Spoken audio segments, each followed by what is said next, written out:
Welcome back to Worlds of Protheka audiobooks. And if this is your first time, be warned. Once you step into Protheka, you'll never want to leave. With beasts who will stop at nothing to protect the women they love, and women who are only just finding out what a real man can be, you'll lose yourself in the dark romance of these fantasy stories. To bring you these free full audiobooks, we have to listen to this platform's guidelines, and they say that Protheka's steamiest scenes aren't allowed. But you can still get them from the unabridged version of any Prothekan audiobook. All you have to do is go to worldsofprotheka.com. With promo code YouTube30, we're offering you the opportunity to get 30% off of any audiobook, ebook, or bundle.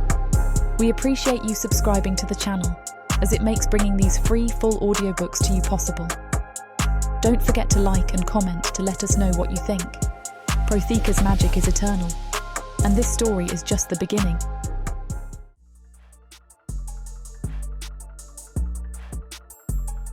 Chapter 1. Aurora. There are days when I forget that my life is always in danger. There are days when I forget that magic thrills through my veins, as true and real as the sun that shines in the sky.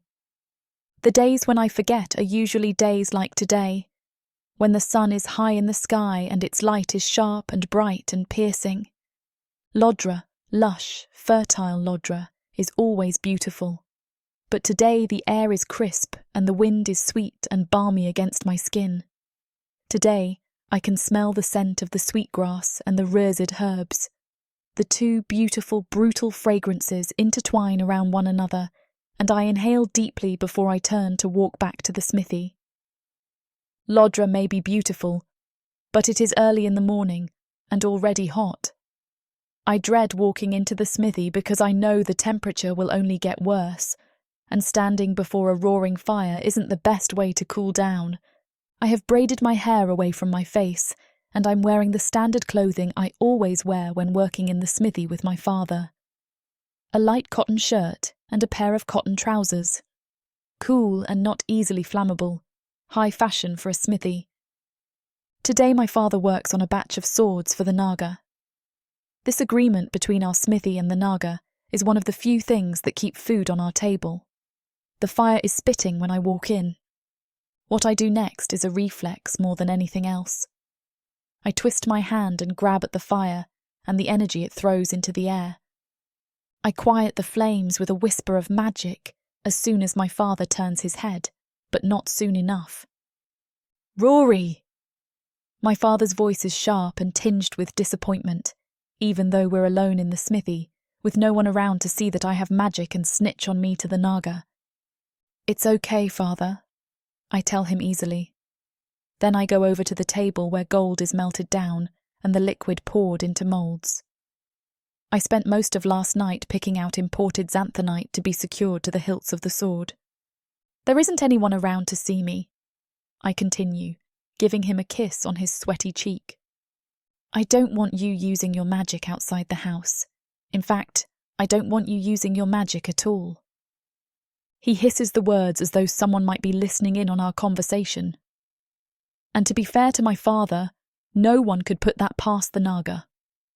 The Naga hate human women with magical abilities. I have been hiding my magic, the origin of which is still inscrutable to me, my entire life with the help of my father. It is difficult to suppress this part of myself every day, but it is for my own safety. "They're coming for the swords tomorrow," he tells me. Now the heavy lifting begins, I think, as my father moves away from the forge, and I take his place. We have already selected the stock for the swords. Now I have to actually forge the swords and sharpen the blades. My father has finished 10 swords thus far, and now it is my turn so that he can rest. Using metal rods, I weld some pieces of the stock together before immediately thrusting the welded stock into the forge. Then, grabbing the heaviest mallet I can find, I begin to forge. The smithy is extra hot today, I think, as droplets of sweat form on my forehead. The heat of the forge is incomparable to anything else that I have ever experienced before. Not even the heat of my magic, heat that I can feel inside me, can match up to the heat of the forge. The flames lick at me. I wear thick leather gloves that reach up to my upper arms, so I am mostly safe from the relentless fire. But this fire is old and stubborn, and my father has been stoking it for months now, because the older the fire, the better the forged product.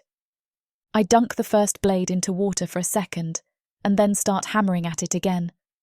My back aches and my upper arms, already muscular and hard after working in the smithy my entire life, are straining for relief. But there is no time for that. Instead, I drag the grindstone closer to the forge, and I start sharpening the blades of each sword. Now all we need to do is attach and secure the hilts to each sword, I think to myself, when I finally allow myself to take a break. My father stands outside the smithy, selling some of our everyday wares.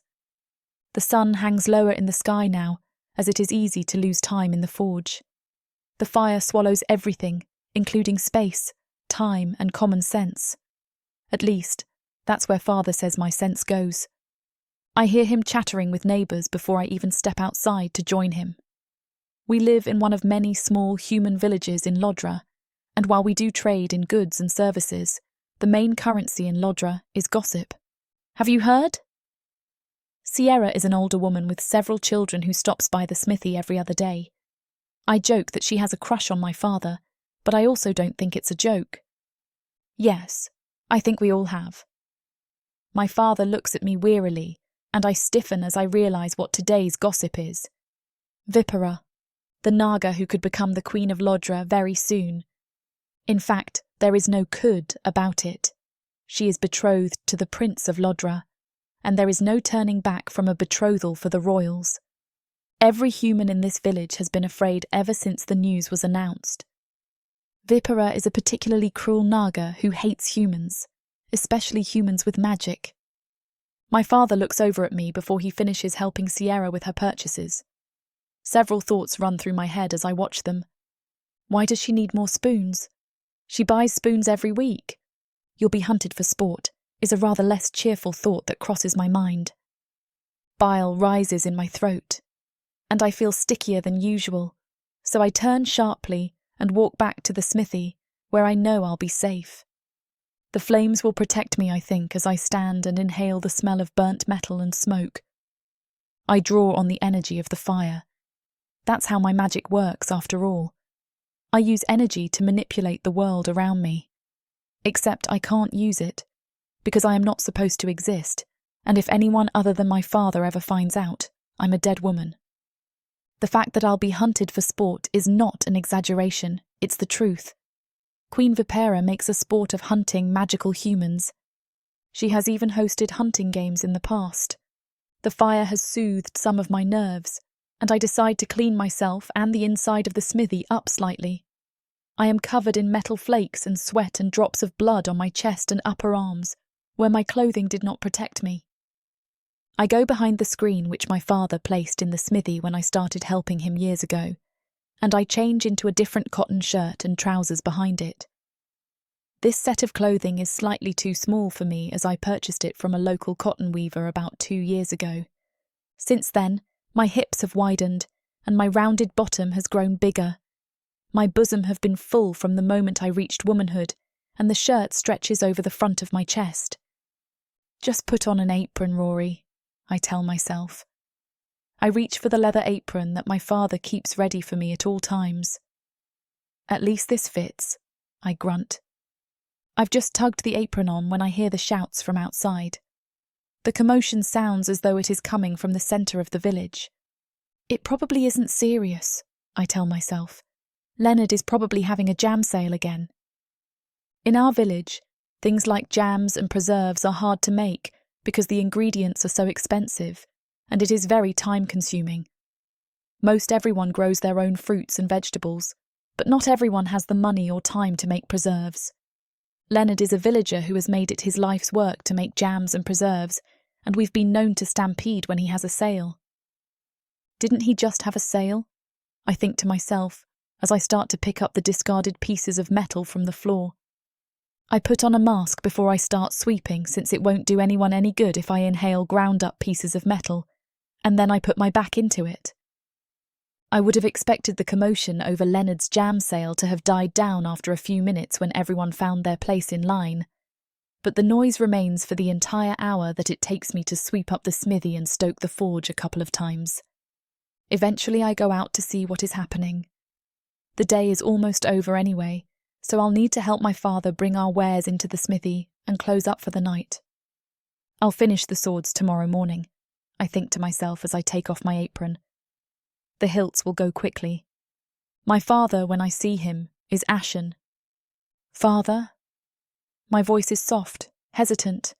I don't miss the dread in his eyes. What is it? Sierra comes running over to us then. I suppose you've heard.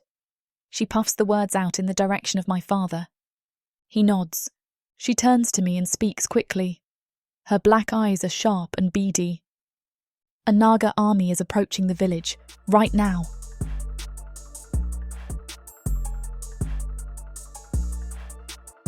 Chapter 2. Zalith, I can see all of Lodra from where I stand in my chambers.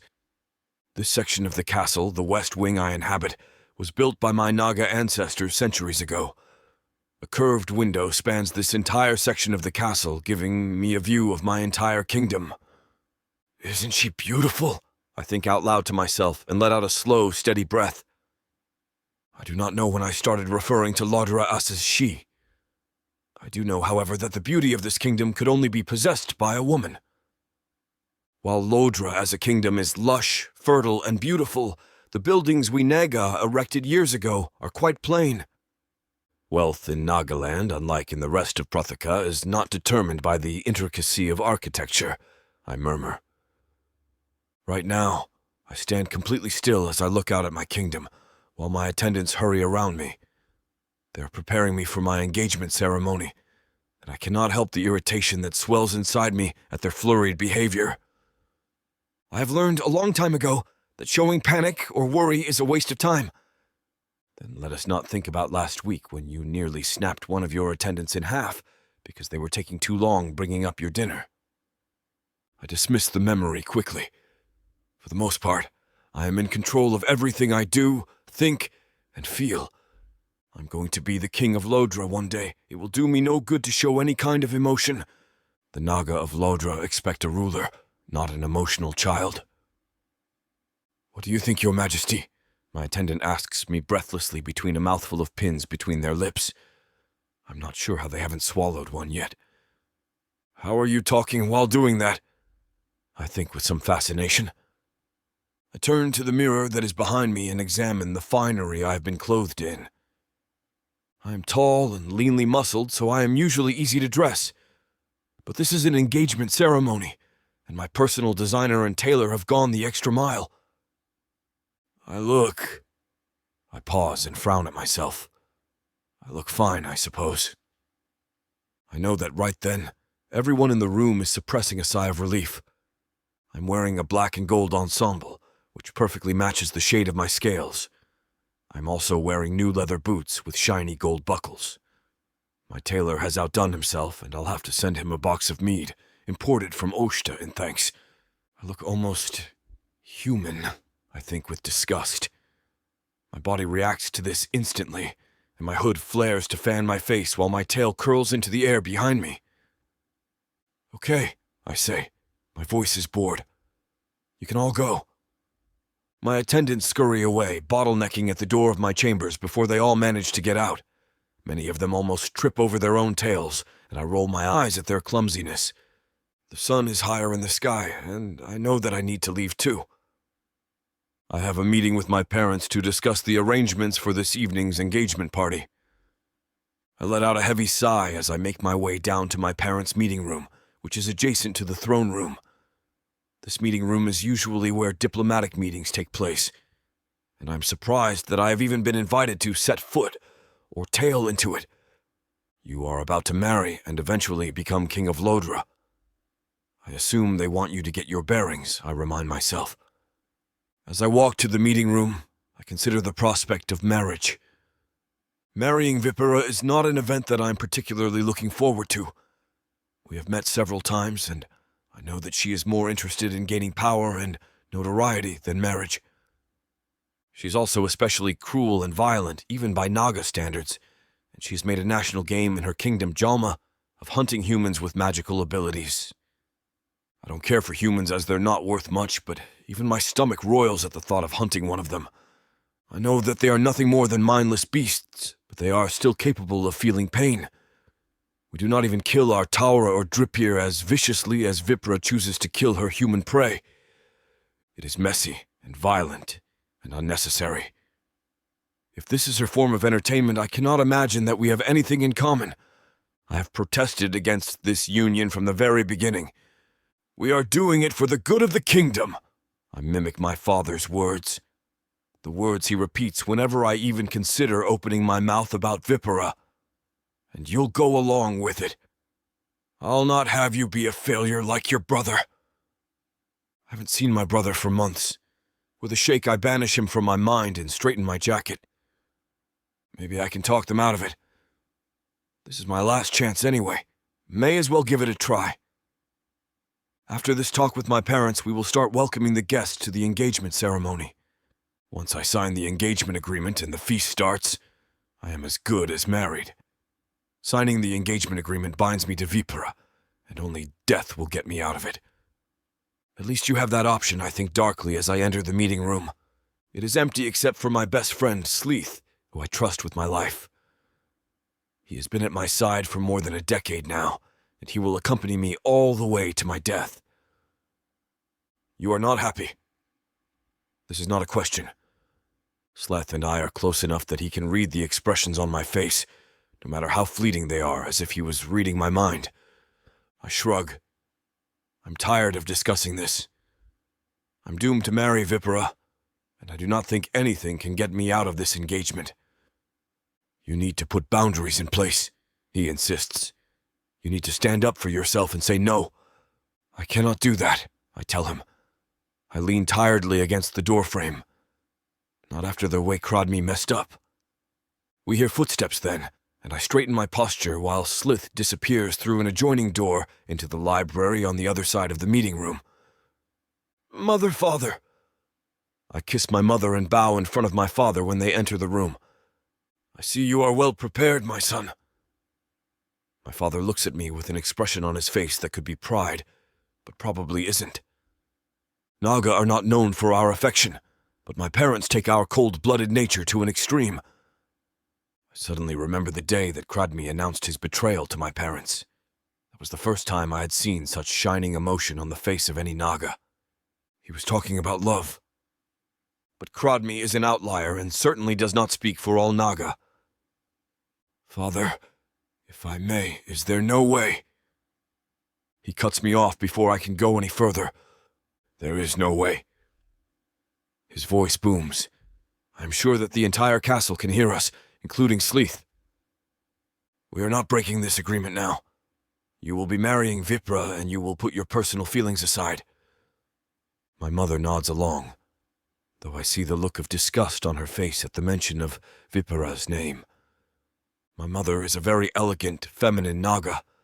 Well, as feminine as a Naga woman can be. And everyone knows that Vipera is the furthest thing from elegant or feminine on Protheka. I suppose she's had to be violent and brutal and masculine to get where she is. I think idly to myself. You have to understand. My father's tail curls rapidly around my legs and tail. This movement forces me to remain still and listen to him. It is an old tactic, something he has been doing since my childhood. This agreement will be good for our kingdom. It will unite both our tribes, and, as the only prince of this kingdom, it is your duty to do this. My mother flinches at my father's words. He has completely disowned Crodme, mother. What did you expect? I want to ask her, but I keep my mouth shut. My mother may have agreed to disown my older brother, but I do not think she expected my father to wipe clean his existence from our family. I haven't mentioned my brother's name since his betrayal. We are not allowed to. Before I can say anything to plead my case, there is a heavy, booming knock on the meeting room's door. The person on the other side of the door enters before any of us can say anything. Your Majesty, Your Majesty, Your Majesty. It is a messenger Naga, and he addresses each of us with a bow before he relays what is clearly an urgent message to my father. The messenger Naga whispers the message in my father's ear, and I want to roll my eyes. Both my mother and I are royals. It is not as though we cannot be trusted. My father's tail uncurls from around my legs and tail, and he speaks urgently. "We need to leave now!" Chapter 3. Aurora. I have heard of the wars between the Naga and the Orcs. I have even heard about the clashes between the Orcs and Dark Elves on other continents, from humans who have been brought from other continents to work on Nagaland. This has to be what war is like. There is no other word for this. This is war. It is clear to my father almost immediately that the Naga army that has invaded our village is not Lodra's Naga army. I figure out why soon after. The flags they carry are not the flags of Lodra. My blood goes cold as I catch a glimpse of the flag's colours, blue and gold, the colours of Jalma. Vipera is here, I gasp in terror. My father throws me an urgent look, but there is no time or any means to escape. The first thing that Halma's Naga army does when they storm into our village is rip apart the houses that we have built for ourselves. They also set fire to the small gardens in front of each house and completely destroy the produce that we have been growing for months now to sustain ourselves. I watch with horror as Leonard's storehouse with his prized jams and preserves is burnt to the ground. I know that Leonard uses Jisk in his Tisret jams, and I can only imagine that the alcohol makes the fire burn faster. Several children scream for their parents, but the Naga army has kicked up so much dust that it is hard to see anything. The village descends into a hellish orchestra of screams and shrieks, and a high keening that is so unsettling that I know I'll hear it for the rest of my life. "We have to fight," I tell my father. "Harming any of the army is punishable by death," he says. I just look at him. We're already dying. My father shakes his head unhappily before tossing me a sword. I run sweaty, dusty hands through my hair, and then go to war. I help children out of the way as I fend off Jalma's Naga army. I manage to do so without harming any of the soldiers, but I don't know how much longer I can manage it. Eventually, I safely gather up every child I can find, gathering them in one of the only houses still standing. I am itching to use my magic as I help the children find their parents. But no one except my father knows about my magic. We could never trust anyone in the village with this information, not when someone might sell me so that they could have an extra bit of roasted dripper meat at the end of every day. "Follow the plan," I tell Sierra, who nods at me before gratefully grabbing the hand of her youngest daughter. We have had a plan in place for years, if this ever happened, and it has been known to happen. Human villages are invaded all the time. The plan? The plan is to run. There is a path out of the village that leads directly into one of the many forests that grow all over Lodra. We take it as quickly as we can. The evacuation goes well at first, even though the fight between my village and Yalma's Naga army continues. But then more Naga appear. This time when I see the flags, I realise that the new Naga that have just appeared are the King, Queen, and Prince of Lodra. I don't think they're here to help. I think to myself as I snatch another child out of the way of a screaming Halma Naga. The fight seems to slow down suddenly, and I run back to my father, still carrying a child. When I'm able to focus on the scene in front of me, I see that about 20 of my fellow villagers have been tied up in front of the Jalma Naga. There is also no chance for us to escape, because both contingents, the Jalma army and the Naga that arrived with the Lodra royal family, surround us. They carry swords, spears, and maces, and they start marching us toward the centre of the village where the royals are standing. Another royal has also joined the group, someone I don't recognise. King Tikzorku, the king of Lodra, King Shradga, speaks to the other Naga. What is the meaning of all this? King Shradga does not sound upset by the invasion of our village. Instead, he seems bored. "Please," One of the village women named Hannah cries out to King Shradga, "Please, my king, help us! They've destroyed everything!" The royals ignore the pleas for help from the villagers, continuing their conversation almost idly. The king of Jalma, Vipera's father, I realise, laughs broadly and then speaks. When he speaks, spittle flies from his mouth. I wanted to see what Lodra has to offer. King Shradga's eyes narrow, though his face remains completely nonchalant. Is that so? King Shradga's lip curls. Yes. Vipera's father smiles widely. My stomach turns with disgust. I look away from him for a second to see that the Prince of Lodra is looking directly at me. He looks away when he notices that I see him staring. We are glad to see that your kingdom has such a robust, healthy population of slaves. This bodes well for our agreement. I return my attention to the kings. I am glad to hear it. We like to keep the slave population at a healthy level. King Shradga has relaxed some, and I do know that this is not a good thing. I would like to take some slaves, King Tixorku says, and I watch as King Shradga tenses up again. I would like to diversify Jalma's slave population. King Shradga's eyes narrow again. And what I'll do is, some of these slaves will become part of Vipera's dowry to young Prince Zalith over here. Suddenly, the Jalma Naga army advances on the villagers who haven't been tied up, including my father and me. I grab a half-broken sword off the ground and defend the child who is in my arms. No, you aren't taking her, I shout fiercely at the Naga attacking me. The Naga grins at me with a crooked smile. Leave her alone. I prepare for the worst, but the Naga attacking me gets shoved to the side. Someone lifts the child and hands her to me. I look up, baffled. Prince Zalith. Both kings have stopped talking. They study us with narrowed eyes. Prince Zalith pushes me aside, and I stumble to the ground, but the Naga does not attack me again. I want this one as part of Princess Vipera's dowry. Prince Zalith nods dismissively at me as he makes the demand. The Jalma king hesitates, but then laughs broadly again.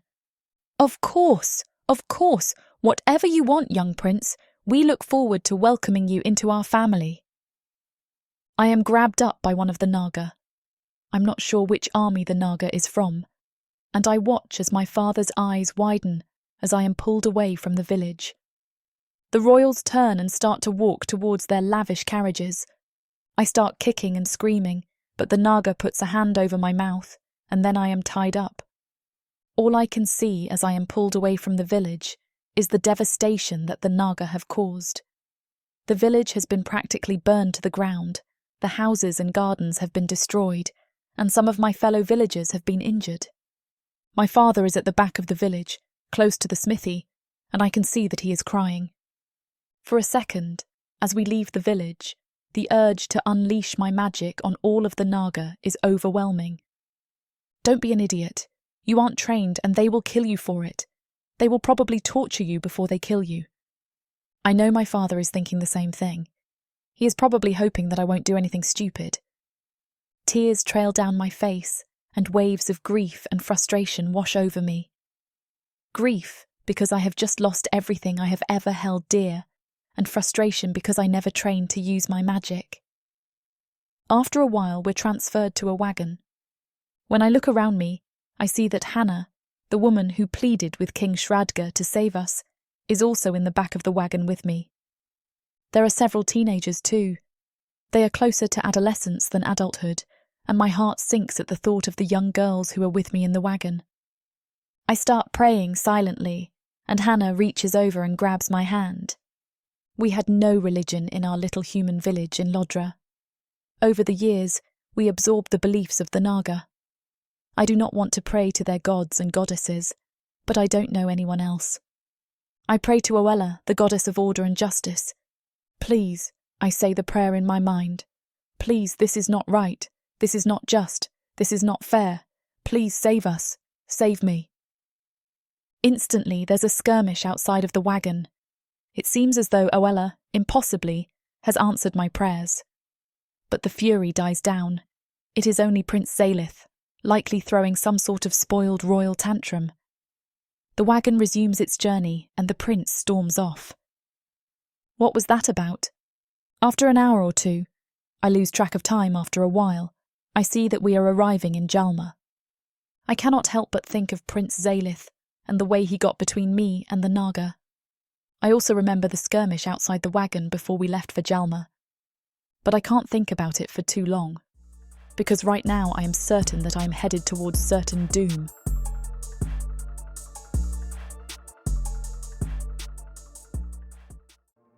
There isn't much left of the world after the orcs came. Savage. Brutal. Merciless. If you're a woman, you're property. Even to other humans. What happens when an orc stakes his claim on a human woman? Who would dare to stop him? Me.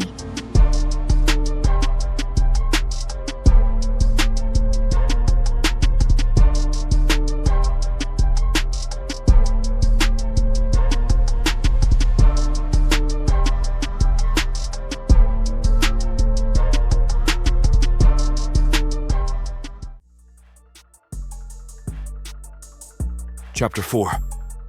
Zalith. Why can't I get her out of my head? The human village is crude to say the least.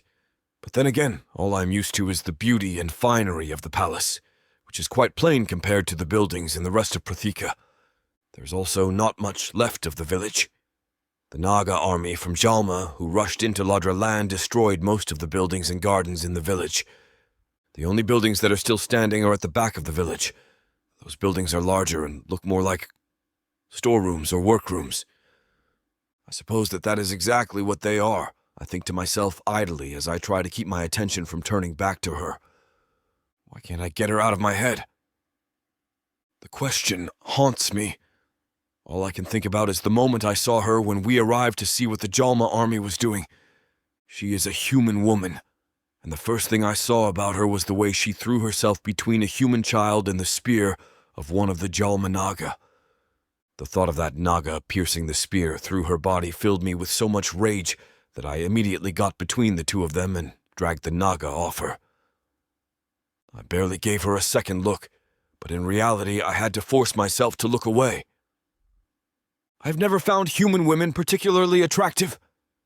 They're human, after all. But this human woman, this courageous human woman, with her bright blonde hair and eyes like gemstones, is the most beautiful woman I have ever seen. Claim her. The words are soft whispers in my ears, and the whispers are in my voice. Claim her. Claim her. Claim her. I don't know why I feel the sudden need to claim a human woman I've never met before. I also don't know what it is about her that feels so strange. Why can't I get her out of my head? The Jalma Naga army are loading the human prisoners into the wagons they have ready and waiting for them. I have to drag my gaze away from them, away from her, and I force myself to listen to my father's conversation with the king of Jalma. At least Vipra isn't here, I think gratefully to myself, and the thought of seeing her now makes me shudder with disgust. Maybe you wouldn't rebel against this marriage so much if Vipra wasn't completely horrible. I know that it is the truth. I have no problem with an arranged marriage. I'm willing to do what it takes to ensure the prosperity and stability of Lodra, and I'm also sure I'd be happy with anyone. My gaze is dragged back to the blonde girl. Why can't I get her out of my head? But Vipra is especially trying to deal with. She is horrible, bloodthirsty, and uncivilized. She should go visit the Dark Elves. They'd accept her gratefully, I think nastily. The human woman, my human woman, is struggling against the Jalma soldiers' orders to get into the cabin. Before I know it, I'm walking over to the wagon. Let go of her, I order them, and they let go of her immediately. They do not really have to listen to my orders with their king standing right there. The human woman is staring at me with her large blue eyes from where she sits in the wagon after they finally manage to force her in. I swallow as I look reluctantly away from her. I chose her. She can come with me in our wagon, I tell the Jalma soldier closest to me. The The soldier's eyes widen with shock. "She won't ride in the royal cabin, but she will come with us in our wagons," I continue insisting. "But she is property of the Jalma royal family now," the soldier says defiantly. "Says who? You just showed up here and started grabbing the first humans you could see." The rest of the Jalma soldiers start to shuffle their feet as the soldier in front of me stares at me defiantly. I'm conscious then that all the Naga around me are staring at me, including the king of Jalma. My father hurries over and clears his throat loudly. "Your betrothed's family," my father starts saying. I know that he's trying to do damage control, have claimed these human villagers as their slaves. I am sure we are all fine with that. We want Princess Vipera to feel welcomed into our kingdom and our family. I am not unaware of the fact that Vipera's father is staring at me almost coldly.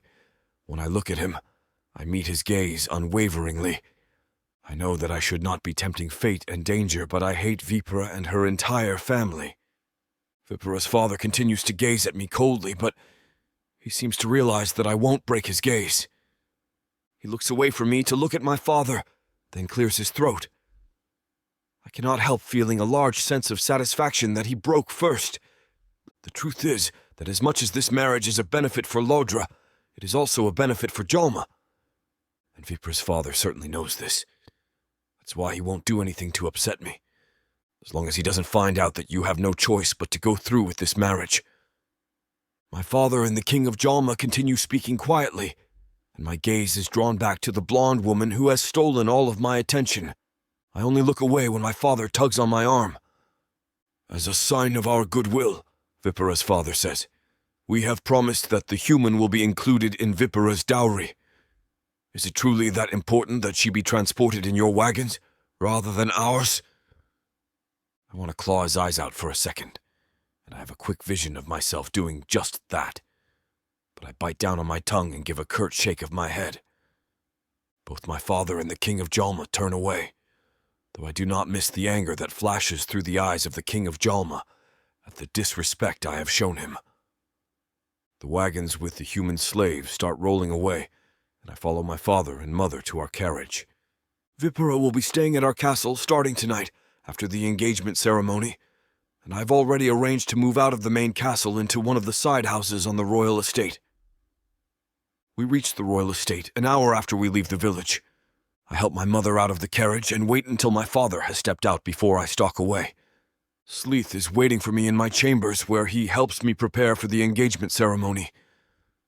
I'm not sure what it is about me or my demeanor, but Zalith notices that something is different about me right away. "What is it?" he asks me curiously. "I don't know," I say reflectively, which is the truth. I really do not know what it is about the young human woman that has stolen my attention as much as she has. All I know is that I can't get her out of my head. All I know is that I can't stop thinking about her. All I can see is the shape of her, voluptuous and strong, moving through the air as she snatched a child out from under the feet of the Jalmaniga army. "Something is different," Zalith murmurs. "You are different." I want to tell him that everything is different now, even though I don't know how it is different. I want to tell him that I want to claim this human woman, for whatever strange reason, but I also cannot say it out loud in case anyone is listening. I would not put it past Vipera to have installed spies in the castle before her actual arrival. I shake my head at Zalith. "Nothing is different about me," I tell him as our eyes meet in the mirror. We both know that I am lying, but Zalith also knows that I am probably lying for a reason. He won't push it now, but he certainly will push it later. Why can't I get her out of my head? After Zalith finishes helping me, I am summoned by my mother to sign some documents. They're transferring pieces of land and property onto my name as a gift for going along with the engagement agreement. The fact that I will get it all when I become king anyway is not lost on any of us, but my mother feels guilty, especially as my father gave my older brother nothing after his betrayal, so she feels the need to appease me somehow. I've been thinking about my brother more and more often since the engagement agreement to Vipera. But now, as I walk towards the large main dining hall, I think about him almost as fiercely as I think about the human woman. I don't know her name, but I am itching to learn it.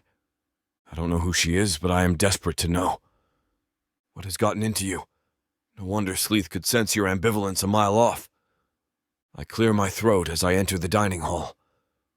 It is quite full, and I remember now that we are having guests from Cario and the capital. This engagement is a big deal.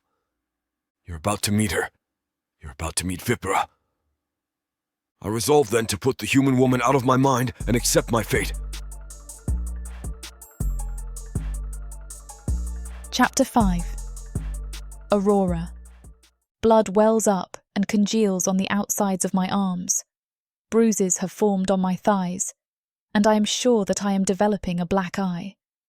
There is no doubt that my lower lip is damaged too. How exactly did this happen? I ask the air. How did we get here? I am numb to the situation I am in. After I prayed in the wagon as we drove away from the only home I've ever known, something in me broke a little bit. How did I get here? The thought plagues me as the wagons we are in roll up a hill and enter the castle grounds.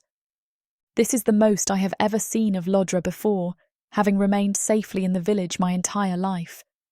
And what I can see of Lodra is that it is as beautiful as the human village I was confined to for all my life. The wagons do not stop, but continue driving around the fairly plain, though beautiful structure, which must be the castle itself, until we reach what seems to be the backgrounds of the castle. The sun is setting by the time we are dragged from the wagons. I am roughly jerked around by some Jalma Naga soldiers, and I am pulled by my hair towards a slightly misshapen building several yards away from the castle. The building is separated from the plain beauty of the castle by a high wall, and as I stumble along behind the Naga soldier, I am struck by the enormity of the castle grounds. The castle grounds stretch on for what seems like forever. I know that the forests on the edge of the castle grounds are what separates the royal land from the rest of Lodra. All I can see of the forests is a dark line in the distance. It would take me days to walk to the edge of the castle grounds. What are they doing with all this open land? The thought flits through my mind and vanishes as quickly as it arrives. As a laceration opens on my arm, blood starts flowing from where my captor dug a spear into my arm to prod me forward. Maybe I am in too much shock to feel any pain, but the wound on my arm does not sting or burn like my other wounds did. Instead, it feels almost dull. I feel disconnected from it, as though I have left my body and am watching it happen to me from above. You've officially lost it, I tell myself as I realise where we are. This must be the castle dungeon. I try to look around, try to get my bearings as I am shoved into the dark building, but there is no time, because I am quickly shoved down a flight of stairs, and then another and another, until I think that we must be about 10 or 15 feet below the ground. The air is wet and sticky and difficult to inhale, and I take several halting breaths that all seem to become stuck in my throat as we come to what must be the ground floor of the dungeons. All I can feel is the Naga's spear in the small of my back, and the sticky air that clings to my skin and tugs on the edges of my wounds. All I can hear is the steady drip of water somewhere in this God's forsaken place, as well as the steady sob coming from somewhere close by. Then I hear something new, a sound that is louder than anything else in the dungeons, a sound I have heard 1,000 times before. Somewhere someone is starting a fire. The light, when it comes on, does not flicker or bloom into life. Instead, fiery red light in the form of flames burst into life from the walls around us. The air goes dry as the flames suck hungrily at the oxygen in the dungeons. I can't breathe, but hey, at least I can see. Around me, my fellow captives are being shoved into cells that are about 1/4 of the size of the smithy at home. In other words, very small, I think despondently. I realise then that the Naga who are jostling us into the cells are actually Lodra soldiers. I recognise them by the red and black colouring of their clothing. So where did the Jalma soldiers go? They probably aren't allowed to see the inner workings of their neighbours' dungeons. This makes sense to me. If I was a ruler of Lodra, I would not want the Jalma soldiers to see any important information, including the size of the dungeons. Not when they can run back home and tell their leaders everything. Everyone knows how power-hungry the Yama royals are. I wouldn't put it past them to overthrow the Lodra royal family and lock them in their own dungeons. And while I do not feel too fondly about King Shradga right now, the other alternative is worse.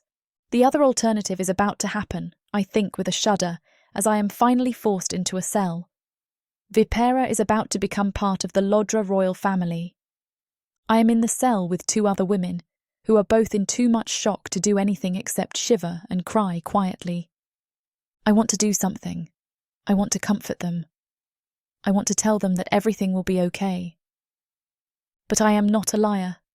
The light from the firelit torches does not reach inside the cells, and there are no windows as we are 3 stories below ground. So we sit in darkness and listen as the soldiers shuffle out. After a long moment of quiet, I go to the front of the cell and peer out through the bars of the cell door. I cannot see much, but I can see that 2 guards stand close to the entrance of the dungeons. A wave of exhaustion and resignation passes over me. I turn woodenly to one of the benches that line the cell walls and take a seat. I do not know if I fall asleep or start to dissociate from my surroundings, but when I become alert again, I can tell that time has passed. I do not know how I know this, except that I know it with absolute certainty. My cellmates are asleep on the floor, and they shiver in their sleep as they clutch one another. They'll wake up in the dark, and for a moment they'll think that it was a horrible nightmare. And then they'll realise that the surface beneath them is hard and uncomfortable, and they'll see that they only fell asleep because they had one another. I think this dispassionately as I stand up and start to pace the cell. At least this place is big enough that I don't trip over them right now. I almost laugh out loud at how quickly I have conformed to being in a cell. I continue to pace the cell, and my head becomes slightly clearer, and my heartbeat feels slightly stronger. I hear the guards murmuring a few feet away from our cell, and, for a split second, my magic crackles at my fingertips. I put my hands behind my back and wait for the energy in my hands to subside. Now is not the time, I think fiercely to myself. I swallow several deep breaths, as if to swallow the magic that threatens to spill from me. I am so consumed by my own thoughts that I do not even notice the footsteps outside my cell until they are less than a minute away. I turn to see which of the Naga has come to hurt me this time, but the Naga outside my cell does not look like a soldier or guard. Instead, he wears fine clothing, and his hair is longer and smoothly combed back. You. He looks directly at me. What is your name? I want to ignore him, but I do not think that is in my best interests. Aurora. My voice is devoid of emotion. The Naga smiles slightly, which is shocking to see. I don't think I've ever seen a Naga smile before, let alone at a human. Then again, you've never been this close to one before. Again I swallow to maintain my composure and to keep my magic at bay. Aurora, this is for you. He pulls a brown paper bag from behind his back. I can smell the food in it, and my stomach practically roars at the salty, meaty fragrance coming from the bag. It's not poisoned, he answers my silent question. I could have killed you 1,000 different ways already. I step forward reluctantly and take the bag. What time is it? I ask him as I clutch the bag. After midnight. Now, Aurora, what you should know is that you were chosen by my master, the prince. That is why you are here. What? My shocked whisper resounds throughout the dungeon.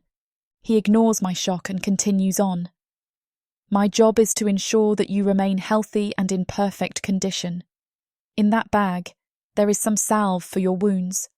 The prince wants me to take care of all aspects of you, especially because of your uniqueness. My uniqueness? I take a step back from the cell door. Does he know about my magic? Fear flutters in my throat like a trapped papillion. The Naga continues to speak.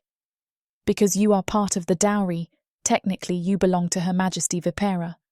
She can do with you what she pleases. but because Prince Zalith chose you, you will be protected. Again, I do not miss the double meaning in his words. Will I be protected from her because they know I have magic? The Naga surprises me again by bowing to me and then leaving curtly. How can they possibly protect me from Vipera's cruelty? I think despondently as I listen to his footsteps fading away.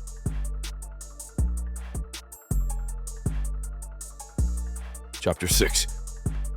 Zalith. I amble down the long, seemingly endless hallway, drawing ever closer to an inescapable future. I approach a set of doors through which my future bride waits alongside her family, no doubt ready with a contract of engagement under their belt. I desperately want to spin around and run away, but this dinner has been put off for so long already. There's no getting away from it now, so it is time to face facts. I straighten myself up, taking a deep breath to collect myself before placing my hands on the door. I try to enjoy these last few seconds of freedom, feeling what it is like to be untied to anyone else, to remain of my own free will. With a heavy sigh, I push through into the dining room. The hall stretches on for 50 feet, a long table running through its center. A cloth is neatly placed from one table end to the next, upon which are pots and bowls of varying shapes and sizes. 3 candelabras are spaced evenly apart, one in the middle and the other 2 towards either table end. Hanging high on the walls are 4 lit sconces on each of the longer walls, sitting parallel to each other. 2 sconces also sit on the shorter walls on either end of the dining room. Their glow casts an ambient glow in the hall, supplementing the interior with orange illumination. A set of doors sit halfway through the hall, one on the right and one on the left, beside which stands a pair of servants ready to obey at a moment's notice. Displayed proudly above each exit point is the flag of Lodra, red and black in color. Below the 2 sconces on the far end of the room is a tall window, through which all of Lodra can be seen. Standing there waiting for me are my parents, Vipera's parents, and, of course, Vipera Tikzorku herself. All of them spin around to face me at my arrival, but my eyes are solely focused on my bride-to-be. The Princess of Jalma is undoubtedly striking in her features, boasting bright white scales that almost blind the eye. Scales of red run along the rim of her hood and down her back in diamond-shaped formations. Eyes of the same shade look as though they're hungry for blood, which I wouldn't be surprised to find out was true. Even I must admit she is beautiful, certainly the type of woman highly sought after by many of my kind. Not me, though. As I walk up to greet her, I detect her energy, cold and vapid, like a cruel, unforgiving winter. At the previous behest of my parents, I take her hand in mine and plant upon it the gentlest of kisses, feigning a smile at her as I draw myself up. Vipera Tikzorku, it's a pleasure to finally meet you, I say, rehearsing the greeting line given to me by my parents. Zalithandakia, you've certainly kept me waiting long enough. Our parents burst into laughter, but there is no such expression of amusement on Vipera's face. Instead, there is only her icy glare befitting of her mien. It brews an uneasiness inside of me. Seconds into our first meeting, and my worries are already proving to be true. Well then, shall we all take a seat? I ask. The group moves to the table with her family on one side, and mine on the other. First, though, I follow Vipera to her seat and pull it out for her, trying my best to be courteous to a woman who so obviously deserves the opposite treatment. Food is always the best negotiator, chuckles my father. Well, what is there to negotiate, replies King Tikzorku. This evening meal is nothing more than a simple way to introduce our beloved children to each other. I can already see them now taking our places in the distant future. Vipera takes her glass and raises it, snapping her fingers at the servants to fill it up. This should have been done already, make it quick, she hisses. You see, remarks King Tikzorku, she gets what she wants and fast. Everyone holds their glasses in the air. I reluctantly follow and join in on the act of blessing each other with good health before drinking. I cannot take my eyes off Vipera, but not because I'm in love with her. In fact, I feel a repulsion based on her demeanor alone. No, I'm simply trying to get used to her presence as much as I can since I'm destined to face a lifetime with her company. More servants approach, dishing out roasted tower meat and steamed drippir. So, begins my mother after swallowing her first bite. It's an exciting time for both Lodra and Jalma. For a long time we've been looking to unify our territory, and what better way to do that than with this young couple, she says, her eyes darting between Vipera and me. I roll my eyes subtly, hating the use of the word couple as she talks about us. All through the meal I can feel the glare coming off of Vipera, at times causing me to shift uncomfortably in my seat. In an effort to ease the tension in the air, I make an attempt to engage her in conversation. So Vipera, tell me something about yourself. She tilts her head, her slit eyes narrowing at me in focus. Outside of all this diplomatic business, what do you usually like to do for fun? I want to see for myself if there's something else she enjoys, besides the killing of magic-equipped humans, something that makes her seem a bit more normal. I'm sure you know of the games I host in Jalma. Hunting humans with magic-based abilities always makes my day. She snickers with a sinister smile. But there's only so many in one territory. I'm hoping there's plenty more to find here. As she speaks about her love for brutality, I think then of the woman I saw in the village and the presence of something that I felt in her. I hope that Slith reports back to me with confirmation of my suspicions about her. The dinner wears on as I engage in unenthusiastic back and forth with the Tixorku family. Eventually, the time comes for me to sign the contract. My plate is whisked away from me, replaced with a parchment of paper alongside a quill dipped in ink. I look around the faces on the table, spotting everyone's eager eyes as they stare at the contract like it's a piece of meat. An evil smile sits across the face of Vipera, one filled with ridicule and malicious intent. There's no getting out of this now. A wave of regret hits me the moment I put the quill to paper, signing my life away to the wretched creature sitting across from me. The contract is then stamped with the insignias of both kingdoms, then rolled up and taken away by a servant. It's settled then, beams King Tixorku. How about some dessert? Offers my father. We can make plans for the wedding ceremony and get that done too. Yes. King Tixorku nods. Given the importance of this union, it must be grand and spectacular, a once-in-a-lifetime event for all to see and marvel over. Having had enough for one evening, I abruptly rise from the table. I'm met with surprised looks from everyone around but Vipera, who instead scowls at me. Are you all right? Questions my mother. Please excuse me, I'm not feeling very well. I move away before they say another word, making my way to the doors I came through. It's true. There's a pit in my stomach that twists and aches with each step I take. I hurriedly head back to my quarters to find Slith waiting for me. Slith, I'm glad to see a friendly face this evening. Did you carry out your orders? I ask. Indeed, he replies, and I agree with your observations. The human woman, her name is Aurora. There's certainly something very different about her. Tell me more of what you discovered. I suspect that Aurora has the ability to harness and cast magic. Of what sort, I cannot say, but it's there. His face contorts into an expression of concern. But given the reputation of Vipera and her family, I have a feeling she may not last very long. You're right, I mutter. If I sensed it as did you, then it's likely Vipera will do the same. Zalith, forgive me for asking. I turn to Slith with a raised eyebrow. But why are you taking such an interest in the human? Why now, after all this time, seeing them come and go? Well, what I sense within her intrigued me. What's the worth of curiosity if I do not follow up on it? Especially now that I'm going to be living a life of misery with Vipera. I see. Slith chuckles. But it's not the truth, what I've just told him. Only I know why I'm pursuing her.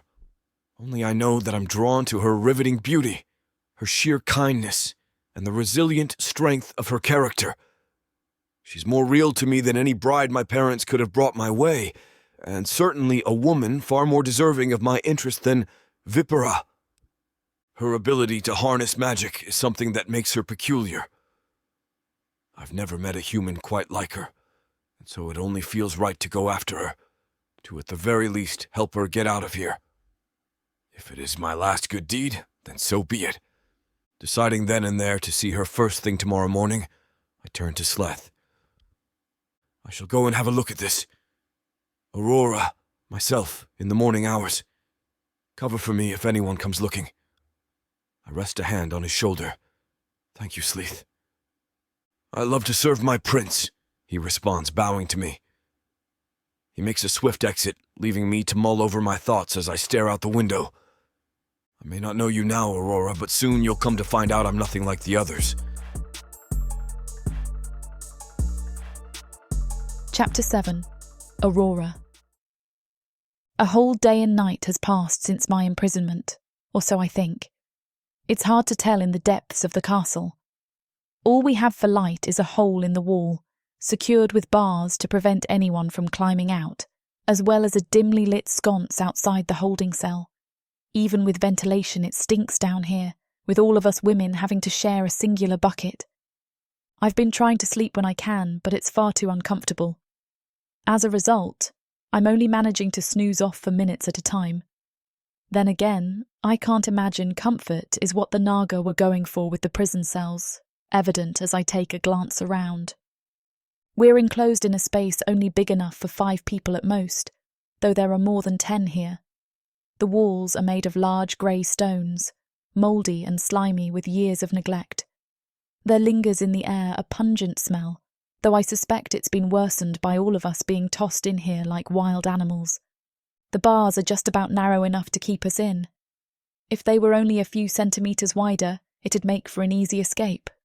Alas, the Naga know nothing but cruelty, and I imagine they designed it this way on purpose so as to tease us. I lean myself against one of the said bars, sitting down on an uneven bench as I try to get another attempt at sleep. As exhausted as I am, I still cannot grasp even a moment of shut-eye, too consumed by all of the worries bouncing around within my head. There's no legroom on this bench as I shoot a sidelong glance to my left, prisoners taking up each inch of the seat that stretches down to the end of the cell. It's the same story on the other side too. Almost every woman here has a look of accepted fate, casting downward glances at the ground filled with hopelessness. Those who don't instead give me dirty looks, their angry glares dripping with resentment. We were all thrown in here at the same time. Initially, we all had each other's backs, promising to stick by each other's sides. With no one else to turn to but each other, it seemed like the logical choice. I recount the conversations with them in my head, their once friendly voices echoing like memories from long ago. "What do you know of this Vipera woman?" I had asked. "I heard she's as cruel as they come," they told me, "that she tortures humans for fun." Surely she did not take us all away to be part of some dowry only to torture us? Perhaps not immediately, but I would not bet on her pulling one of us aside just for fun, so she can get her scaly hands on us and shed blood. No, it can't be. Well, what did you expect? She's a princess from Jalma, where they hunt humans for fun. In fact, I believe she pioneered a game of it. My attempt to gain intel on our captors only ended up ruining my hopes of getting out of this prison. Things only got worse when one of them pointed out that Prince Zalith selected me specifically, somehow causing each and every prisoner to turn on me. I don't understand. It's as if being singled out makes them jealous somehow. No one here trusts me anymore, some of them ignoring me while others spit in my direction. Did no one here see me trying to defend the village? The betrayal infuriates me as my eyes meet with the prisoner who started it all, locking us into a staring match. I refuse to look away, only narrowing my gaze at her. "Why are you looking at me?" she hisses. "Just what the hell is your problem with me? You think you're special just because the prince chose you?" "I never once thought that, don't be a fool." "Whatever," she retorts, spitting my way. Part of me wants to challenge her to a fight just to shut her up. I remember that she's just like me, an unwilling prisoner, as are the rest of the women in here. I cannot blame them for overreacting in such a way. They deserve their freedom too. If only that damned prince didn't pick me. The doors to the holding area swing open, startling us all as we rise to our feet. A large, looming shadow approaches, growing larger with each step. From around the corner, Prince Zalith comes into view. Even stranger is the fact that no one accompanies him. No guards, no patrols, not even that Naga by the name of Zalith, who claimed to be his personal servant. Surely such royalty would have a guard by their side at times, especially upon visiting a group of prisoners who want to rip his throat out. What could he be doing here so early in the morning? He comes to a stop directly in front of me, my blood freezing as though ice runs through my veins. As my eyes meet his, my heart pumps even faster, though this time not out of fear. Only now, as I face him head-on, do I notice just how dashingly handsome he is. I feel as though I've fallen under a hypnosis spell merely by gazing at him. He studies me, his pupils running up and down my figure as though undressing me with his eyes. Snap out of it! He's dangerous! I break eye contact, bowing my head. Internally, I become filled with frustration, annoyed that I even had such a thought about the man who kidnapped me. After all, he's a Naga, and that alone means he cannot be trusted. Aurora, he says. I snap my head up toward him, bewildered and wondering how he knows my name. You're coming with me. He whisks out a key from behind him and inserts it into the lock, twisting it with a satisfying click. I retract as he takes a step into the cell, grabbing my arm. I wince, my heart rate spiking once more as I anticipate pain. While certainly firm, I also find his grip to be soft and, in a strange way, reassuring. He could easily hurt me if he wanted to and showcase his brutality in front of the prisoners, but it doesn't seem like he wishes any harm. Come on then. He takes me out of the cell. I wait behind him as he slides the cell door shut and locks it, the glares of the women all directed at me as he whisks me away. Without a word, he takes me down a hallway and directs me into a smaller room. It looks to be an interrogation room, with shackles placed on the walls and a whip hanging nearby. I swallow my fear and decide to find out why I was taken away from my normal life. I spin around as he locks the door. What the hell do you want from me? I hiss. And just what do you plan on doing to me here? Carry out some sort of sick fantasy? Is it not enough that I must rot away in a disgusting cell? He turns around slowly, raising an eyebrow at me as I rant. Why me? I growl. I had a good life. What did I do to deserve being imprisoned? And how do you know my name? That's when I think of Zalith. Ah, I know now. It was that errand boy of yours. Aurora, I mean you no harm. I take a step back in confusion. What did you just say? I said, I wish you no harm whatsoever. I apologize for taking you captive as well. I don't know why I did that. Something just came over me at the sight of you. He looks down to the ground with an expression of deep thought. I'm flabbergasted and caught off guard, an apology being the last thing I expected from a prince, let alone a normal Naga. He carries in his eyes a sense of regret. It's easy to see he's not lying. Well, if you're so sorry, then let me go home. I don't belong here, and neither do those women. I'm afraid I can't quite do that, he says, looking up with a hint of sorrow. I want to, but even as a prince, it's not in my power to dismiss you. You see, you're part of Princess Vipera's dowry, so only she has the final say over you. Too many feelings and thoughts are coming over me at once, causing me to grab my head as a dull pain spreads across it. I don't understand. You're the one who demanded I be part of the dowry. Why can't you undo it or ask her to dismiss me? It wouldn't be a wise move, Aurora.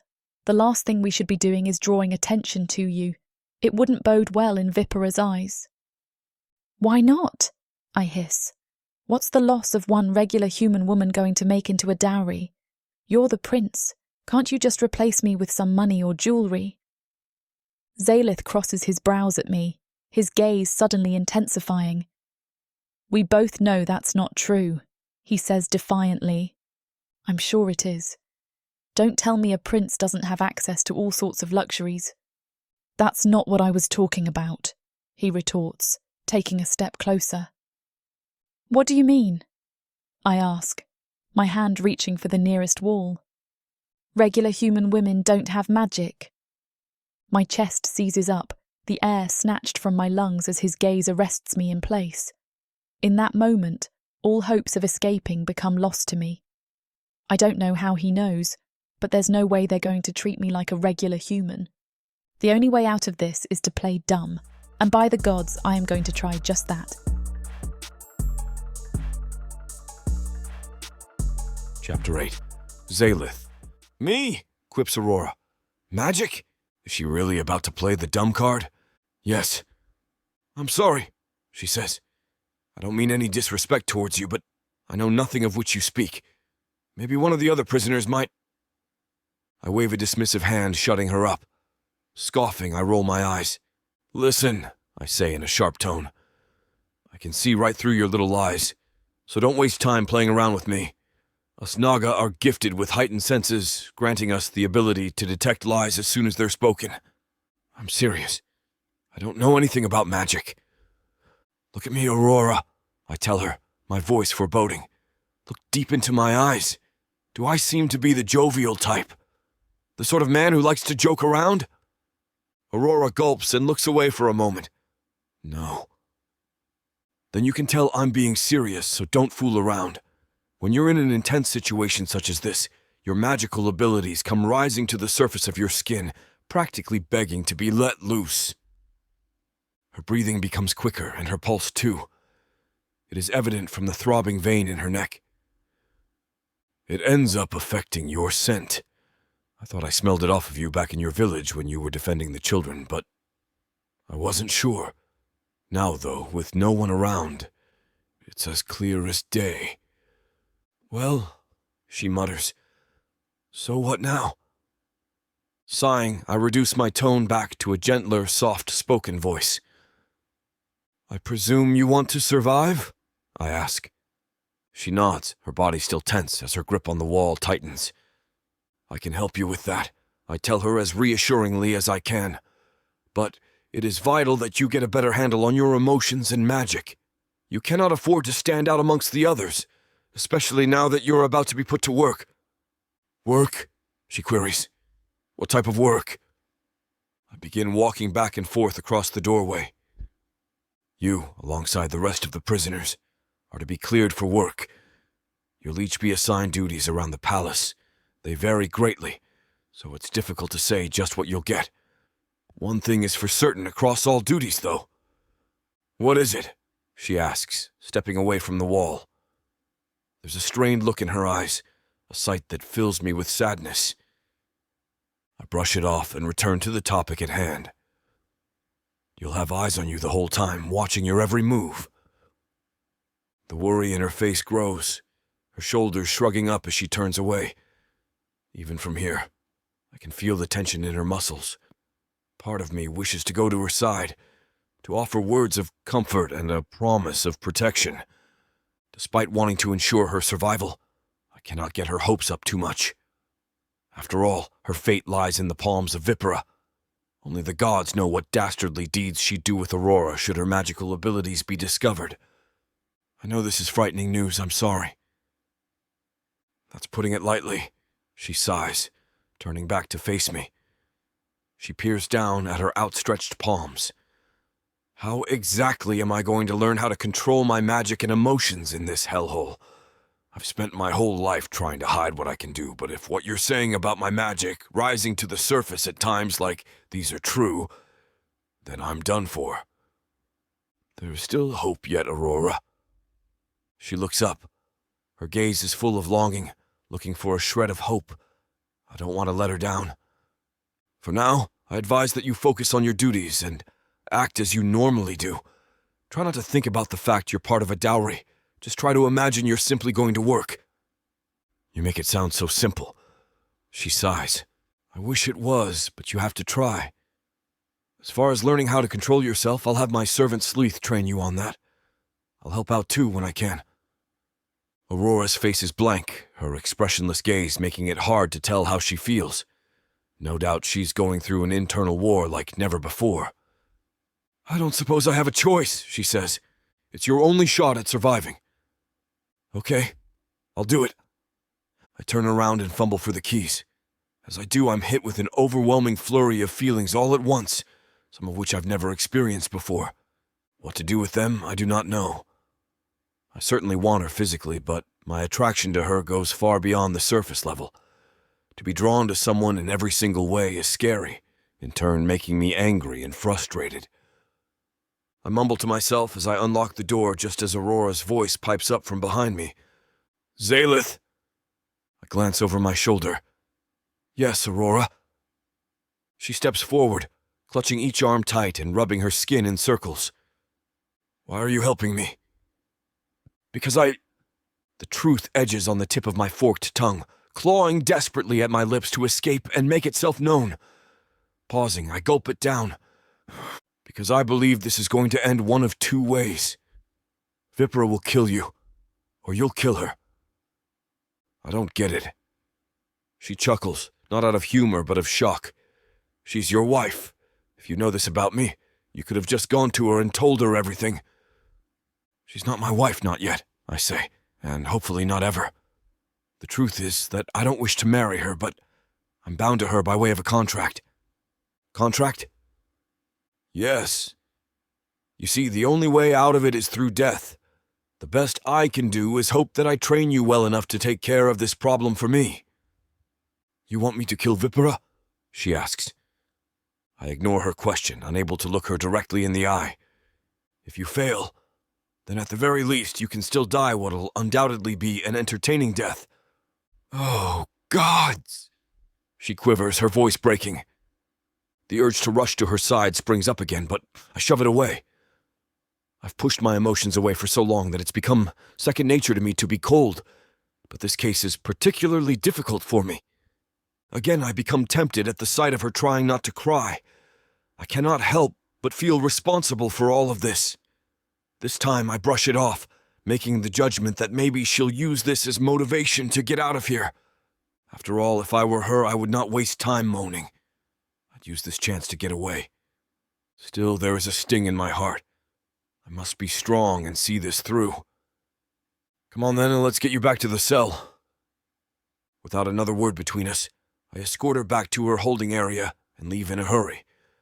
I make way for my quarters, eager to rid myself of the dirty feeling in my body with a wash, after which I'll retrieve some lunch.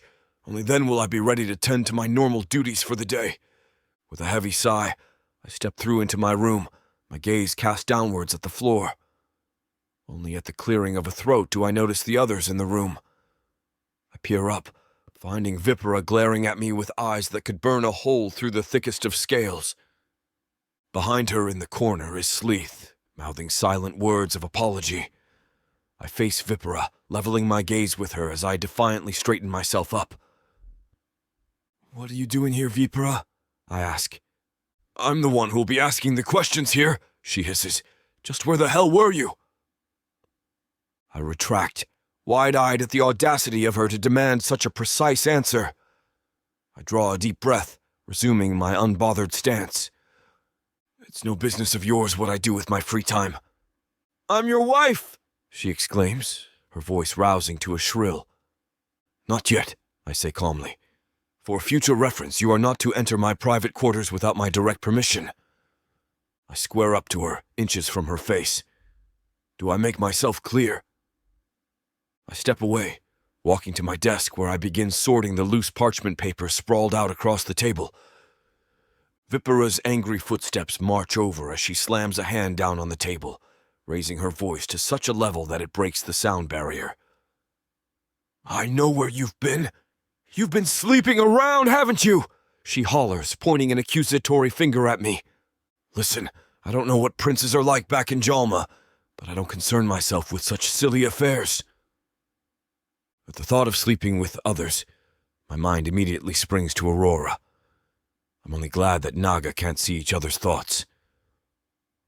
No, snaps Vipera. You're just taking advantage of your last few days being unmarried. I'm willing to bet you have a mistress on the side." "How much, exactly?" I retort, spinning to face her. "Are you willing to lose your entire wealth?" She grunts, huffing as she storms off towards the door. Safe to say she doesn't believe me. She glances over her shoulder as she reaches the doorway.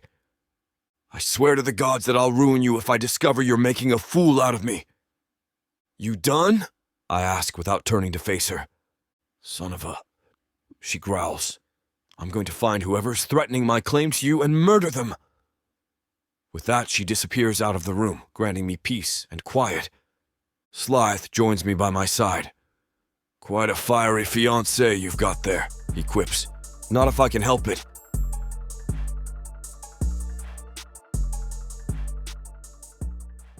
Escape this world and step into one where romance and magic intertwine across realms, with stories that are not just standalone tales, but part of a vast, interconnected universe. Imagine not just one, but 100 stories where characters, destinies, and legends cross paths in unexpected ways. 100 books from the Romantasy 100 book bundle. These aren't just isolated stories. They share themes, worlds, and threads that make every journey feel part of something grander. Fated lovers, ancient prophecies, and the delicate balance between power and passion. Get all of these stories today for a mind-blowing 90% off. That's right, 100 books for the price of 10. 400 hours of reading where these alpha males prove just how puny the human men of Protheka are. 12 complete series where they show their human women what they've been missing, and more.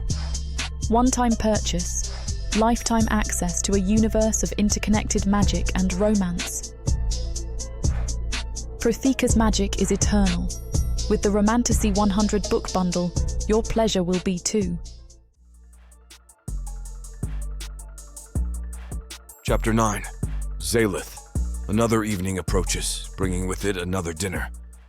I shudder at the thoughts of last night's meal, where I unwillingly signed away my hopes of a happy and fulfilling life. I pace around my private quarters, mulling affirmations of self-reassurance in an effort to collect myself. Things certainly can't go as bad as they did yesterday evening. Nothing can get worse than that contract. Who knows? Maybe Vipera will have calmed down. Sighing, I realize that even if she's more level-headed, I'm still going to have to present the image that I'm head over heels in love with the woman. I've never been an actor before, and I certainly don't plan on starting now. In fact, why even bother faking it? I've had barely a say in this entire arrangement from day one, a fact that quite frankly leaves me seething. No one should have the right to dictate my life for me. I knew growing up that one day I'd have to marry for political reasons, but I figured that at the very least I should be attracted to my wife. Vipera may be a treat to the eye, but everything else about her just repels me away. I can't fake attraction to her any longer, I say to myself, so to hell with it. I'm not going to pretend anymore. There's nothing I'd rather do less than dote on her. I hunch over at my desk in contemplation, collecting my thoughts when there comes a polite knock at my door. Well, that's certainly not Vipera. "Come in." The door opens and in strolls my trusted servant Zalith. He bows to me before closing the door behind him, looking both ways as he does so. "My good man, can I offer you a drink?" I ask. "No, thank you, sir." "Very well. Do you have a report on Vipera's movements for me?" After this morning's events, I posted Zalith on duty to keep track of the whereabouts of my bride-to-be. I'm concerned that, given her determination, she'll find out about my visit to Aurora. "Yes, sir. You'll be glad to know that her movements have been normal, nothing out of the ordinary. She hasn't been down to the prison, nor has anyone but the usual guard." "So I see," I reply. The news should come as a relief, but it somehow does nothing to ease my worries. I feel as though something far bigger is at play. My fear is that Vipera knows something that I don't. Sir, I would not worry if I were you. Barring the events of the morning hours, she's been touring around the grounds on the normal visitor route. I know you say that to comfort me, my dear friend, but it's hard not to be perturbed given the reputation of this woman. I understand. I too have my suspicions about her. Don't overthink it. Just focus on whatever it is you must do, and I'll keep surveying her. Thank you, Zalith. I'll take my leave then. With that, my servant bows once more and departs the room. Glancing at the clock, I have just enough time to get dressed for what'll undoubtedly be a dreadful meal. After slipping into more formal attire, I head down to the dining hall, getting a sense of déjà vu as I enter the room. As we each get settled into our seats, I pray silently to the gods to grant me the strength I need to get through this. Zalith, calls my future wife from across the table. I peer up at her, watching in confusion as she bats her eyes at me as though completely infatuated with my presence. She's an even worse actor than me. Yes, Vipera. I was thinking about where we may journey for our honeymoon. You know, after we complete the wedding ceremony. You certainly like planning ahead, don't you? Her eyes flicker, seemingly caught off guard by my quick comment. Oh, I just like to think things through far ahead in advance, she says, feigning a giggle. Ah, but it's best to live in the moment. Right, she mutters, her tone changing to one of mild annoyance. Well, I guess we'll save the discussion for another time. Yes. She drops her utensil on the plate with a loud clatter, causing everyone to look her way. The glare on her face yesterday, in retrospect, was friendly and welcoming compared to the one she has on right now. I hide a smirk, seeing that I barely need to even try in order for her to get angry. I wonder if she'll snap in front of everyone here. Zalith, says my father, have you given any thought since yesterday evening as to what you wish to do for the wedding ceremony?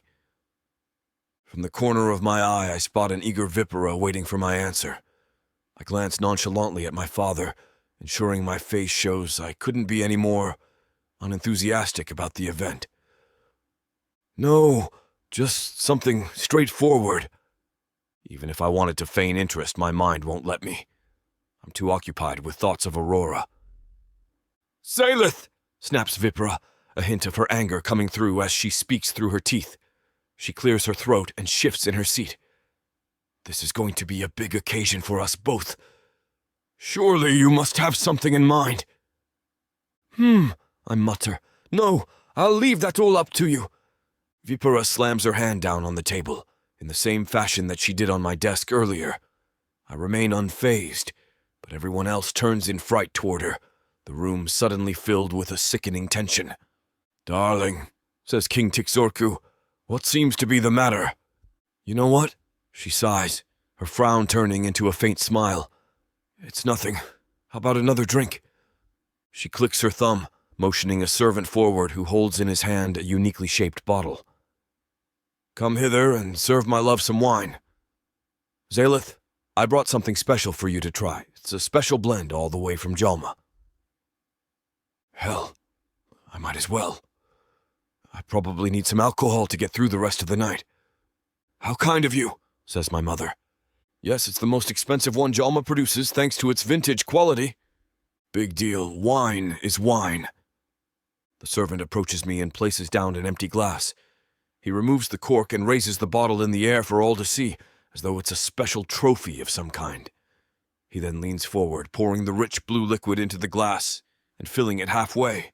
I pull it closer, then look around at everyone, noticing it's only me having the drink. Will no one else indulge with me? I ask, raising an eyebrow. It does look enticing, comments my father. I shall have some. Servant, please. No! Snaps Vipera. My father recoils in surprise. I'm sorry, it's just that back in Jalma, it's custom to let the intended receiver of such gifts have the first mouthful. After all, I did bring the bottle just for him. We're not in Jalma, I retort. It's fine, Zalith, says my father. I can certainly arrange for more to be imported. It's not a problem, assures Vipera. After a moment's thought, I uneasily pick up the glass. I swirl its contents around, smelling the wine's sweet aroma. Bringing it to my lips, I'm about to tip the glass back when the main entrance bursts open. "Stop!" yells Zalith, moving with such velocity that he comes to my side in the blink of an eye. He punches the glass away, knocking it to the floor and causing it to shatter. Everyone but me rises from their table, furious and pointing at Zalith, the most irate of all being Vipera. Guards rush forward from all directions as I look around amidst the chaos. I turn around to see Zalith being buried under a pile of guards. I rise, commanding them at ease. "What the hell is happening, Zalith?" "Sir," he gasps. "The wine! It's poisoned!" "What?" snaps Vipera, spinning to face the servant who brought the drink. "Seize him!" The guards descend on the frightened servant, blubbering about how he had no idea he was serving poison. All I can concentrate on is Vipera, though, as our eyes meet. At that moment, there's a look of contempt in her expression mixed with regret. That's all the confirmation I need to know that she's the one who tried to have me killed. As much as I wish to accuse her in front of an audience, I know there's no viable evidence. Before I can think of something, she's already issued the order to execute the man on the spot. "Wait!" I snap, but the sword is already swinging down on the servant's head. It goes rolling across the floor, much to my horror. Zalith mumbles beneath his breath. As I turn back around, everyone has already returned to eating dinner as though nothing happened. Disgusted, I throw my handkerchief down on the table and make my way to the doors. "Where are you going?" asks my mother. I leave her question unanswered as I depart the room. Zalith runs up behind me, the doors to the dining hall shutting loudly as it produces a loud echo through the palace halls. "What the hell was all that back there?" I ask. "An assassination attempt. I was almost a second too late. I'm sorry, sir." "You need not apologize. I saw the look in Vipera's eyes. This is all her doing. How did she get poison past our guards?" "She must have carried it in herself. That servant was ordered to poison the wine, but she was hardly going to take the fall for him." "This is madness," I mutter. "It's been 24 hours and she's already tried to kill me." "Sir, what are we going to do about this?" asks Zalith. It can't go unanswered. As tempted as I am to make a move on Vipera, I know it's wise not to act out irrationally. I shake my head. Nothing yet. It's too soon to do something. But the time will come and I will have my vengeance. Chapter 10.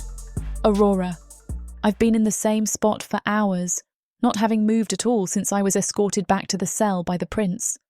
I can't stop hearing his words in my head, and I keep reflecting on the fact that he somehow knew who I was and what I'm capable of.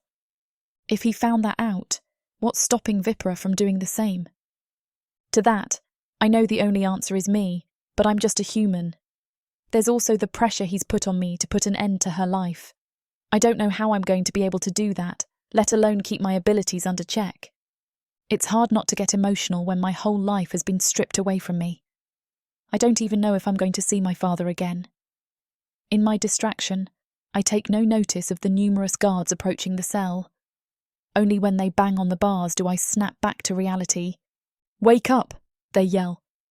The doors slide open as they storm in and whisk us away one by one. I stand up, raising my arms, and I willingly comply with the guard who has come for me. The prisoners and I all look at each other unsurely as we're led away to a washroom. It's a long hallway of sorts, with many shower heads and hoses.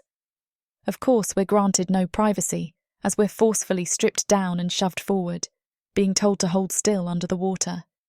It's turned on, unleashing water so hot that they may as well be cooking us. The temperature is clearly set for the tough scales of Naga, but I highly doubt they're taking complaints.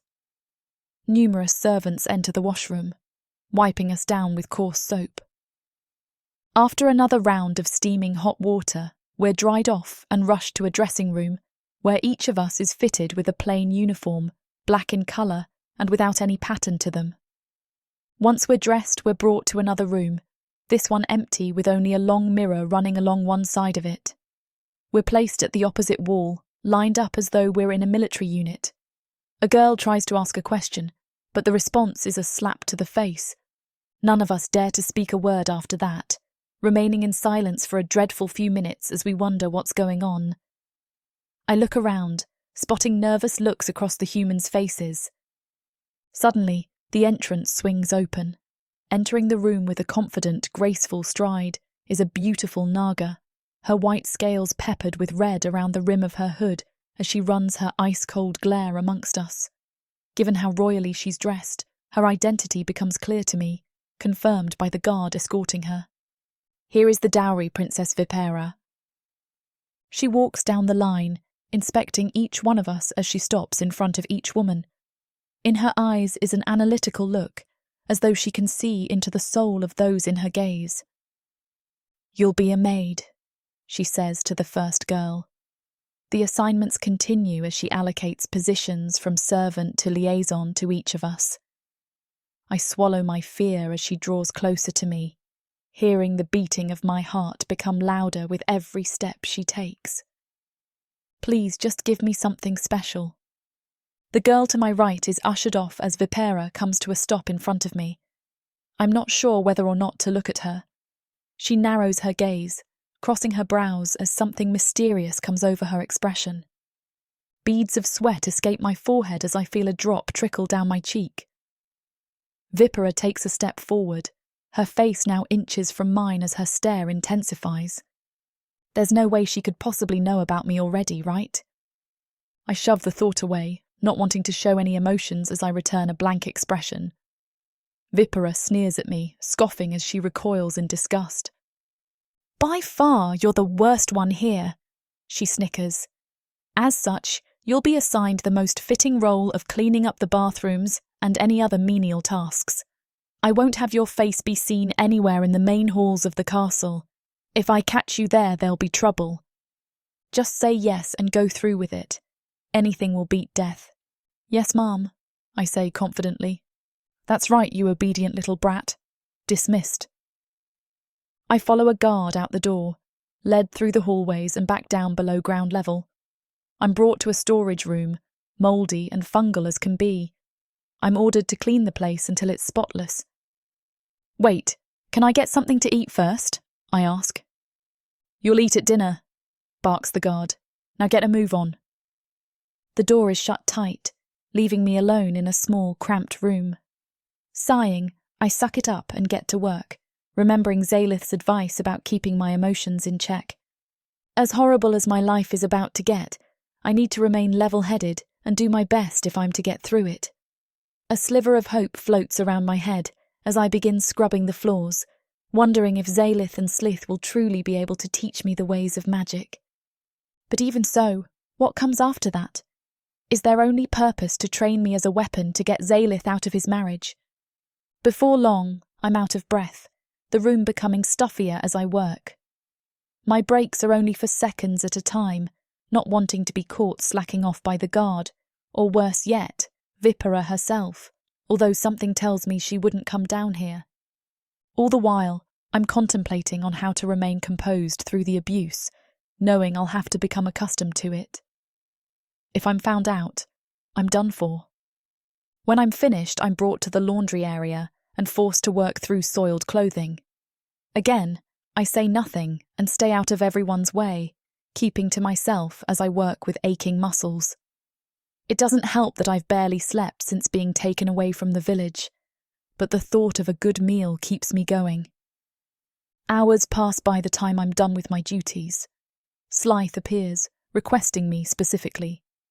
I make no hesitation in following the first friendly face I've seen all day.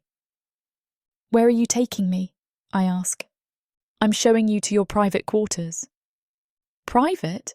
As in I get a whole room to myself?" I recoil in surprise. "That's correct," nods Zalith. "Since you're part of the dowry, you each get assigned rooms. It beats the cells." "You can say that again," I say, yawning. "I see that you're tired. I apologise for taking so long. Vipera had me come to you last on purpose, which I'm afraid means you've missed the evening meal." "You're kidding. Why did nobody come to get me?" "I'm afraid I was busy. I thought someone else would have summoned you. Could be the work of Vipera." What a brat.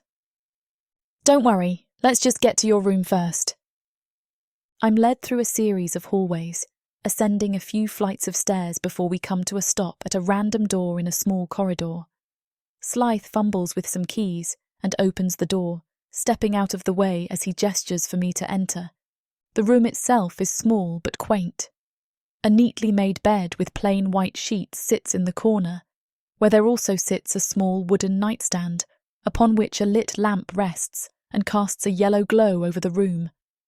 A medium-sized cabinet and single chair sit beside a desk, with a few loose sheets of paper and a quill with some ink. It's not much, but it's certainly more than I dreamed of having here. It makes me think of home, in turn causing thoughts of my father to pop into my head. I'm tempted to ask about him, but bite my tongue back, thinking it best not to drag him into this mess. It's safer for him that way. I spin around as Zalith reveals a small container of food hidden in the cabinet. I grab it from him, much to his amusement. Inside is bread with bahru stew. Hunger being the best sauce, I dig into it. "Zalith," I say in between bites, "you've been exceptionally kind to me since I got here." He smiles warmly, keeping his arms behind him. "Call me Rory. I prefer that name." "I would be honoured to call you that, Rory." He chuckles. "Now then, as you eat, I need to lay out plans for you.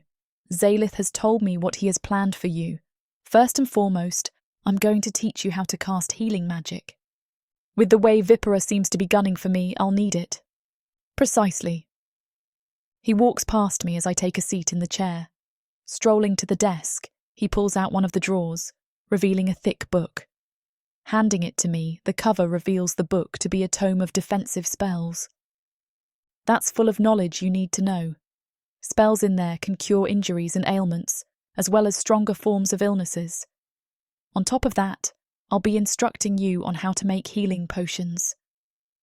I glance between him and the book, overwhelmed by the size of it. I know this must be a lot to take in, so for tonight, I suggest you start by simply wielding magic in your hands to get used to the sensation. No spells for now. "And what about our training?" I ask. "We'll start with the basic spells tomorrow night after the day is done. I'm aware your work tires you out some, but this time of night is the only free time we can get together." "Okay, so just wielding it tonight?" "Got it." "I'll leave you to it then. Good night, Rory," he says with a smile, bowing to me. "Zalith, thanks for all of this. Don't mention it. Get a good night's rest." He exits, leaving me with the first token of hope that this plan may actually just work. I read through the book for a while after that, fueled by the thought of overcoming the tyrant Vipera.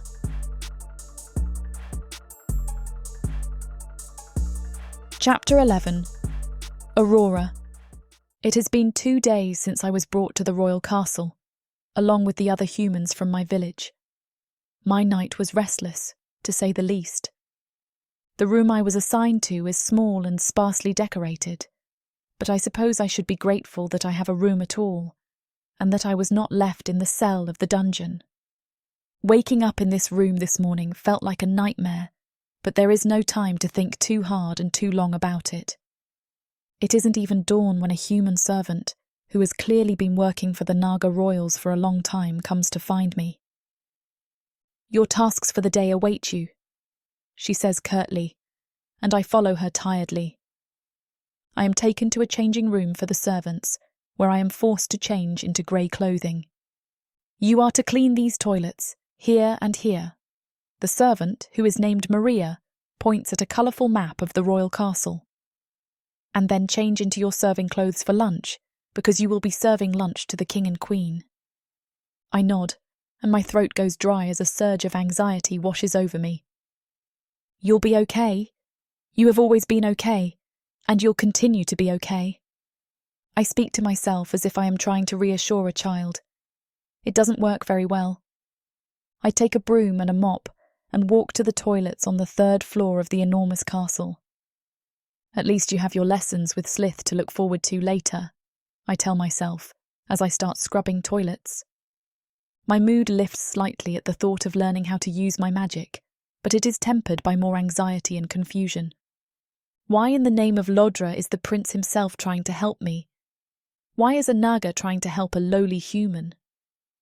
The questions bother me as I rush through each toilet.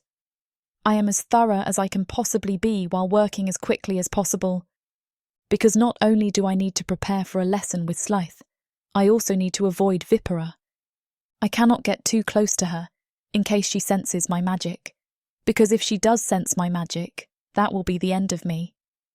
It has been 23 years since my birth and my mother's death. 23 years since my magic sparked to life inside me. Sometimes I cannot believe that this is my life. Sometimes I cannot believe that I am a human with magic. Sometimes I cannot believe that I have managed to hide my magic this long. I only wonder how long I'll be able to maintain the lie. I don't think it'll be very long. If the prince has already figured me out, then Vipera will soon realise what I am, and then there will be nothing left of me. I go back to my room after serving lunch to the king and queen. Luckily, Vipera does not eat lunch with her future in-laws. When I return to my room, my body is sweaty and my hair is unkempt. But there is no time for me to clean up, because when I walk into my room, Zalith is waiting for me. Despite my discomfort, my mood lifts instantly. Zalith smiles and his hood widens slightly. "Are you ready?" I nod eagerly in response, and he takes me back out the way I came. The castle is quiet after lunchtime. It feels almost empty as we walk through the castle. I cannot help but look around for Vipera as we walk, but Zalith seems completely confident. At the dining hall on the main floor, because there are 3 apparently, Zalith turns left, and as I follow him, we walk into a sunlit courtyard. The sun feels good on my skin, and as we leave the courtyard, we enter a beautiful garden. But as beautiful as the garden is, it cannot compare with the beauty of the gardens in my village. I am hit with a sudden sense of homesickness, and I inhale sharply as Zalith picks up the pace and turns a corner. "Are you coming?" he calls as I follow him around a hedge of short typh trees. A gasp escapes me as I step around the hedge, and a small manor house comes into view. It is beautiful, and the dangerous numiscu blossoms creep up the side of the manor. We enter the manor, and Zalith takes me down a flight of stairs to a large empty room. "You should change here," he tells me. "It is best to be comfortable while practicing." I nod gratefully at him and walk into a side room where a set of black cotton clothing waits for me. I pull it on and then join Zalith in the large room. The room is not empty when I walk back into it. Instead, there are different kinds of training equipment on the edge of the room. There are weapons and even human-shaped figures made out of cloth. "Show me your magic," Zalith tells me, and I take a deep breath before I step into the centre of the room. It feels wrong to let out my magic when I have spent so long concealing it, especially in front of a Naga, especially in the royal castle. And I also know that I cannot trust Zalith and Zalith. Not yet. My magic curls from my fingers in a shade of green that excites me and calms me in equal measure. This is right. This is where I'm supposed to be. The words float through my mind unbidden, but they feel right. It has been 3 months since Prince Zalith's engagement agreement with Princess Vipera was announced. It has been 3 months since my life was turned upside down by the news. 3 months since I realised that the minute Princess Vipera and Prince Zalith were married, my life would be in danger forever. And now here I am, training to use my magic in the Naga royal castle. How did we get here? Your magic is arcane. That is what we call it. Arcane magic manipulates the energies around us, Zalith explains. I have always known that my magic depended on the energies that surround me, but I never realised that it had a name. Arcane, arcane, arcane. Okay, I want you to start off small.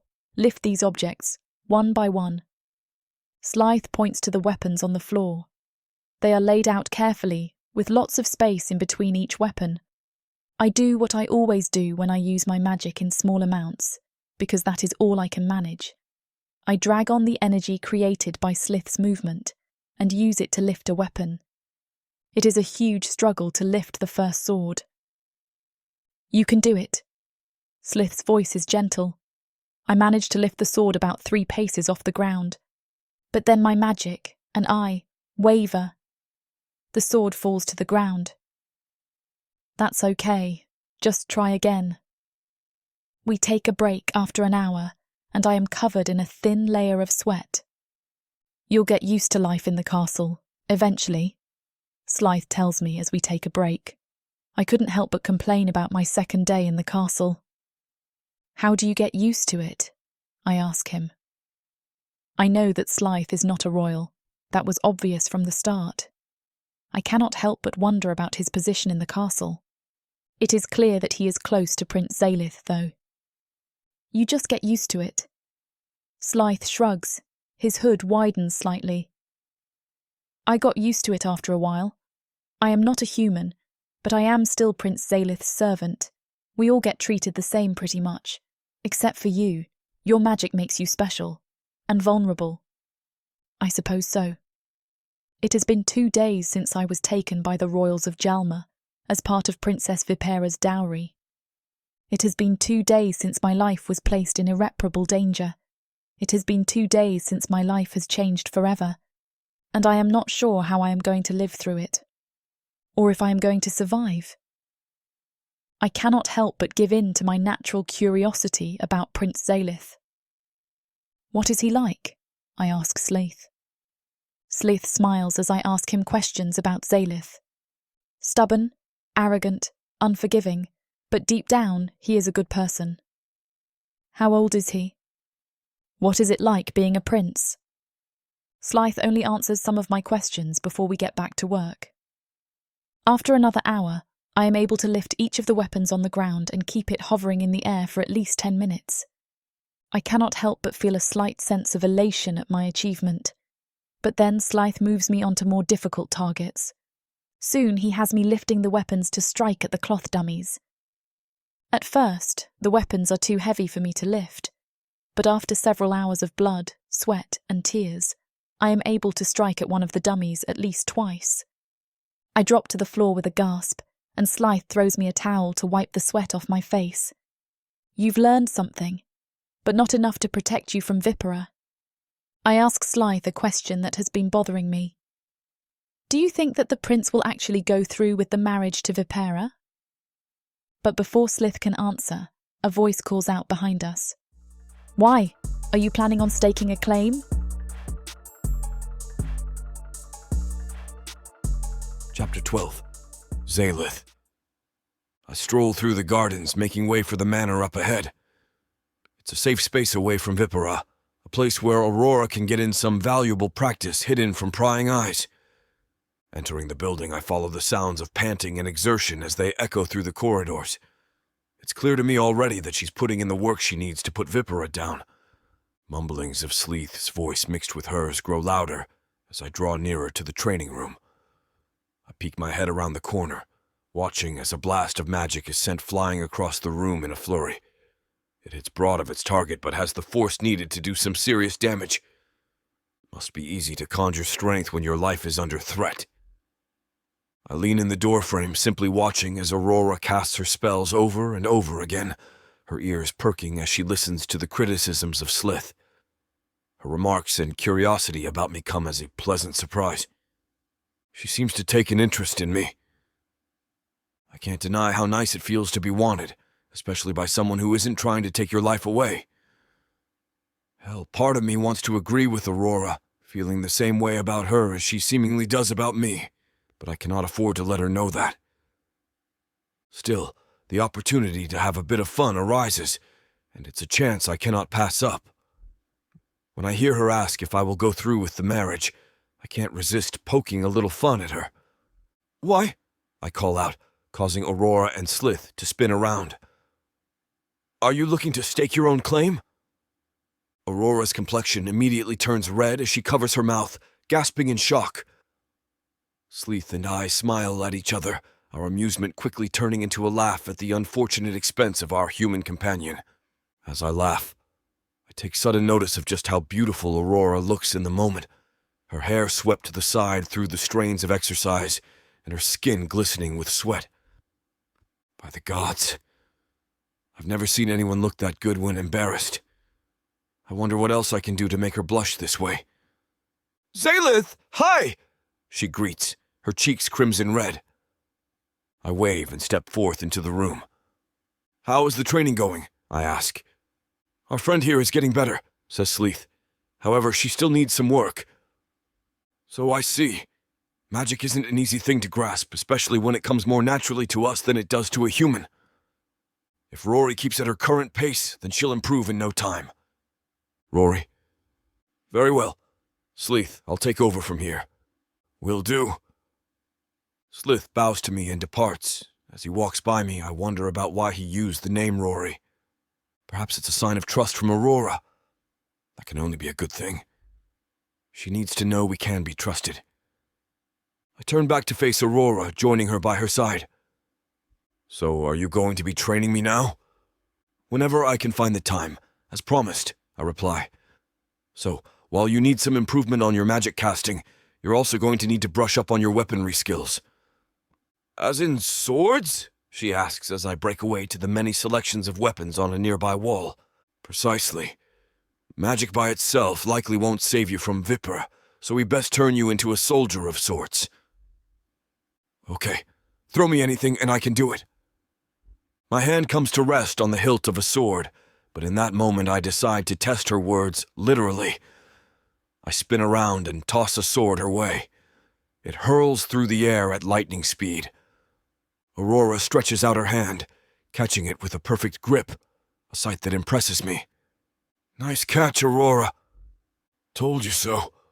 Smiling, I take another sword off the wall and approach her, removing my cloak with my free hand as I do. Revealed underneath is my training gear, a light armor set that provides the highest degree of protection without compromising the ability to move. At the sight of my gear, I catch Aurora's eyes wandering, her mouth parting ever so slightly. "Eyes up here. Don't let yourself get distracted." She nods promptly, flushed skin still apparent on her face as she readies herself. "We're going to be going over some basics. Hold up your sword and angle it toward me." She does so, the look on her face changing into one of unbreakable focus and determination. "I'm going to show you a basic swing, the most default of all attacks." I perform the maneuver, my sword colliding with hers as steel meets steel with a loud clang. "Got it?" I ask, to which she responds with a nod. "Now then, repeat the same on me, as hard as you can." I hold up my weapon, keeping my grip light as I expect a shoddy attempt at the attack. To my surprise, I underestimate her strength as she swipes with precision, almost knocking the sword from my hands. "Good work," I exclaim with a smile. "What's next?" she asks, her expression remaining unchanged. Her concentration is admirable. "Next is a forward thrust. Watch me closely." Her gaze is powerful, her energy taking hold of me in an enticing way as I lunge forward, hurling the tip of my sword straight ahead. She repeats the movement, her body stable and strong. She seems to be grasping this a lot quicker than magic. "Let me ask something," I say, facing her directly. "You seem to have quite the grip on this." She draws herself up, a look of thought coming over her face for a moment. "Well, I suppose I have my father to thank for that." "Your father, he lived back in the village with you?" I ask. "That's right." She nods. "He's a blacksmith, you see, the finest in all of Lodra. These weapons are children's playthings compared to his work." I laugh, which causes her to smile. "Somehow I don't doubt that," I say, catching my breath. "So you practically grew up amongst weapons." "They're as natural to me as magic is to you." She chuckles. "Don't get me wrong, I certainly can't fight, but I like to imagine I have a better grasp on this than the average human." "Do not underestimate yourself, Aurora." "Zalith, call me Rory." I pause, turning away as I smile. "Very well, Rory." She returns the gesture, her demeanor softening. "Come on then, let's have a sparring match." "So soon?" she asks. What's the matter, Rory? I chuckle teasingly. Let's do this. She raises her sword as I brace myself for her attack. I do so with only a moment to spare because she springs forth with an assault so strong I almost lose balance. She goes for a swing, which I deflect, causing her weapon to fall to the ground. Rory stumbles forward as this happens, but I react too late, my sword also falling from my grip as we both fall to the soft ground. In the turmoil, I end up on top of her, my lower body pressed between her legs. She looks up at me, our hot breaths landing on each other's faces. A rush of blood floods my head as my eyes dart to her lips. She does the same, the heat rising in the room as I'm filled with the urge to take her there and then. From the look on her face, she's just as enticed by me as I am by her. Magnetically, our lips move to meet each other's, but before they can, there comes a sudden voice from the entrance. I kneel up, turning around to see a panicked Zalith standing in the doorway. I apologize for interrupting, sir, but Vipera is searching for you, and by the gods she is on a warpath. Oh. What's going on? Asks Rory. I help her to her feet. My arousal is replaced with the urge to get her to safety. Gods know what Vipera will do if she finds Rory here. I'm only thankful she's not the one who stumbled in on us. Vipera is coming. We need to get you out of here, I tell her before turning to Zalith. Take her back to her private quarters, but slip out the rear doors. Keep an eye out and do so as quietly and quickly as you can. Zalith! Exclaims Rory. I'm sorry, Rory, but this is an emergency. Go now! She's whisked away out of sight as I put away the weapons and tidy myself off. The come down from the arousal causes a wave of exhaustion to wash over my body. That was too close. Sighing, I push through the main doors of the manor, stepping back into the gardens. What greets me is a hellacious sight in the form of Vipera, standing there like a predator with her eyes locked in on her prey. Just where the hell were you? She demands, her voice as ear-piercing as ever. Why do you care? I snarl. By now, I've had more than enough of her constant questions. Wait a minute, she mutters, her nose twitching. You were with a mistress, weren't you? I don't have time for this. I sigh, walking past her. She spins around on her heels and marches by my side. I can smell the damn arousal off of you! Quit whining me around like a fool and come clean, she yells. I have nothing to say to you, so don't waste your breath. She halts in place, stomping her foot down on the ground. I can't believe you want a human over me. I give her no more words, not even turning around to face her. Instead, I press forth, trying my best to ignore her hollering. Even so, I become filled with a building sense of dread, knowing I must find a way to protect Rory. Vipera is closing in on identifying her, and time is running out. Only the gods know what she'll do if she finds out Rory is both the girl who has my attention and a human with magical capabilities. Chapter 13. Aurora. Before I can ask anything else about what's going on, Zalith has me in his grip and takes me out of the training room. Judging from the look on both his and Zalith's faces, this is serious. Dread comes over me as Zalith disappears out of view. In the flurry of what was going on with Zalith, I had only caught a mere mention of Vipera's name. Maybe Zalith will tell me what's going on. Zalith, is something happening? What were you and Zalith talking about? I ask. Not right now, Rory, he snaps. We must move, and quickly at that. We step out into the gardens using a rear door, sticking close to the edge as we take a quiet path back to the main palace. Zalith guides me through a side door, taking us back into the familiar hallways and corridors of the main building. We pause at each corner as the servant peeks his head around each corner, his eyes studious and wide. I follow behind him cautiously, listening to his every word as he tells me when to stop and when to move. I'm taking you back to your room. We're almost there. Just stick close. Along the way, I get caught up thinking about Zalith's upcoming marriage to Vipera. He had previously mentioned word of it before, but I cannot help but wonder why he can't get out of it, contract or not. After all, he's a prince. Surely his say has to count for something. Zalith, tell me something, I say with a quiet voice. The servant says nothing, his eyes peeling our surroundings as he looks to the nearby stairwell. Hey, I'm talking to you, I say a bit louder. He spins around and lightly nudges me into the shadows. What is it? He asks. Why is Zalith still going ahead with marrying Vipera? Can't he just say no? Really? That's what you stopped me for, he says, rolling his eyes. He pinches his nose. Look, he wants to get out of that agreement more than anything, but he can't. He's bound to carry out the marriage by duty. And his contract? That practically seals the deal. It can't be broken. It's as simple as that. He grabs my wrist. Now let's go. Damn it. There rises within me a sense of jealousy that he's going to be with someone else, a woman by no means deserving of him. My head questions if it's wrong to feel this way, but my heart cannot deny the feelings I have brewing for him. I know for a fact it's more than a simple crush. The thought of him being taken away just doesn't sit right with me, regardless if it was his duty or not. Clearly he thinks the same way, or else he wouldn't be training me to kill the woman out for his hand in marriage. Yet the question still lingers. Would he even want me in the end?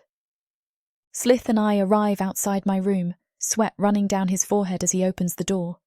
Stepping aside, he ushers urgently for me to enter, looking around as he follows in and closes the door behind me. Phew, he mutters. So what now? I ask. Zalith strokes his chin, his brows crossed in a manner of deep thought. You're going to stay here for the rest of the evening. Make sure to lock your door and do not leave until it's time for your duties in the morning. All right, I suppose I'll just practice magic in here then. No, he returns. It's not safe for that right now. Us Naga have exceptional senses, and Vipera's on the hunt right now. If she picks up even just a whiff of you, then you'll be done for. Fine, I say confidently, trying not to show my fear. Zalith opens the door, glancing over his shoulder at me for a moment before leaving. There is a sudden quietness that fills the air in the room, like water pouring into a cup. I retreat to the bed. Despite having pulled both a full-day shift and a training session with both magic and weaponry, I'm too energetic to sleep. I mull over the many thoughts in my head, tossing and turning for what feels like hours until I eventually pass out from boredom. Wake up! Booms the loud voice. I turn over, sitting up to find 3 large looming figures standing over my bed. You're coming with us! Before I can say anything, they all reach towards me, grabbing hold of my arms and legs. I'm whisked from the bed with force, my chest clenching with fear. What's going on? Put me down! I scream, lashing and kicking. My foot lands hard on the guard holding my legs, causing him to reel back as he grabs his face. Still, even with my feet on the ground, my strength is nothing compared to the 2 guards restraining my arms as they throw me to the floor. My mind immediately springs to the possibility of using magic, and for a moment I'm muttering a spell to myself. Suddenly, I bite on my tongue, realizing that even if I was to somehow get all of these guys off of me, I'd have many more to deal with. I'll be dead if I use my magic. Stop resisting! Hisses a guard. Okay, I'll comply, just let me walk. The guards let go, each of them surrounding me as if they are my personal bodyguards. If only that was the case. I'm led back down to the lower levels, to the same floor as the prison cells. There, I'm directed into a small room where the door shuts behind me. A blinding light is lit as I cover my eyes. My vision adjusts to finally reveal Vipera standing at a table before me. Behind her, to one side, is an older Naga, dressed in similar clothing to her, and to the other is Zalith. What's going on here? I ask. Have a seat, hisses Vipera. I'll be the one asking the questions here. I'm about to be tortured. I shakily pull out a seat, trying to get a grip on myself as I shift uncomfortably in my chair. All around me are enemies, save for the exception of Zalith. But why is he here?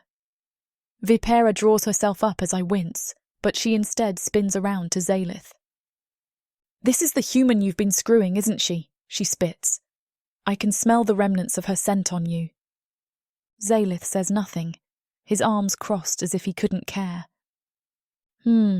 Say nothing all you want, but this is her. I just know it," snickers Vipera. "Guard."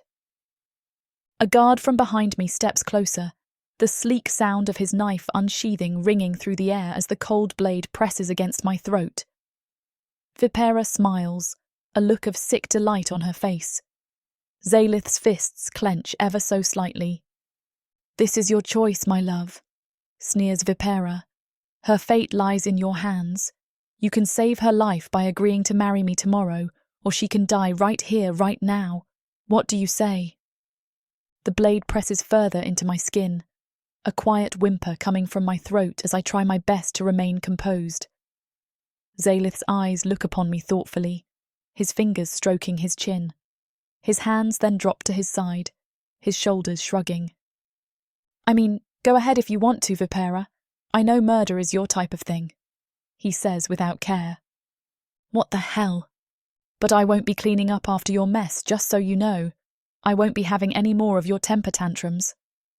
Vipera looks at him unsurely, seemingly baffled by his answer. I realise he could be doing this to save my life, but he's almost too good at being cold. It's at that moment I'm hit with a disturbing thought. What if he's not actually trying to save me? Could it be that I'm useless now that I've been discovered?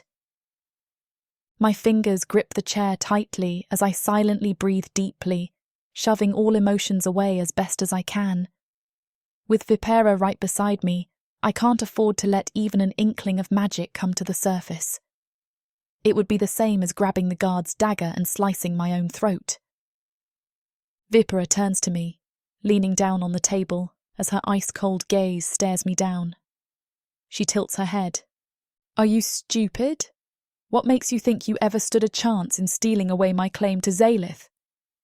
I open my mouth to reply, but she slams her hand on the table. "Don't you dare try to deny it, or I'll kill you right where you sit." I keep my mouth shut, deeming it best not to say a word. The older Naga in the corner raises an eyebrow at me. "She's not even going to beg for her life?" he says. "It seems not," muttered Vipera, taking a step back. "Very well then, if that's how you want it, Aurora." The guard lifts me from my chair, his slimy hands gripped tight around my neck. Vipera strolls slowly around the table, coming closer and then stopping within an inch of my face. "You have no one here anymore. Not even Zalith wishes to waste his time with you, so killing you right now would be the easy option." I shoot a sidelong glance at Zalith, his cold demeanour remaining unchanged.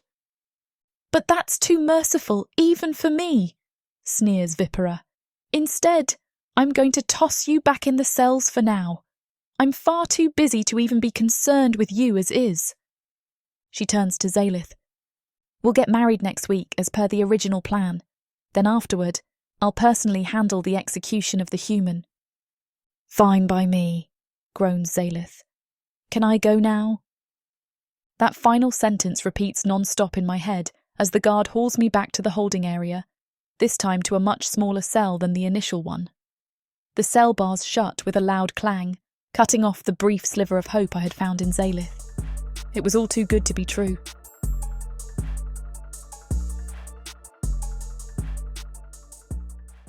This huge orc brings out the animal in me.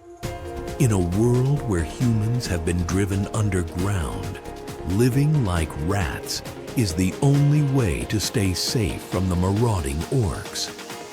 All my life, my only job has been to make sure I have enough to eat. These orcs of the Burning Sun clan will vow to keep their human mates safe. There is a nobleness to these giant savages, alpha male warriors who will protect their women at all costs. Get this complete series of books following the Burning Sun clan for 70% off. Each book is a full-length monster romance that features a giant orc with eyes for his beloved, curvy human. Happily ever after guaranteed. Protheka's magic is eternal. This bundle will show you that size really does matter.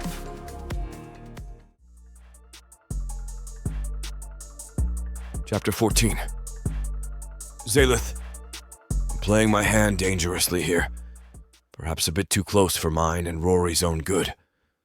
Vipera is unpredictable, and I've just given her permission to take Rory's life. Yet I cannot afford to show Vipera that I care for the human, for she'll likely give her a fate far worse than death. The guard scruffs her by the neck, a sight that fills me with rage as she is then dragged off toward the holding area. Acting cold and uncaring while she had a knife to her throat took a lot of restraint, but now more than ever I wish to rush to her aid. I hold back once more, knowing that doing so would be the same as signing her death warrant. I may as well be giving the execution order myself. There's also the chance I'll get her too riled up emotionally, and that may not end well. She's displayed an excellent ability to keep her magic deep down, but I need to wait before I do something about all of this. If she were to exhibit any capabilities of her magic at this moment, it'd be over in an instant. We won't be so lucky each and every time. I watch as Vipera smiles widely at the sight of Rory being hauled off. I so badly wish to smack it off of her face. Somehow she hasn't yet detected what Rory is capable of, but perhaps she's been too focused on securing her place by my side on the throne. I force myself to turn away, unable to stand the sight of Rory in pain. Only when she is tossed into a nearby cell do I hear a singular sob cry out. It hurts more than a dagger in the back. It's then that it hits me. My feelings for this human go far beyond the surface level. Hell, I knew I liked her for more than her body, but I never felt something like this before. It's far more powerful than I ever thought, even stronger than the urge to protect her. Vipera directs her glare at me. I return the gesture, standing tall. She scoffs, shaking her head as she storms off, her father following close behind. They leave in the direction of the guest wing. I stall behind, waiting for another minute before making my own exit, turning in the opposite direction that Vipera takes. I turn a corner where I'm greeted by my servant, an anxious look written across his face, mixed with woe and guilt. Zalith, I'm so sorry, he pleads, throwing his hands together. I took her back to her room as directed and told her to stay put. I lay a hand on his shoulder. You did your best, Zalith, so do not apologize. Vipera has her own dastardly ways of finding out information. So what now, sir? Are you going to go ahead with the marriage arrangements? He asks. Over my dead body, I growl, the anger-inducing face of Vipera flashing in my mind. Rory is still alive, tossed away in a cell. I need to go after her, Zalith. I cannot just leave her to rot away while I go cruising into some life I'd rather not live. Sir, I don't mean to question you, but are you sure that's the best idea? What other choice do I have? I ask, my voice full of longing. Zalith crosses his brows at me, drawing himself up. It's not the wisest move with all this activity tonight, but I'll stand with you. A relenting expression comes over his face. Perhaps he sees just how much Rory means to me, and how much I need him right now. I nod at him. Thank you, Zalith.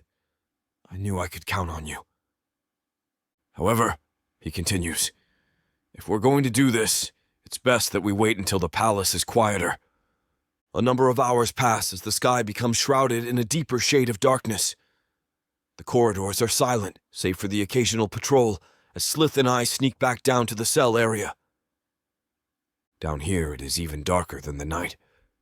Vipera has presumably ordered for all sconces to be put out, leaving Rory in pitch-black nothingness. Zalith and I carry torches as we dread the depths of the palace.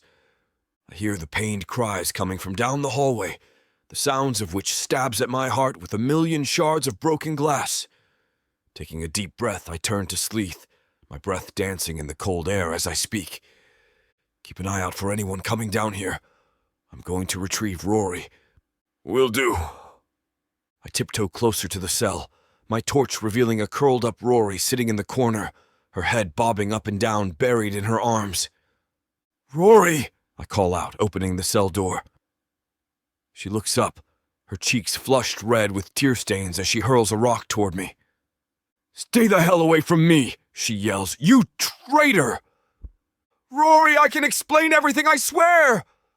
She rises to her feet, her sadness suddenly replaced with rage. There is fury on her face, her skin as red as fire itself. I raise my hands as a sign I come in peace. I don't want to hear any more of your nonsense," she screams. "You've betrayed me. All I was to you was a mere tool, a means to get you out of your marriage. Well, you can go screw yourself." I say nothing. Her voice reduces to a whimper. "Can't you see you've brought nothing but ruin to my life? Everything was fine before you came to my village and plucked me away. But you're here now for a reason, aren't you?" "Yes." I take a step closer, placing my torch inside a sconce holder. "I figured. I'm a failure to you now that I've been discovered, so you're going to kill me yourself and tie up a loose end. I never should have trusted you from the start. I push her back against the wall, her eyes widening in surprise. "What are you?" I bring my lips to hers, my body becoming surged with a burst of energy so powerful that it seemingly spreads to hers. Her arms pull me closer as our tongues meet, moaning as she melts into me. I pull away gently, looking softly into her soul through her eyes as I stroke her face. "I'm so sorry, Rory. Things were never meant to go this way. I had to act cold in front of Vipera, because if she saw that I care so deeply about you, well, then I wouldn't have had the chance to do what I just did." She sighs as I dash away her tears. "I thought you were being for real. I was this close to dying, and you just seemed to brush it off, but I see now what you mean." She runs her hand down my chest. "Just don't ever do something like that again. Then help me take this brat down." "What's going to happen now?" she asks. "One thing is for certain. It's no longer safe for you here in the main palace. Zalith is waiting for us just around the corner. He and I will take you back to the manor where you can hide for the time being." I lead her outside where Zalith smiles at the sight of Rory. They embrace in a hug. "Rory, you need not say a word, Zalith," whispers Rory.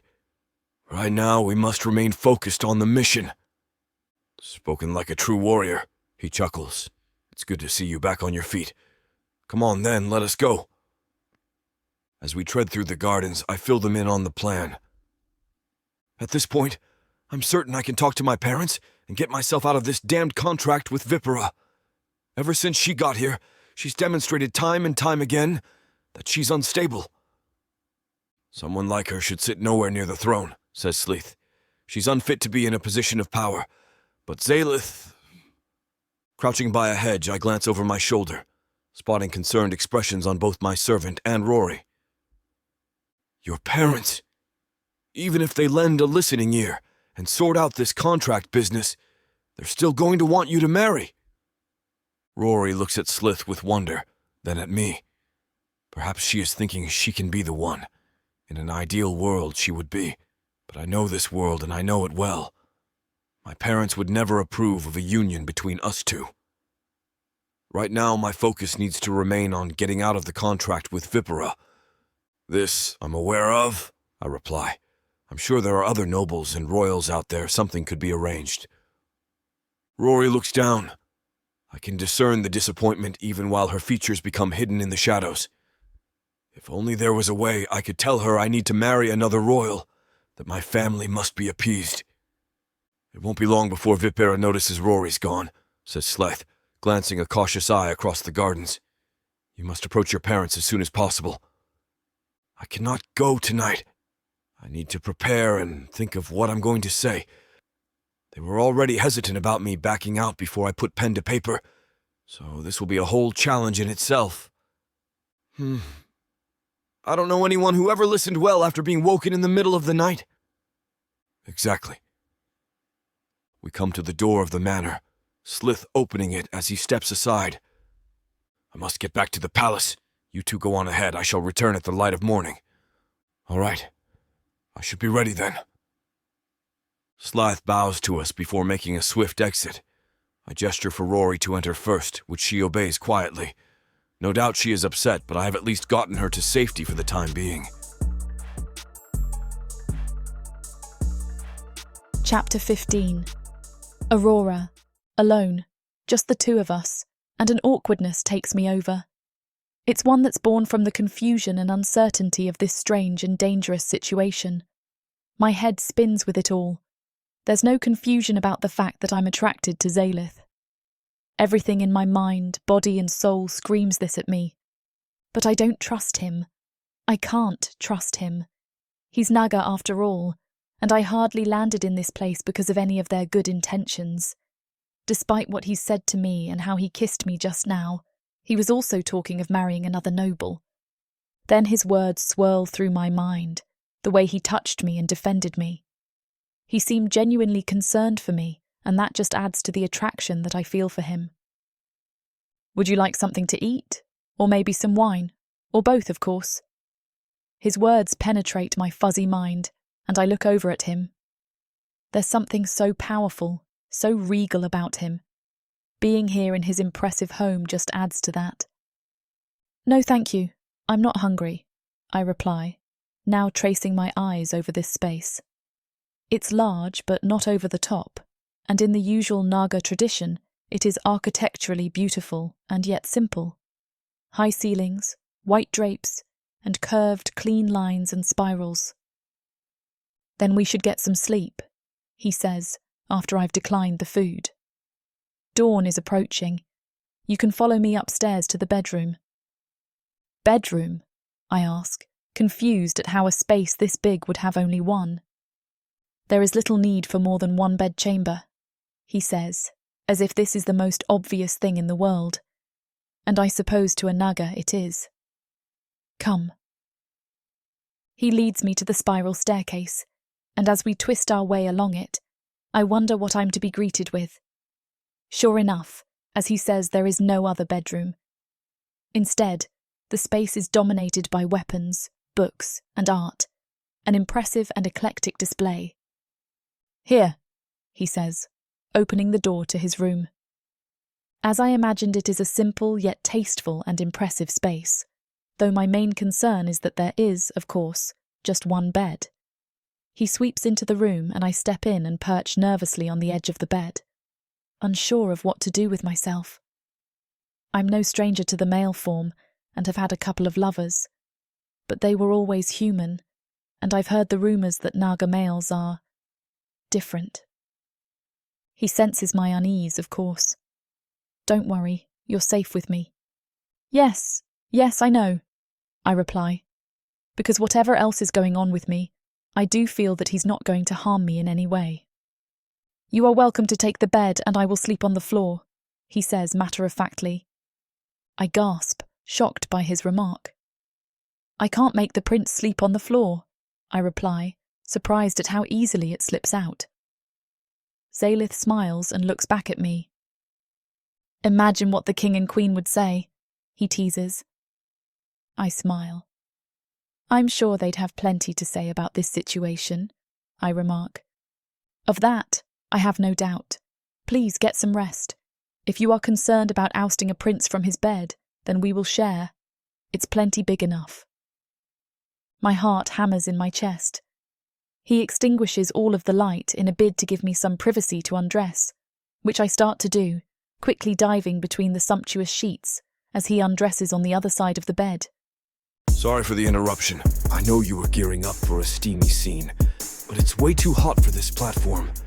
If we want to keep sharing our stories for free, we have to abide by this platform's guidelines. To get the full, unabridged audiobook, go to worldsofprotheka.com. Browse through unabridged audiobooks, countless ebooks and bundles offered at a discount.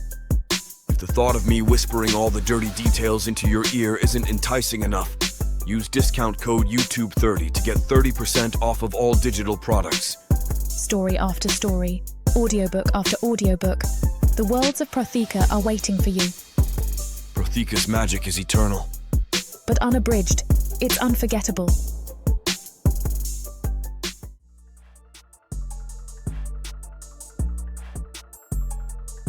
Chapter 16. Zalith. Her golden hair is now damp and her skin is slick with sweat. She lays beneath me panting, and I kiss her cheek before rolling off her onto my back. Slowly, she rolls over and tucks herself under my arm, saying nothing as she recovers from what I've just pulled from her. Something I'm guessing she's never experienced before with her human men. I smile just knowing that. As much as Samara and I want to finish what these two characters have started, it looks like this chapter is about to get too hot for this platform to handle. Unfortunately, we have to pause here because their guidelines won't allow us to reveal the spiciest details. They keep bringing you these free audiobooks. We have to follow their rules. But don't worry. You can experience the full, unabridged version over at worldsofprotheka.com, where the boundaries of passion and fantasy collide. Use code YouTube30 for 30% off any of our unabridged audiobooks set in the rich and immersive worlds of Protheka. Protheka's magic is eternal. With these scenes, it will be unforgettable.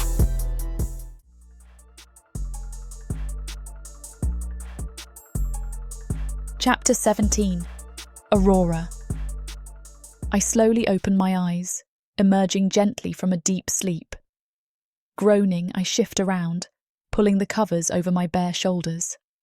A sound of shuffling paper comes from the other end of the room, coupled with mumbles of a low voice. I rise up from the bed with roused curiosity, rubbing my eyes. Hunched over at his desk is Zalith, running his finger down his copy of the contract. His eyes are laser-focused. "Zalith?" I call with a tired voice. "You're up already?" He turns his head, a warm smile appearing across his face for a moment as he waves. "Ah, you're awake, Rory. Very good. How did you sleep?" "Like a baby," I say with a smile, remembering how it was he that assured it. "Come over here when you're ready." I extend my arms in a satisfying stretch, yawning as I do so. I swing my legs over the edge of the bed and grab my clothes. Once dressed, I join Zalith by his side, pulling a chair close to the desk. Any moment, I expect him to make a flirtatious comment about what happened between us. I even shoot him a suggestive look, resting a hand on his inner thigh. However, he remains concentrated on the task at hand. Clearing his throat, he draws himself up. "So, I was thinking about my plan," he says, tapping the contract as he speaks. "I figure it's best that I just be honest with them, but make a point out of Vipera's unpredictable behaviour. My parents are headstrong, but they listen to reason when there's no emotion involved, so straight facts should be enough to dissolve the engagement." My first thought is a lack of faith in his so-called plan. "Zalith, I don't know about this. Just last night you were pointing out how they barely gave a listening ear to you before you signed the contract." "Yes, but they themselves have been witness to Vipera's erratic conduct." "And what were their reactions?" His brows cross, as though recalling a past memory. "Well, they did not do much, but they're my parents. At the end of the day, I'm sure they'll listen to reason if it concerns the security of the throne." I shrug, nodding along in feigned agreement. I still don't think it'll work, but there's not much I can say. At the same time, I'm concerned about how he has not mentioned us sleeping together. I wonder if he even remembers it happening about what we shared. Is he that focused on the task at hand? I can't be that angry.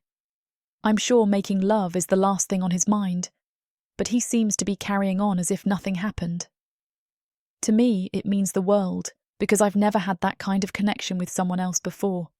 Am I just another piece of meat to him?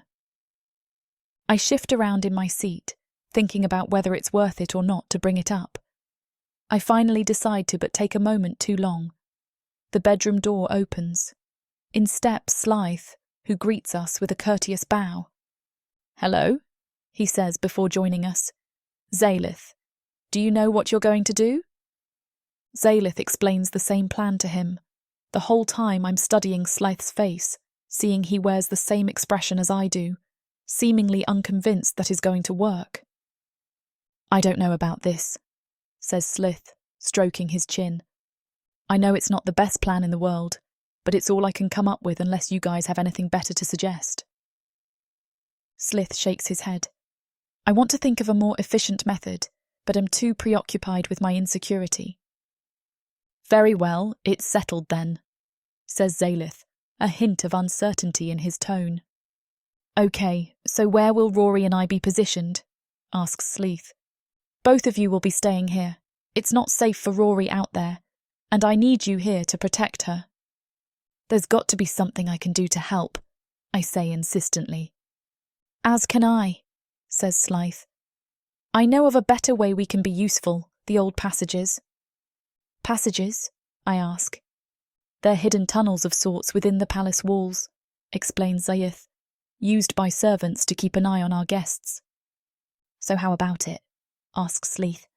We can be close to you in the event that something goes down. Plus, we'd be concealed and out of sight. Well, shrugs Zalith, as long as Rory is safe. Nothing will happen, though, I'm sure of it.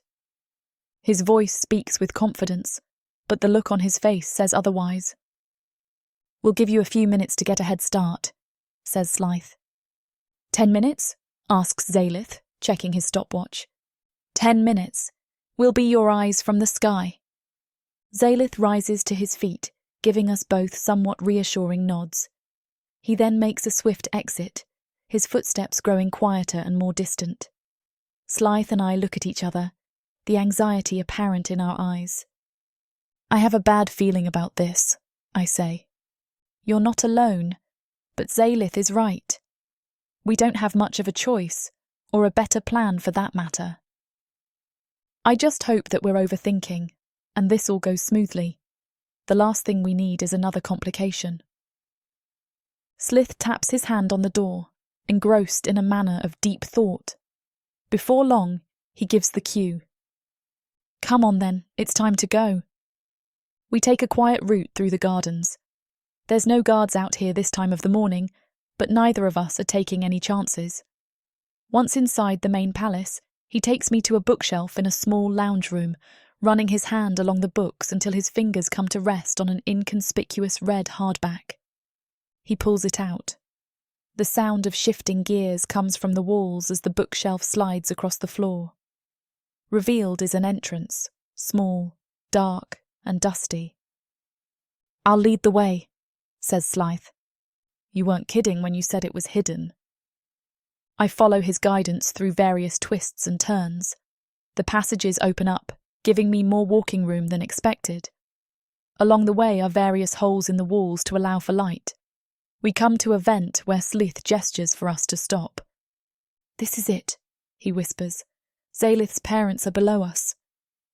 I peer through the vents, spotting them lounging below.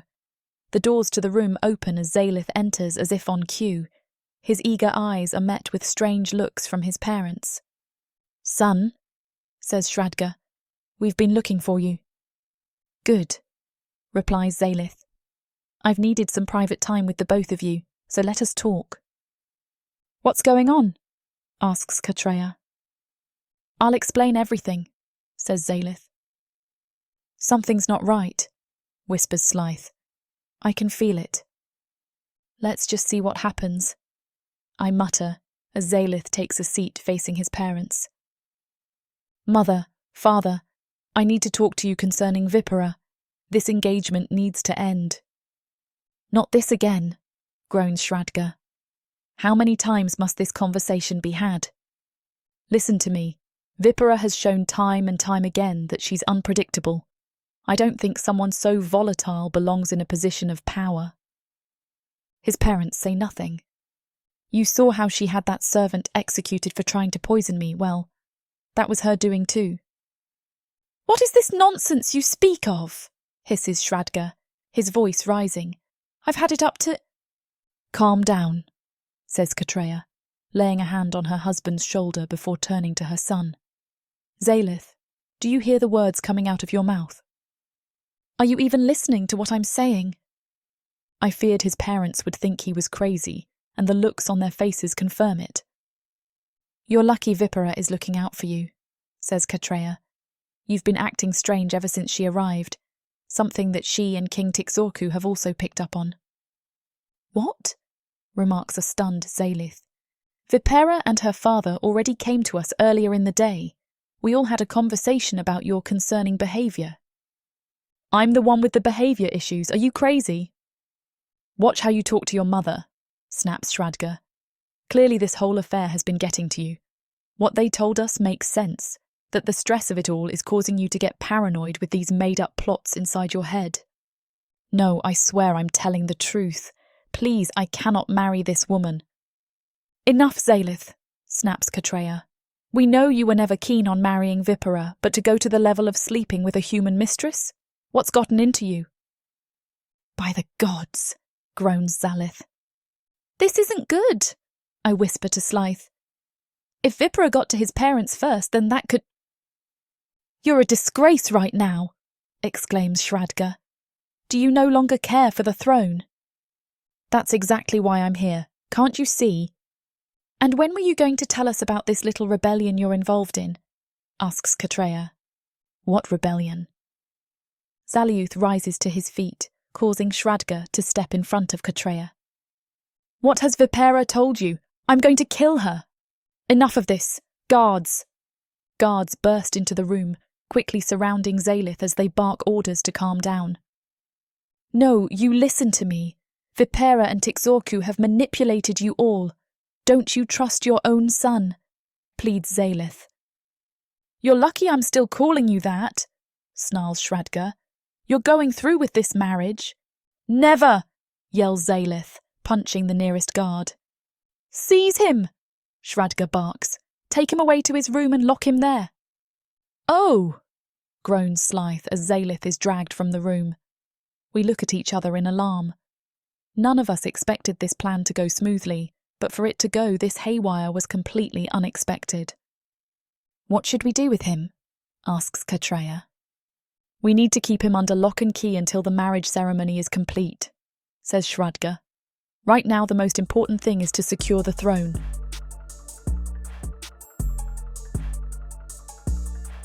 Chapter 18. Aurora. Panic rushes through me as I watch Zalith get dragged from the room.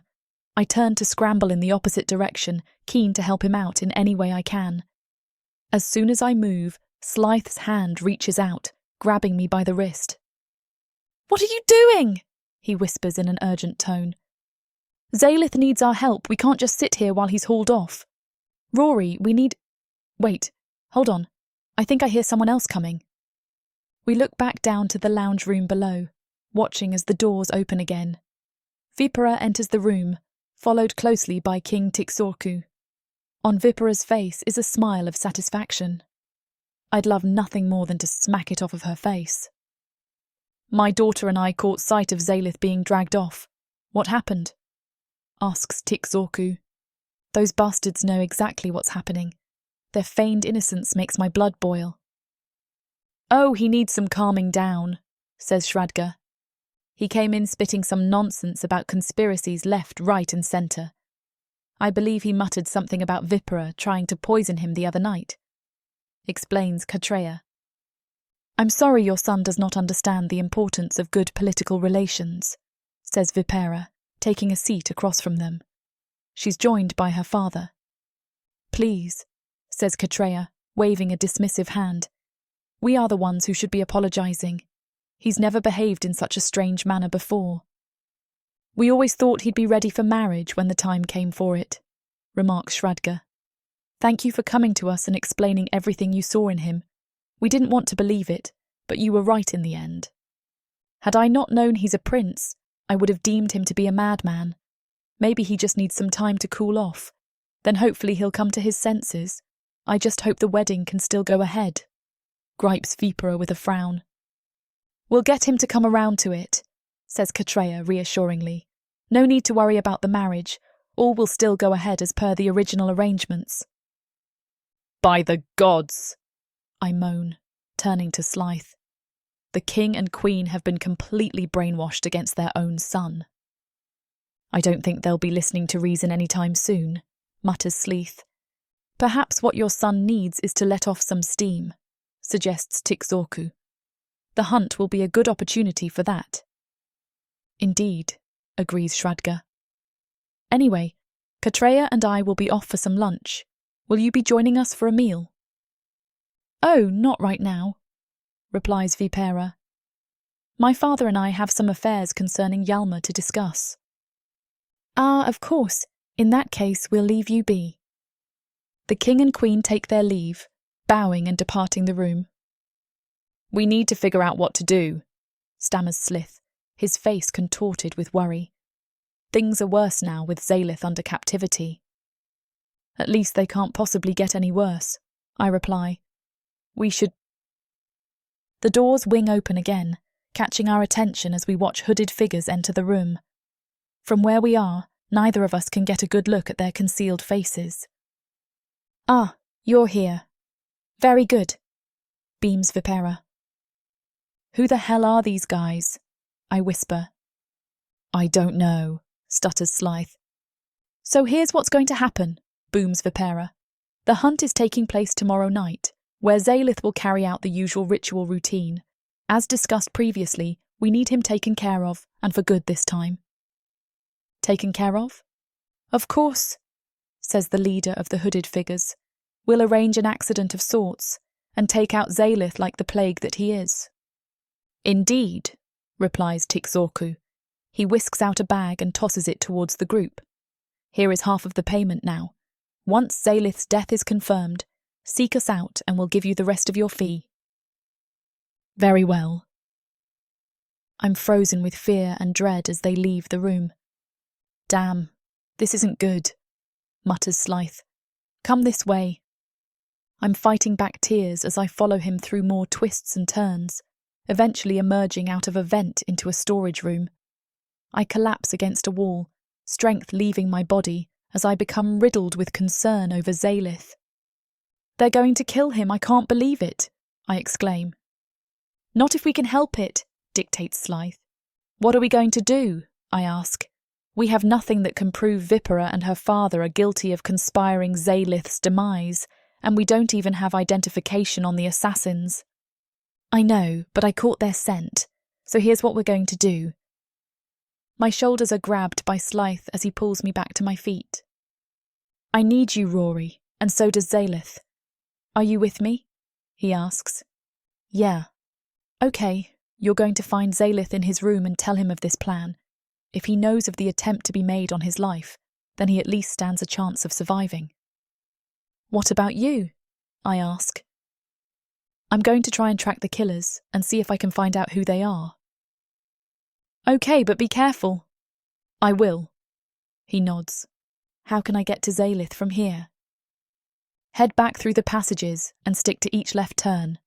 You'll come to a vent leading out into the kitchen pantry, where you'll then sneak to the art room. It'll be the first room on the left on the next floor. At the back of that room is a collection of utensils and cutlery. Pull on the golden three-pronged fork and another passageway will open up. Keep straight, and you should reach Zalith's room." "Stick left, head upstairs, art room, fork, keep straight." "Okay, I think I've got it." "Good luck, Rory. With you by my side, I know Zalith can make it out alive." With that, Zalith bows and disappears out the nearest door. I turn around and go back through the dark passageways, feeling my way along the walls for each left turn. Rodents of various sizes scurry between my legs. The passage grows darker. I advance, but I don't panic, my mind remembering how important it is I reach Zalith. Right now, I care more for his safety than I do for mine. After a few minutes, I turn the final corner, spotting a light coming up ahead. I step out into the back of the kitchen pantry, my legs and back aching from crouching for so long.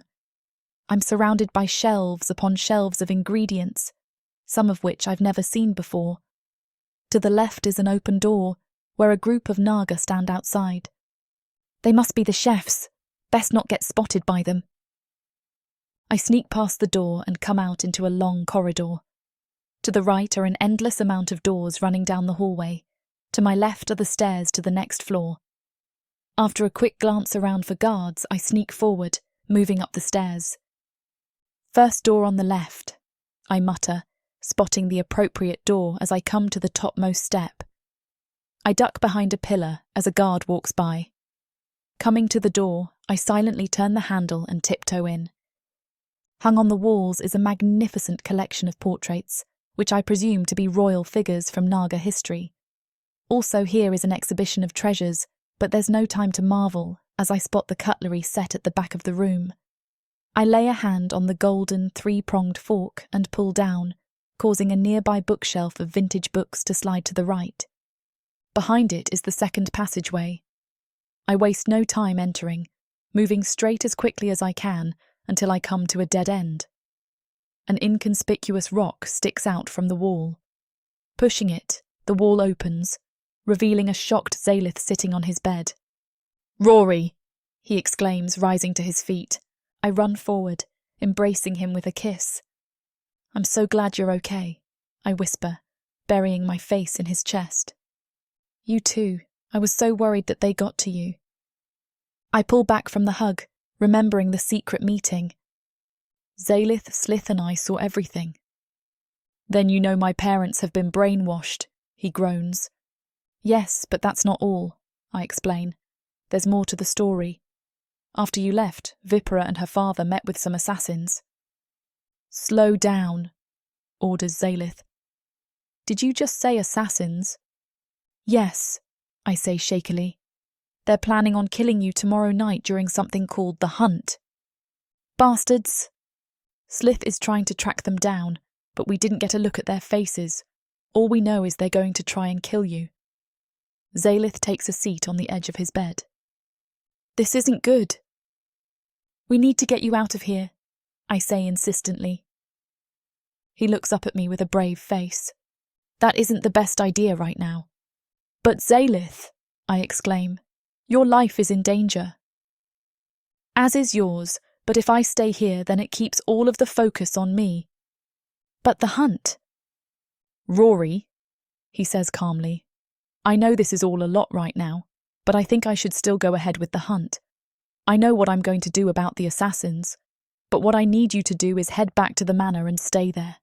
You're in good hands with Slith." I say nothing, worry anchoring my voice of concern deep in the pits of my body. "Do you trust me?" he asks, standing and pulling me closer. "Yes, I'm just worried." "I know, me too. But this is for the best. I'll promise you that somehow I'll make it out of the Hunt." "Oh, Zalith, I just want all of this to be over." He throws a finger to my lips and brings them to meet his own in a passionate kiss. "Soon, you and I both will be free of her terror. Go now and be with Slith. I'll catch you tomorrow night." Leaving proves difficult. As I disappear back into the passages, I pray that by the end of the Hunt, Zalith will still be in one piece.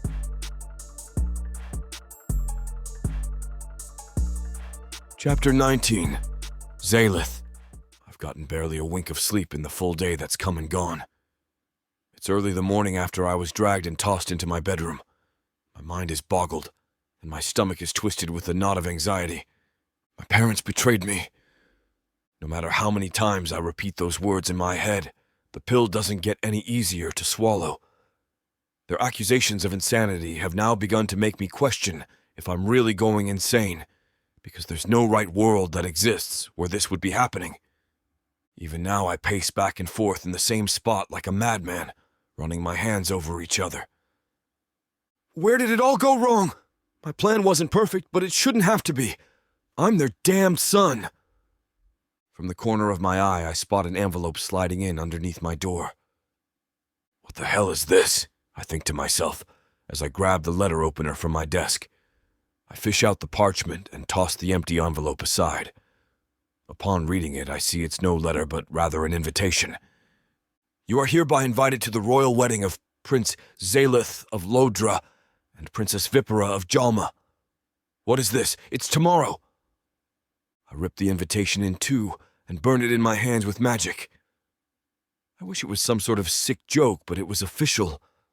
I watch as the royal insignia stamps of both regions burn away. Vipera getting her way again. Why am I not surprised? I bet she had it dropped off here just to tease me. I'm still mystified by the fact my own parents were manipulated by her. In their eyes, I've managed to become a warped version of myself, a shell of a broken man who speaks only words of madness. The fact they no longer believe anything I say, their own son, breaks me more than anything else. Vipera is too damn crafty.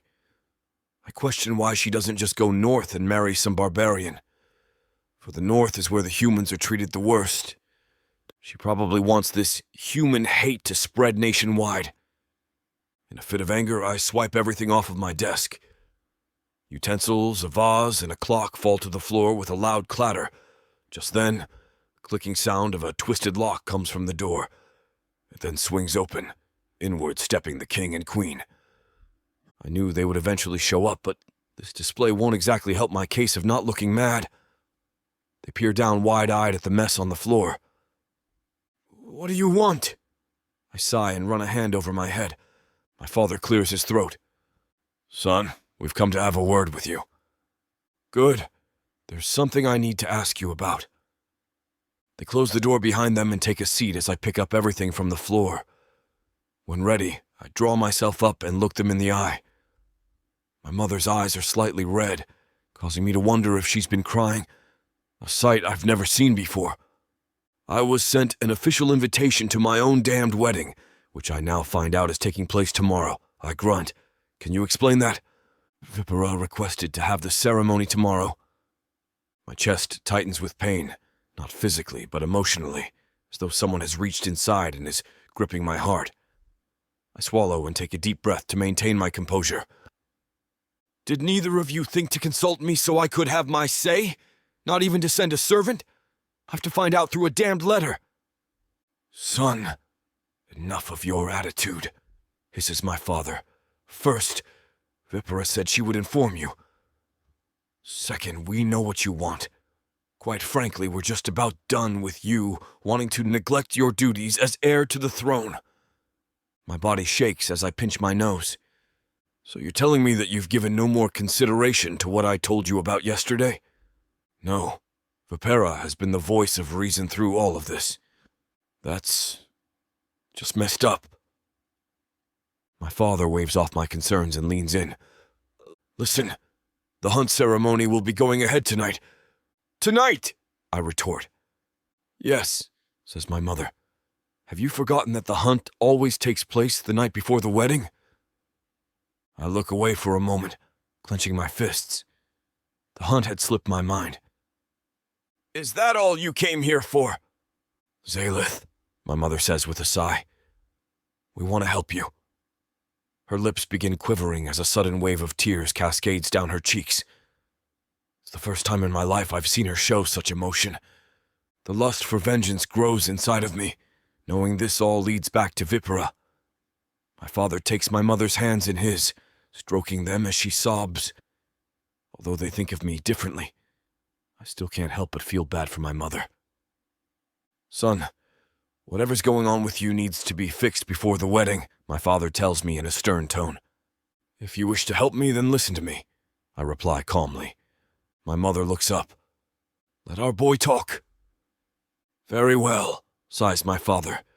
"You may speak. Vipera has gotten to the both of you, but I cannot blame you for her getting into your head. She is a master manipulator, and she is after one thing and one thing only. That is the throne. Not this again. You said you would listen." "Fine. Do you not find it suspicious how Vipera tried to have me drink poisoned wine?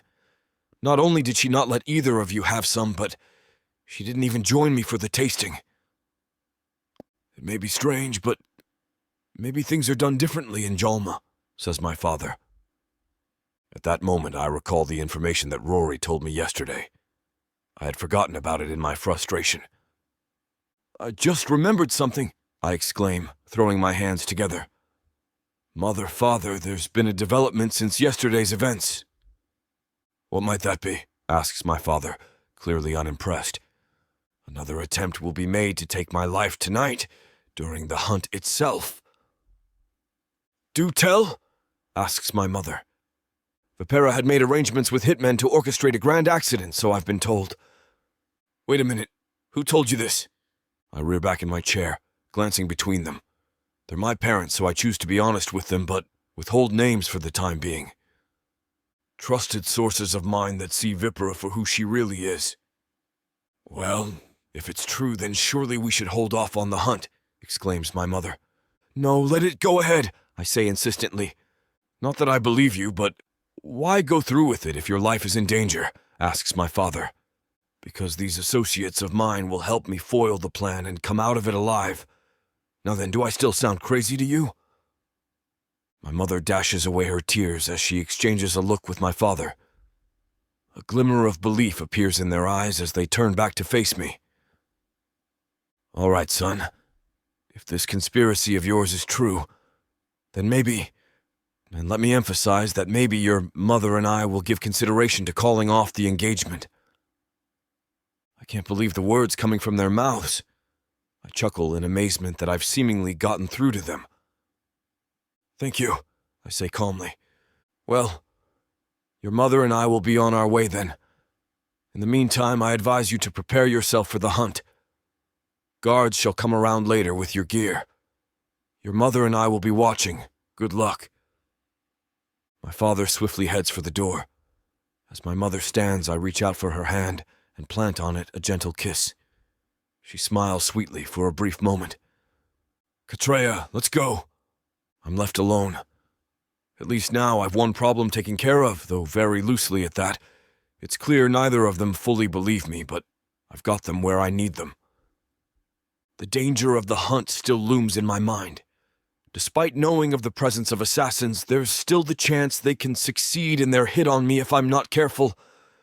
I busy myself preparing physically and mentally for the evening, ensuring my casting skills are on point as well as my hand-to-hand combat abilities.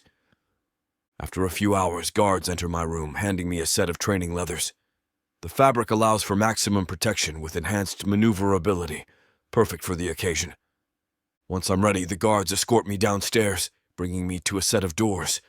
Outside the doors are the fields leading into the forest. Through it, I can hear the excited crowds gathering. It's the first royal hunt in a long time, so no doubt a large audience awaits me outside. As I stretch, a second set of guards approach me from behind. Soon I am encircled by 4 of them in total. I hope you are ready for tonight, my dear, says a familiar voice. I glance over my shoulder at Vipera, joined by my parents as she takes her place nearby. I hear these ceremonies can get quite dangerous. Nothing I can't handle, I reply, smiling. She raises an eyebrow at me, oblivious that I know of her little plan. My parents signal for the doors to open, and so we are greeted by the thunderous cheers of a marvelous audience. Chants of my name ring out through the air. But I'm not doing this for the people. I'm doing it for one very special person. Her magnetic presence attracts my line of sight to her, almost immediately as I find her amongst the crowd. My heart beats rapidly upon seeing her gorgeous face, the top of which is concealed by a hood. How I wish to run over and kiss her, but first I must do this and rid us all of Vipera and her goons. When I make it through this, the first thing I shall do is tell Rory how I truly feel about her. All my tomorrows belong to her. Chapter 20. Aurora. Keep close, says Zalith. In the thick of the crowd we'll be hiding in plain sight. Don't let your hood down either. Will do. He and I walk side by side as we walk amongst a gathering of those from all around Lodra. It seems like the hunt is a big deal with these people, and I imagine expectations to be great, what with a royal figure participating in the ritual. I pull my hood down over my face, casting wary sidelong glances as we walk on a visitor's trail outside the castle grounds. Zalith, where exactly is this ritual being held? I ask. The hunt takes place in the forest, but it starts in the open fields, so that the crowds can see the participant making their dash inwards. Mages come to cast magic, which gives everyone a view of what's going on once things are underway. The participant will come back with a kill of their own, as a sacrifice to their partner-to-be. Nodding, I look around, spotting excited expressions across the faces of those walking with us. Everyone seems exhilarated, thrilled whispers and animated gestures being shared between members of the crowd. I can't see the appeal behind this whole thing, but then again, I'm no Naga. The trail comes to an end, and we all are led onto the open fields just outside the palace. The crowd gathers on 2 opposite sides, eyes glancing between the forest and the doors 100 meters across from the tree line. Running along the sides of the path to the trees are tall, lit fire posts. It's clear that everyone is eager to catch a good show. Something tells me these people wouldn't care if they knew there was going to be an assassination attempt. They'd likely even place bets on Zalith's survival. Contrary to the general buzz of the people, I'm so shaken with fear that I worry I'll faint in front of everyone. Louder than the voices of the crowd are those inside my head, riddling my mind with anxiety. What if this fails and Zalith is killed? What then will Zalith and I do? In the time that's passed since I informed Zalith of the assassin's presence, I've been trying to come up with different plans to get him out of this, all to no avail. I've barely gotten any sleep, but somehow still stand full of energy, which I guess is from the adrenaline. "Are you all right, Rory?" asks Zalith. "I'm fine. I'm just worried, that's all." This is the only way to go about this. There's nothing else that can be done at this stage. All we can do is hope for the best. Zalith is a worthy opponent in the face of danger, so do not lose hope. "I hope you're right," I mutter. "We need to get to the front of the crowd. I can't see anything from back here." Zalith takes hold of my hand as we push through the masses, fighting our way to the front where all is clear to see. He casts a wary eye, as if suspicious of everyone around us. After a moment, he taps his foot impatiently. "It should be starting any time now." He sighs with frustration, biting his lip with worry. There comes a sudden commotion from the doors of the castle, causing people to clap their hands and point in that direction. I squint my eyes, trying to get a better look. Several guards emerge from the doors, pushing guests back and forming a barrier. Behind them is a second group of guards, 4 of them surrounding someone for a few yards before they all break away. The figure reveals himself as Zalith, who looks around with a watchful eye in the same manner as his servant. He is unrestrained, the sight of which surprises me after yesterday's events. He dons training gear of some sort, its fabric loose but thick. Looks like it'll give more protection than his usual garments, so at least there's that. "There's the prince!" I exclaim, pointing his way. "Vipera's with him too, as well as his parents."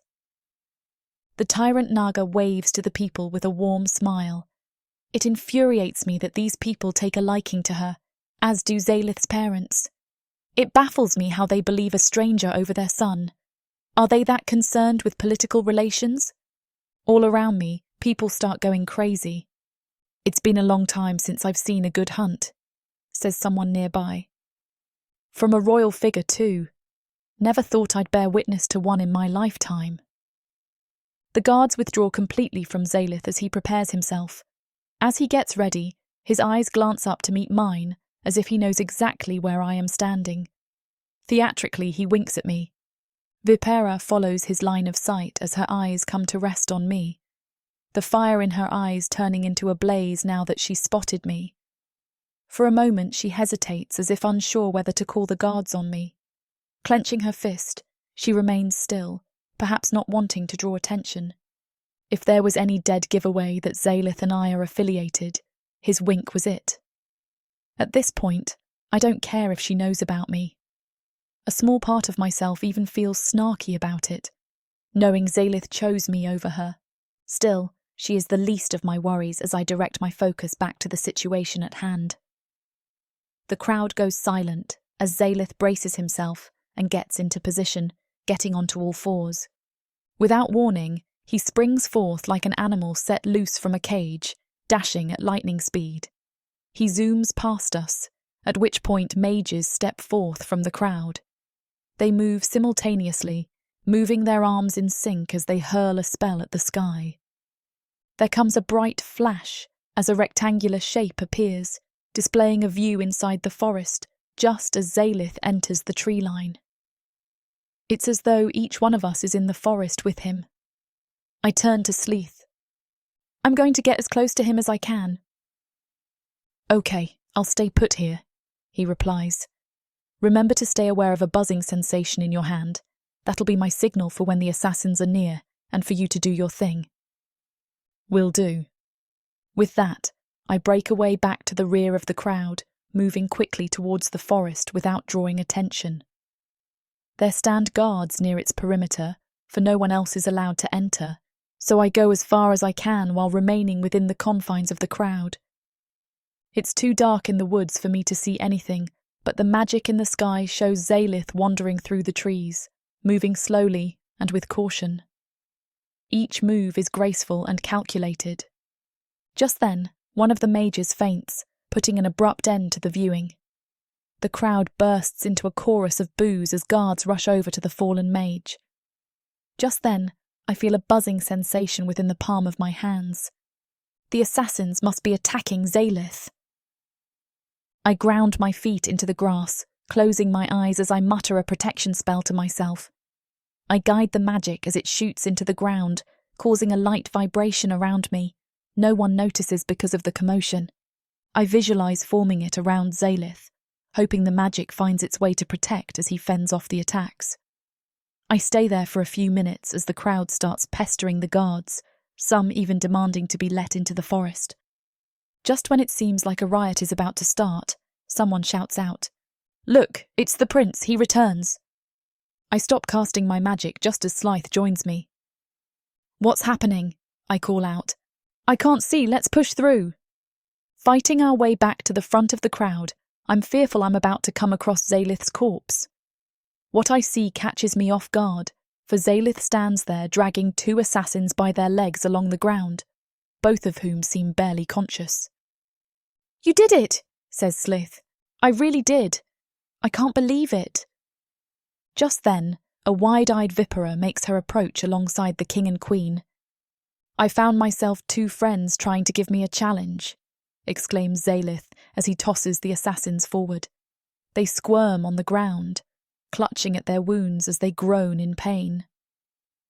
"What's going on here?" asks Shradga. "Let's find out," says Zalith. He steps forward, grabbing one of the assailants by the throat. "Who sent you to kill me?" The crowd watches on in a mixture of shock and awe. "Damn you!" hisses the assassin. Vipera slowly starts backing away, but is grabbed by Katreya. "Where are you going?" asks the queen. "Don't you wish to know who made an attempt on Zalith's life?" Vipera turns her attention to the assassins, the fear apparent in her eyes. "Tell me!" yells Zalith, raising his fist. Okay, it was her!" screams the assassin, pointing directly at Vipera. "She hired us to kill Zalith and make it look like an accident." There comes a collective gasp from the onlookers as the crowd breaks into murmurs and shouting. Vipera immediately glances toward me, and before I know it, she's going right for my throat. A guard grabs her just in time, straining to hold her back. "It's the human's fault. She has magic. It is forbidden." "Do you hear that?" says someone behind me. "She's gone so crazy that she's spouting off lies. No human who can cast magic would get into the palace undetected." "How disgraceful!" barks Shradga. "Arrest her for treason and attempted murder. Place her in holding and we'll deal with her tomorrow." Zalith hands off the assassins to the guards. "And the wedding?" "The wedding is off!" orders Katreya. Everyone grows wide-eyed at the bombshell. "We're so sorry, son," says Shradga. Amidst the commotion, Zalith takes a confident stride toward me. He wraps me in his grip as people calm down in time to notice us embracing, some seemingly more shocked at us than at the fact there was an attempted assassination. We both turn to smile at Vipera, her expression furious as our lips meet in a passionate kiss. "You saved me," whispers Zalith in my ear.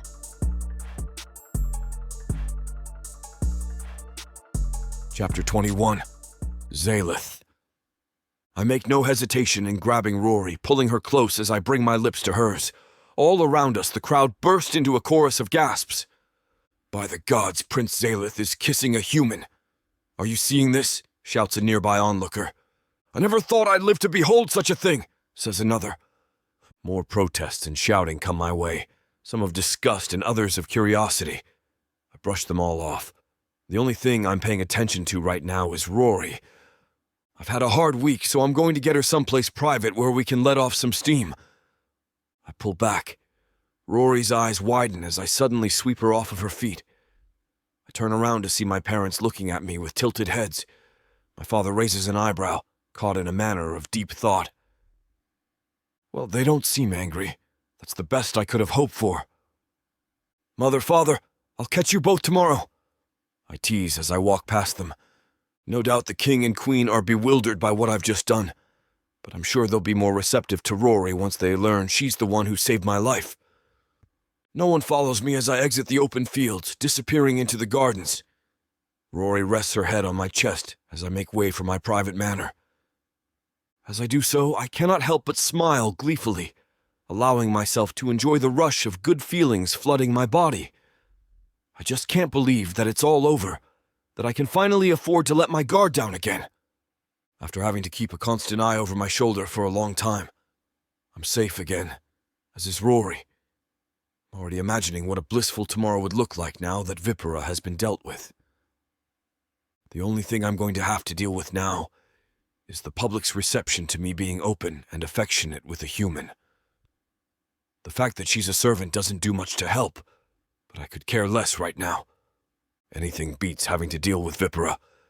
I smile at the thought of her being tossed into the cells. If I completely had my way, I would have thrown away the key myself and left her there to rot for her treasonous sins. I can't imagine her father is going to be happy about what's unfolded, but there's nothing he can do. If anything, he's just as guilty and should be locked up, too. I stride up to the door of the manor and kick it open, Rory giggling as we enter. A servant looks up from cleaning a nearby table. "You there!" I call him. "Come hither!" "Yes, sir. How can I be of service?" "See to it that food is delivered to the dining room as soon as possible. After that, I relieve you of your duties for the evening. I wish to be left alone and undisturbed."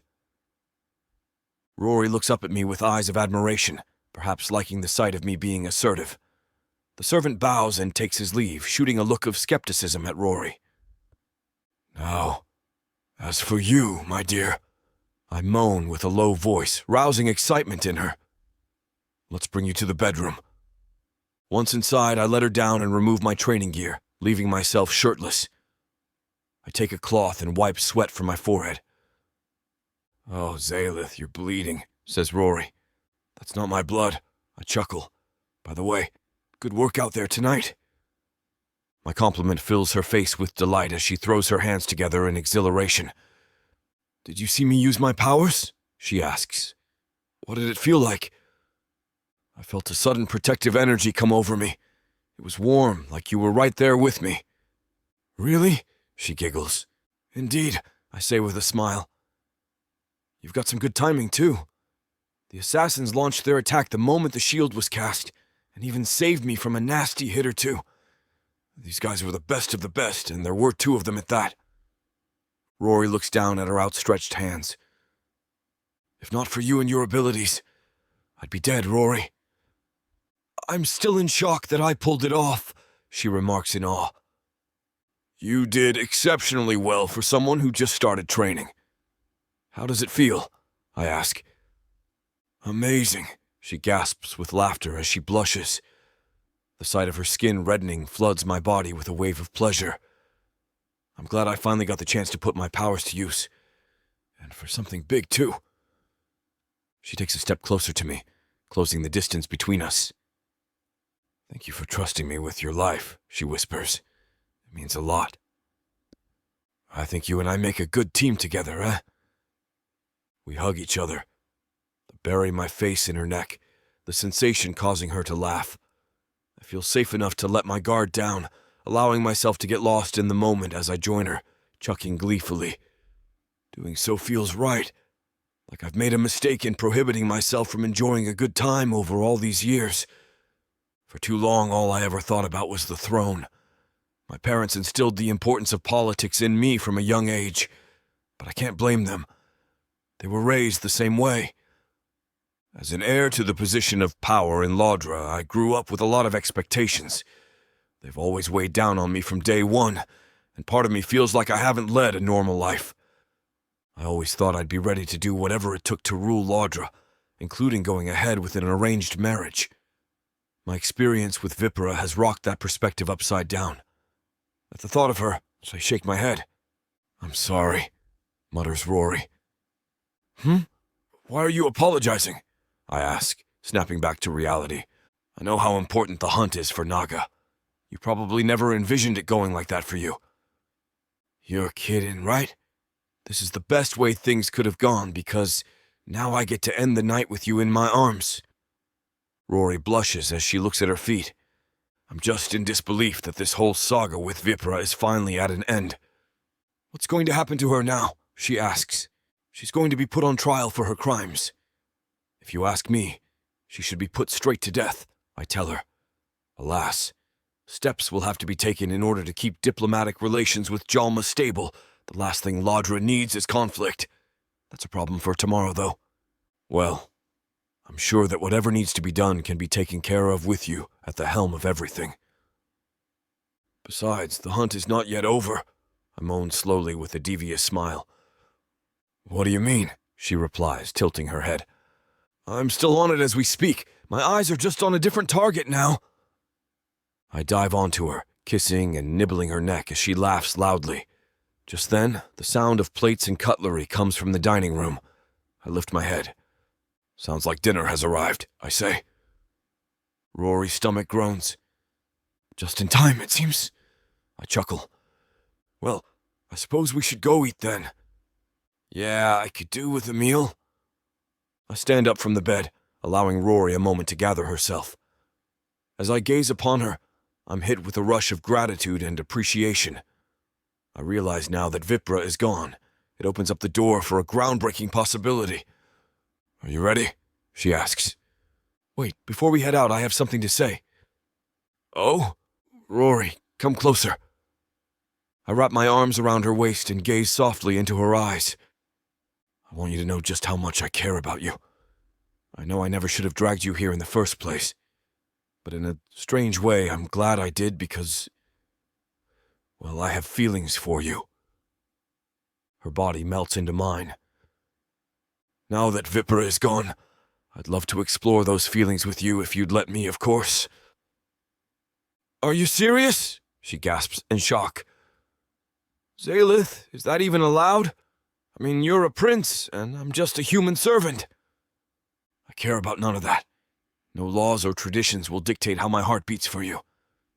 I couldn't give a damn, and after all that I've been through, I want to come out of this with a woman worthy of having me. Will you be mine?" "Zalith," she whispers, cupping my face. She leans in and kisses me passionately like never before. "Does that answer your question?" She giggles. "Do that again." She obliges, this time kissing me with more force as we fall back on the bed. I think dinner can wait. I'm in the mood for the taste of something else.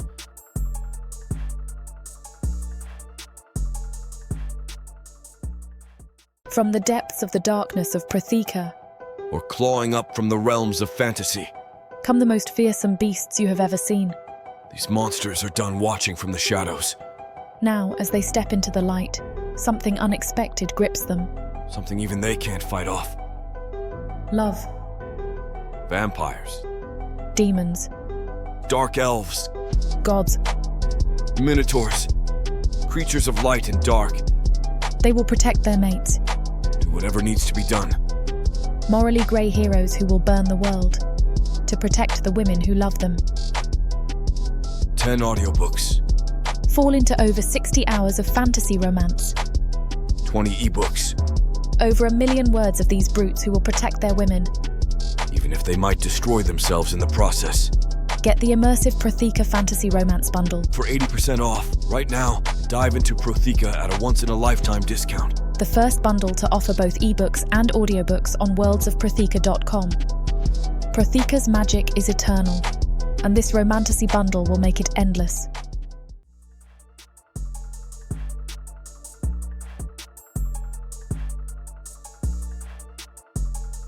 Chapter 22, Aurora. This scene is about to get too steamy for this platform's comfort. And as much as we'd love to keep going, their guidelines say we need to stop here. To continue releasing these free audiobooks on this platform, we've got to play by the rules. The passion doesn't end here. Visit worldsofprotheka.com to hear the full, uncut version of this fantasy romance, and every daring moment that YouTube can't handle.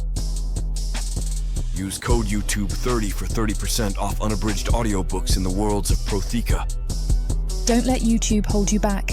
Immerse yourself in a world of magic, danger, and unfiltered passion. Protheka's magic is eternal. Listen unabridged and you'll never want to go back.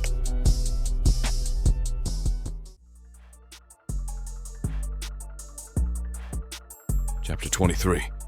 Zalith. For the first time in forever, I wake up with a feeling of contentment. There are no worries or concerns pressing down on me, knowing the worst of the worst is behind me in the past. After so much uncertainty, things are finally okay. My sleep has rejuvenated me. An easy rest without the thought of Vipra plaguing my mind. All I have to handle now is addressing my relationship with Rory, but I've never had a problem being upfront and honest about something. My feelings regarding Rory are ones I'll be happy to boast about. At the thought of her, I turn over with the intention of pulling her closer. But she's not here. I shoot up in bed, looking around as a sudden sense of dread begins to form a pit in my stomach. I glance outside, seeing it's still quite dark out, at least a few hours away from dawn. Don't panic, she's got to be in the manor somewhere, I tell myself, throwing the covers off of me. I quickly throw on my clothes and start a search around the house, reminding myself to remain level-headed. I call her name as I tread through the dark and mysterious manor, to no avail. I wrap up my search in the main foyer, scratching my head after all options have been exhausted. There breezes through the air a draft, causing me to turn to the front door. I spot it partially open as the wind opens it wider, the sight of which fills me with a sinister energy. No. There's no way she would have gone out there without me. Just what the hell is going on? The wind roars low, carrying with it the scent of my girl. Picking up on it, I follow the scent trail outside. Something bad is happening. I can feel it. I track Rory's scent through the gardens, becoming worried when I see it leads to a side door in the main palace, leading down into the dark depths of the dungeon. Oh no, I mutter, knowing that's where Vipera is being held. Pulling myself together, I slowly head down into the lower levels, the air of evil growing heavy around me. Just when I thought things were finally over, it seemed as though it was just beginning. I walk past the cells, half expecting to see Rory in them. Just as I pass the final one, I realize that Vipera isn't in custody. She was supposed to be moved out of here by tomorrow. They wouldn't have done it overnight. I need to be on my guard. In my wariness, I go to unsheathe my dagger, but notice I didn't bring it. Damn, I whisper. I must have left it back in the manor. It's too late now. I must press on. I come to a sudden halt. Rory's scent now stronger than ever. She's definitely here somewhere, but someone else is too. I have a bad feeling about this. I approach the nearest interrogation room. Bracing myself, I burst in to find Vipera standing there, her arms crossed as she wears a sinister smile on her face. The sight of her fills me with a surge of adrenaline, but it's who is behind her that snatches my attention. "Rory!" I exclaim, my voice breaking. She's chained to the wall, her body battered and bruised as she slowly wakes up. Zalith, they came. Don't talk, save your strength. Look at you, finally speaking some sense for once in your life, sneers Vipera, unfolding her arms. It's then that I spot her bruised knuckles, a sure sign that she had her way with Rory. You brat, how the hell did you get out of holding? Vipera grins, chuckling as she answers. Huh, did you really think that I would go down that easily? I thought by now you'd know better than to underestimate me. I'm about to lunge for her when my arms are suddenly seized and restrained behind my back. I glance over my shoulders, seeing some of my own guards have betrayed me. Traitors, I yell. You and your family pay us well, says one of them, but Vipera pays us better. I turn to Vipera, spitting at her. Didn't your parents ever teach you any manners? She hisses. Turning my own men against me? How could you stoop so low? They weren't hard to bribe, you silly man. After all, I've got more money than you think. My arms are pulled down as the guards force me into a chair. Why can't you just let up? I ask. I've never been refused what I wanted, snickers Vipera. And that's not about to change just because of some spoiled prince and his human. Look who's talking! What did you just say? She snaps, her eyes widening with fury. Just tell me what the hell you want, I retort. The smile on Vipera's face returns, this time growing as she turns to Rory, taking a step toward her. Wait, I groan. Vipera reaches for her waistband, removing a large dagger. Stop, I yell. Can't you see she's had enough? Rory looks up faintly at the dagger. She seems too beaten and out of it to register what's going on. Shut up, barks a guard, punching me across the face. Vipera runs the dagger down Rory's exposed chest. Here's what's going to happen, she says with confidence as she looks at me. Aurora will live but only under one condition. Name it, I say. I'll do anything. I know you will, she replies. You and I are going to get married in a secret ceremony. You'll stop at nothing to get what you want. That's right. And if you refuse, well, I suppose I'll have to kill her right here, right now. I'm not kidding around this time. I grunt, knowing my tactic of not caring won't work this time around. I look at Rory, the sight of her breaking my heart. Wishing her no further harm, I turn my gaze to Vipera as a tear falls down my cheeks. Okay, Vipera. I'll do it. We'll get married. Just please don't harm Rory anymore. At least now Rory will be set free. Very good, says Vipera. She snaps her thumbs as more guards emerge from behind me, unlocking Rory from her restraints. Keep her out of sight from the others, and throw Zalith in the cells. Wait, I thought you were letting her go, I yell. I said I wouldn't kill her. Nothing about setting her free. She cackles, reeling her head back in laughter. No! I exclaim, squirming as Rory is grabbed and dragged out of the room by the hair. Get Zalith out of my sight! Get off of me! I scream, fighting out of the guard's grip. I punch the nearest one and kick away the other. I'm ready to take on more, but Vipera whips the flat side of her dagger against my temple, causing me to fall to the ground. Enough with your fighting. There's no use in it. Save your energy for our wedding, like a good boy. The guards grab me once more, my body limp as they lift me off the ground. They bring me into the holding area as Rory disappears out of sight.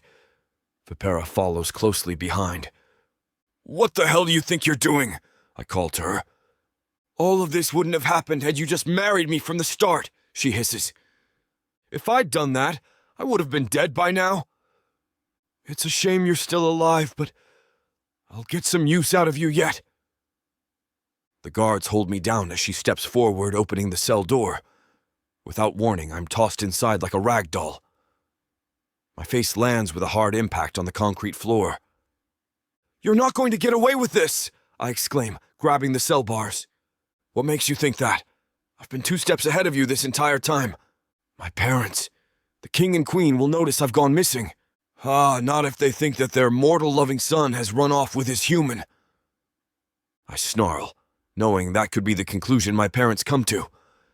They know I didn't want to marry and could buy into that story, leaving me down here forgotten. I pull hopelessly at the cell door. I must be off then, sighs Vipera. This was fun. Don't worry though, my dear, I'll be back soon. Don't harm Rory, please, I beg of you. Do not tell me what to do with my property. You better get ready. We're to be wed when I get back, and then I'll finally have the crown just as I was always meant to. I slump to my knees, the cackling of Vipera turning into an echo as she and her entourage leave me alone in the darkness of the prison area. All lights go out, and I can see nothing except for a faint glimmer of light from the nighttime sky, poking in through a hole in the wall. Why? I moan. It wasn't supposed to end like this. Rory, I'm so sorry. I'm hit with a sense of déjà vu, feeling as though we're somehow back at the beginning. This time, I'm not going to be able to save her. And what could she do to save me? With hopelessness staring me down like never before, I break down into a sob, my tears filled with longing and rage. It's all over now. Chapter 24. Zalith. A day has come and gone. I spent the whole time pacing back and forth as the daylight hours flew by before again becoming drenched in the dark of night. My hope is as abundant as the light in this place. None.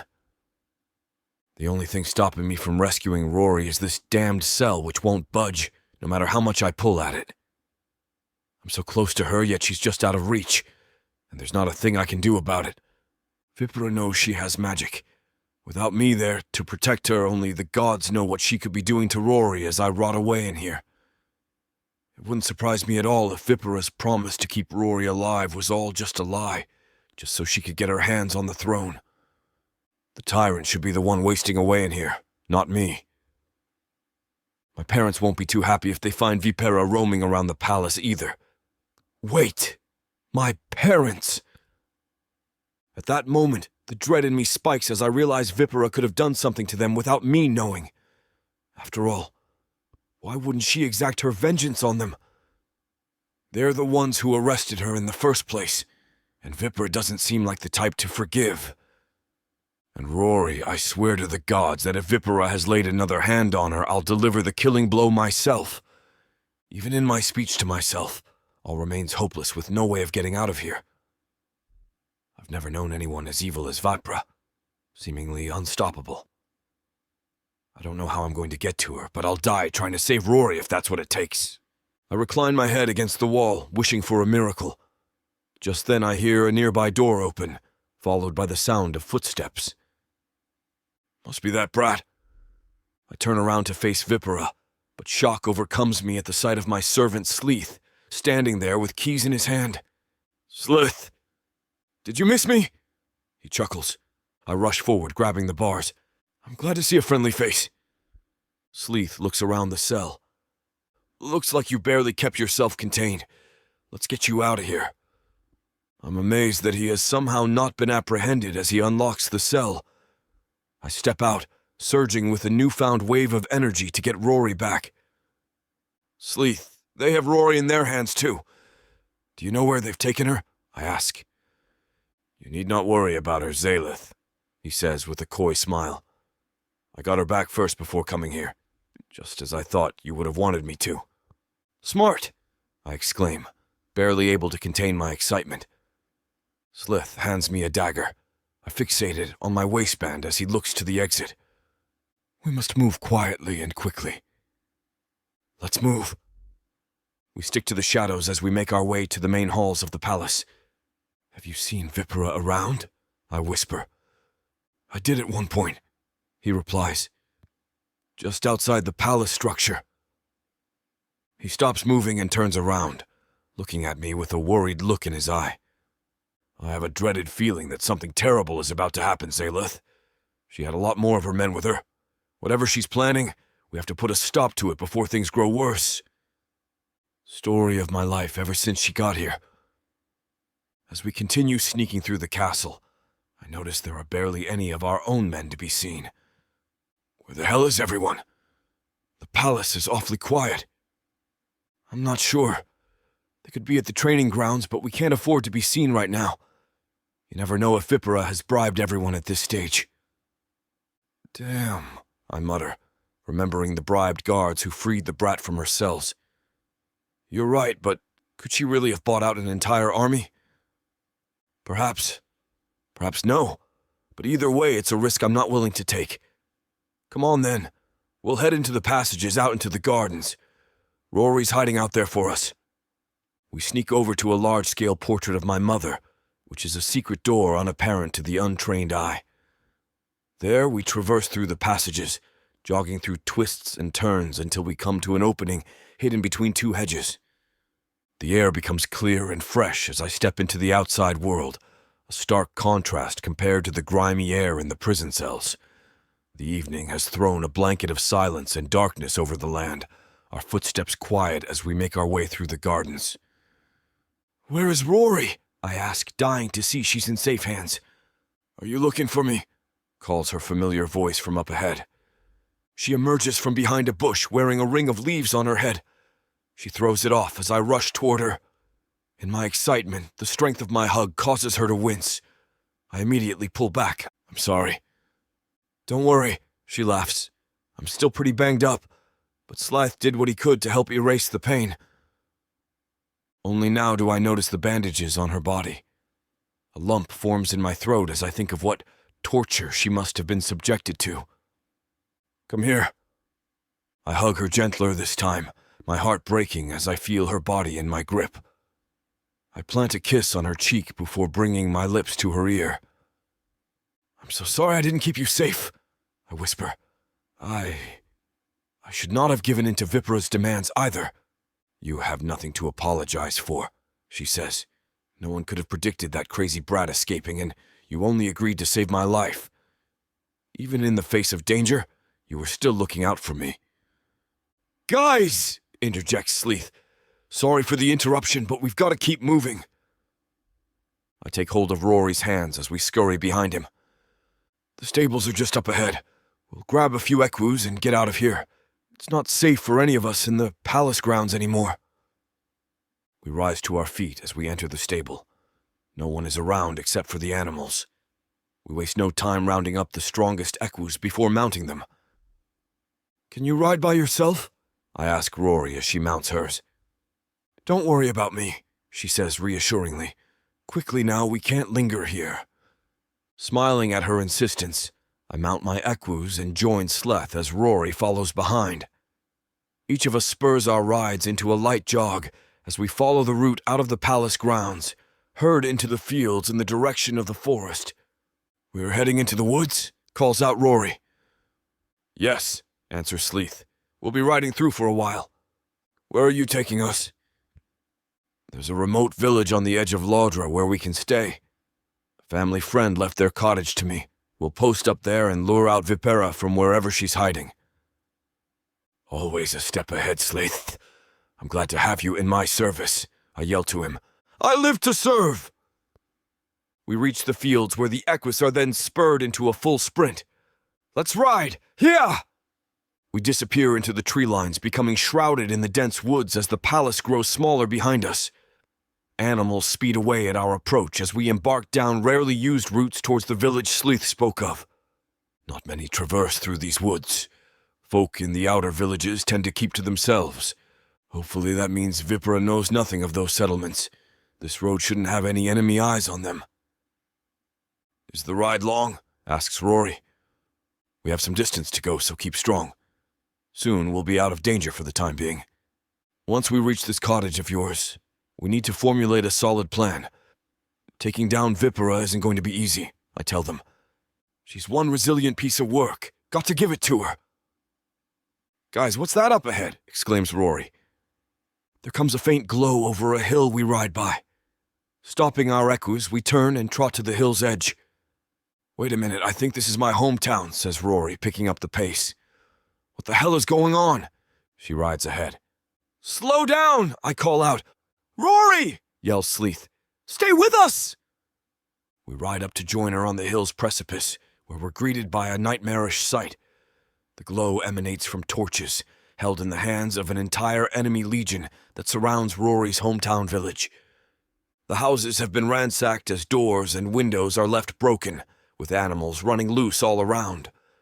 Barns are lit up in a fiery blaze, stalls turned upside down with goods and belongings strewn everywhere. On their knees are the townsfolk, some of whom have already been slain. They lay in a small pile at the center of it all. Towering over them is Vipera, holding a torch of her own as she peers down at two figures being dragged toward her. Damn, mutters Zalith. Zalith, this is what I was warning you about. This is what she was planning, but we're far too late. He rants on, but I hear nothing of his words. My attention is focused on the two people whose faces are revealed by the glow of Vipera's torch. King Tixorku emerges from behind his daughter, unsheathing his sword and pointing it at the necks of my parents, both of whom return defiant stares. Chapter 25.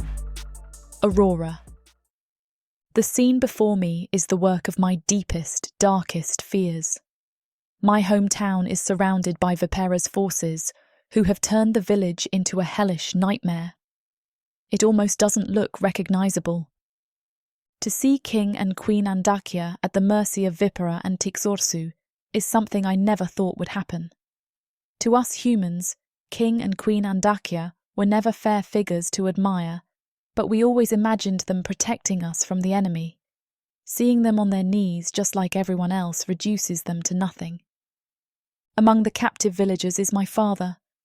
I never wanted to bring him into this, always willing to go through anything just to keep him out of harm's way.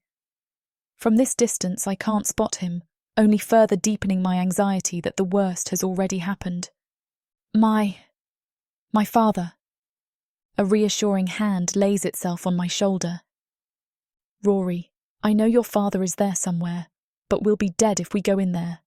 We need to hold back. They haven't spotted us yet. And leave everyone to die? I snap. No one knows if they're going to kill everyone, but we've got to get away and think of something. Behind him, I spot a look of sudden rage coming over Zalith's face, no doubt because of the sight of his captured parents. He rears his equus, the animal neighing loudly. No! Shouts Slith. Bastards! Yells Zalith, causing the enemy forces to turn. They've spotted us, unsheathing their swords as they chant for us to come down and fight.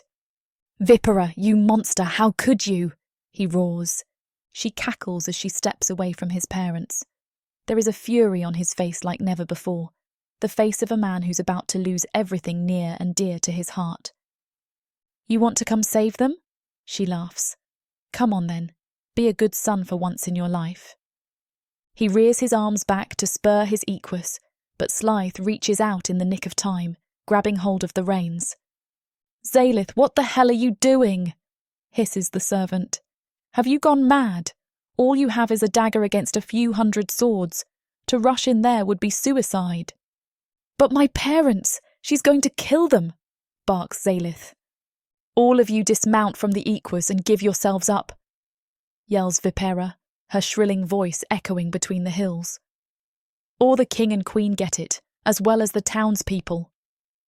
I fight the urge to spring forward to their defence, but I remain more level-headed than the prince.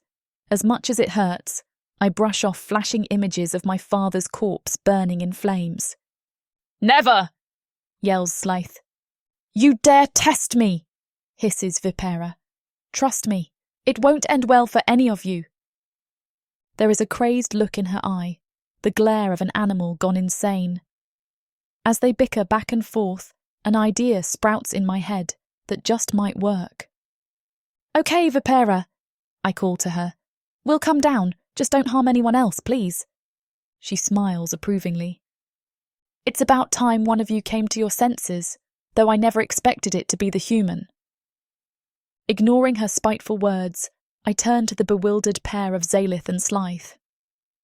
What are you doing, Rory? Spits Zalith. You need to get out of here. Slith and I can distract them while you run. He's right. She'll kill you if you go down there. She can't be trusted, says Slith. No, this is the only way these people will stay safe. I yell as loudly as I can, ensuring the enemies will hear me. I then lean toward my companions. I know we can't trust her, but you can trust me. What? Retorts Zalith, recoiling. He shares a concerned glance with his master. Zalith relents, nodding in acceptance as the Naga fall in line behind me. Fine, says the prince. We dismount our equus, then slowly make our way down to the village side by side. I keep a sidelong glance at Zalith, seeing his body shaking with anger the closer we draw to Vipera. I can't blame him. The tyrant has been trying to take everything away from him since the day she arrived, including his life. We raise our hands upon our approach.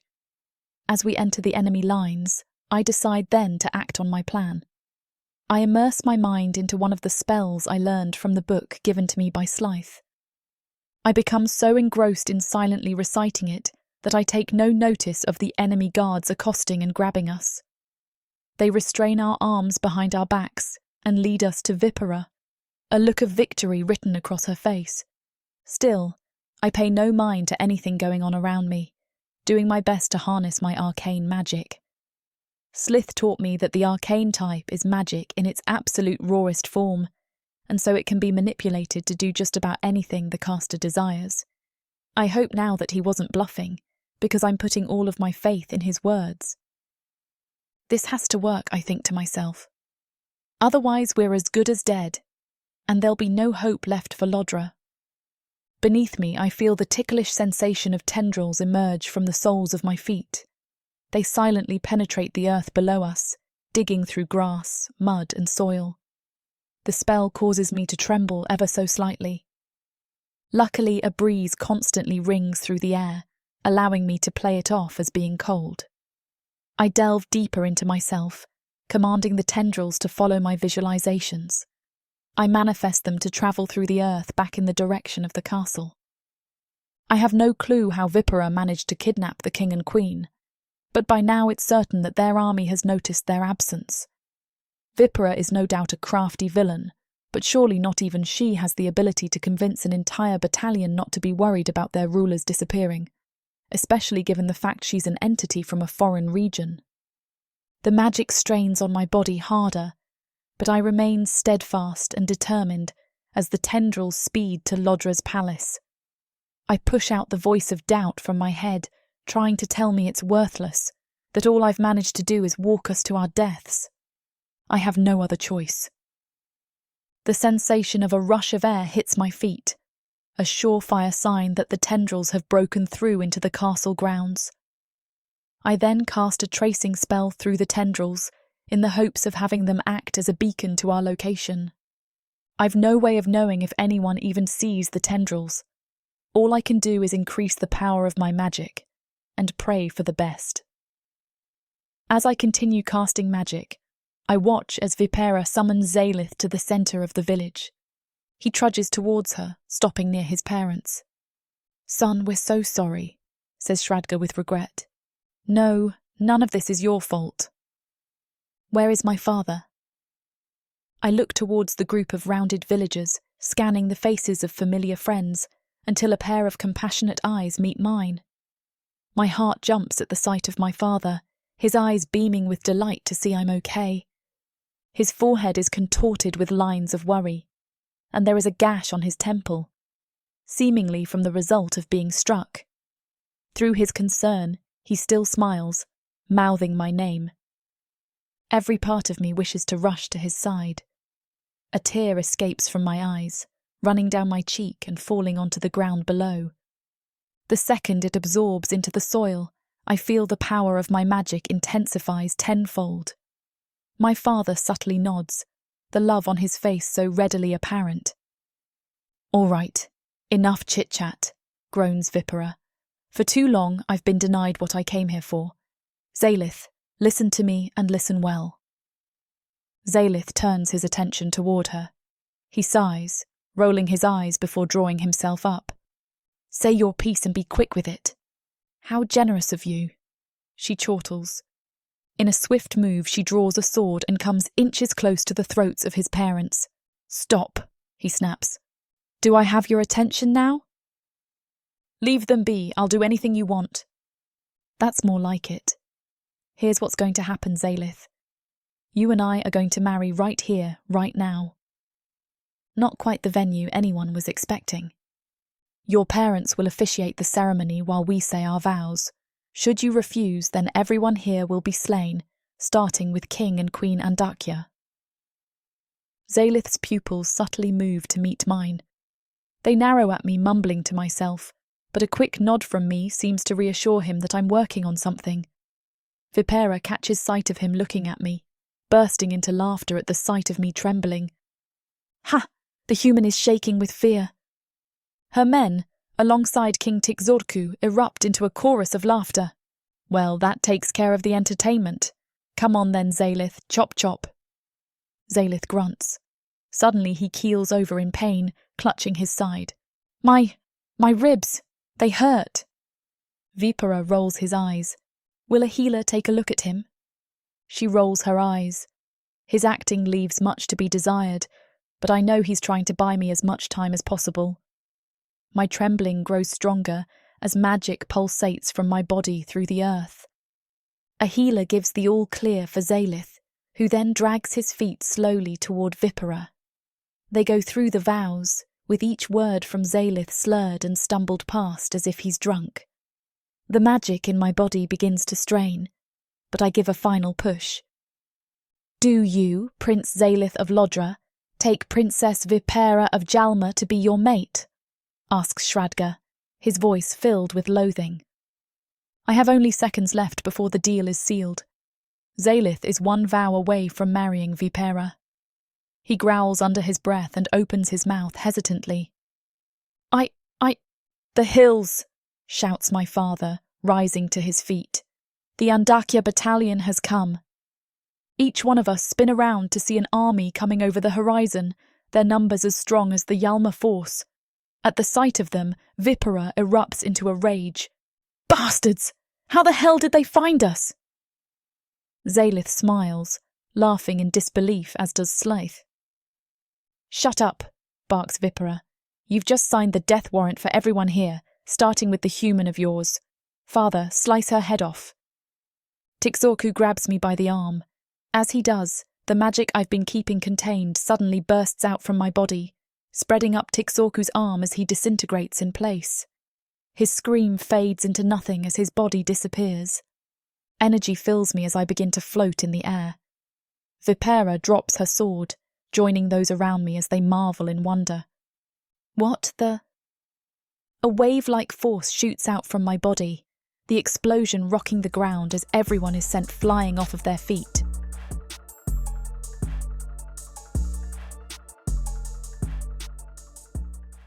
Earth is pretty much a desolate wasteland since the orcs came over from Protheka, and being a woman, the best you can hope is to be someone's property. Now, after my curvy body catches Korthar's eye, he'll claim me, and I'll serve him, in any way he pleases. You're mine now. Listen to this story and more when you get the complete Orc Warriors of Protheka audiobook and ebook bundle. 40 books, 19 audiobooks, 19 ebooks. You even get one free novella and one free audiobook. All for a shocking 90% off. Protheka's magic is eternal, and the complete Orc Warriors of Protheka bundle will bring over 100 hours of that magic to you.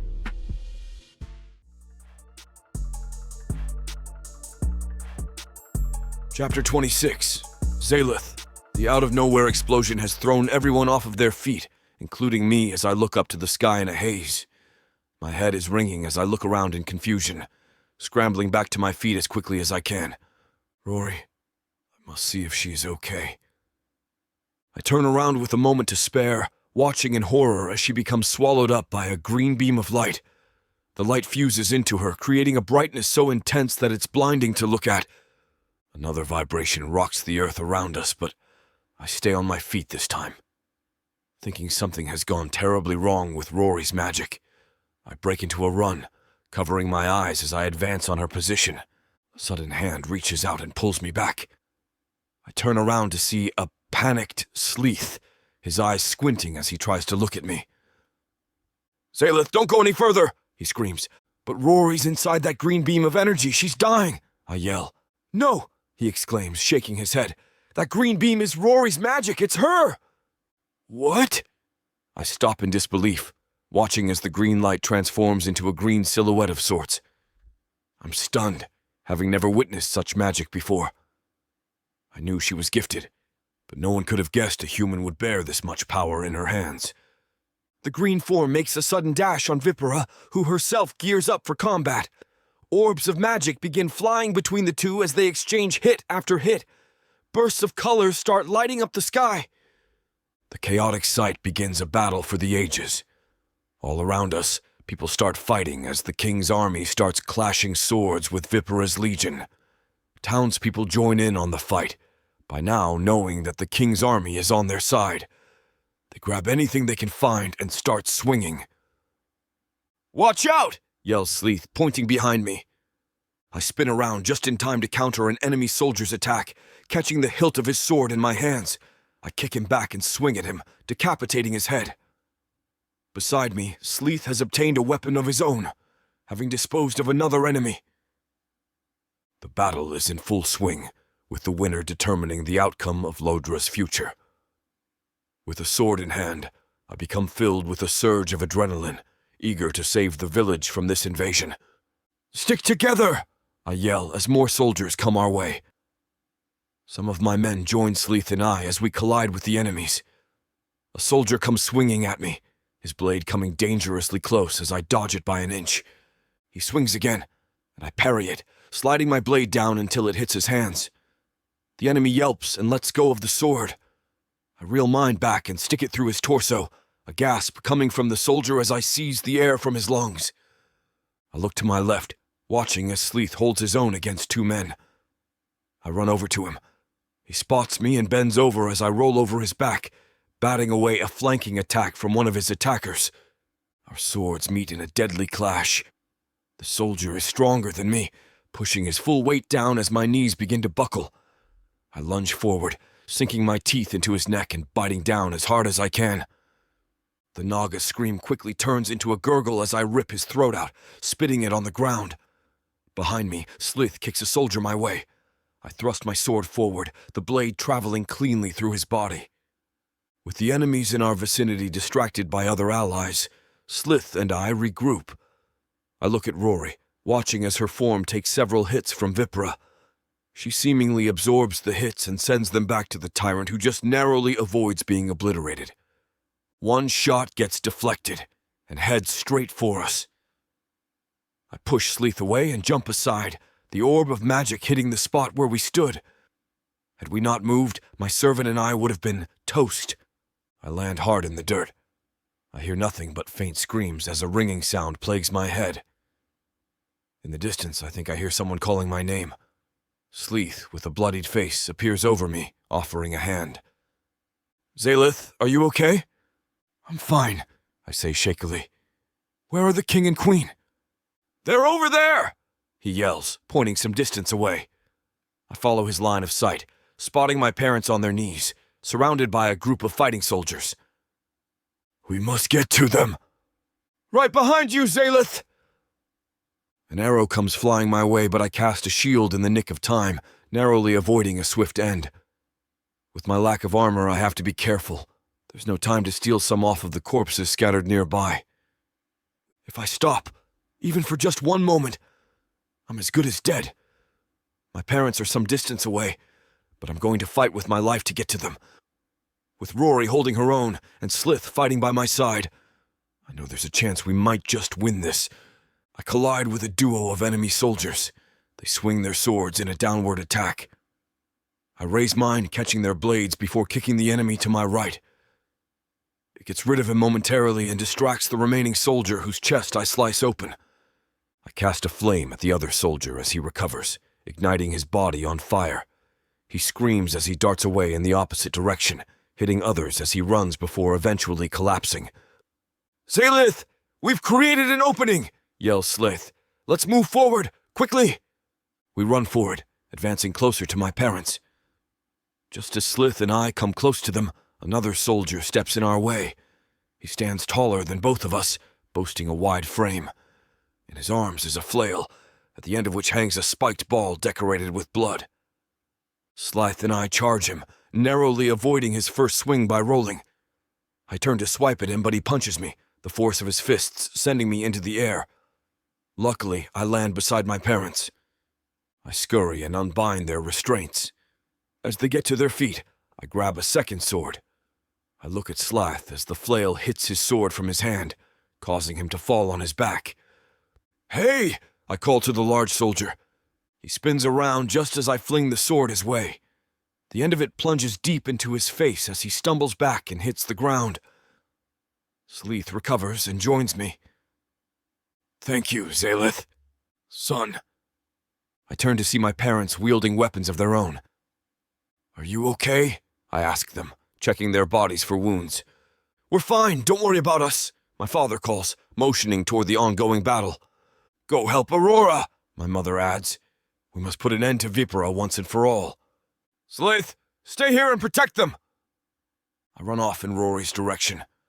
Around the women are holes in the ground and walls, caused by their magic.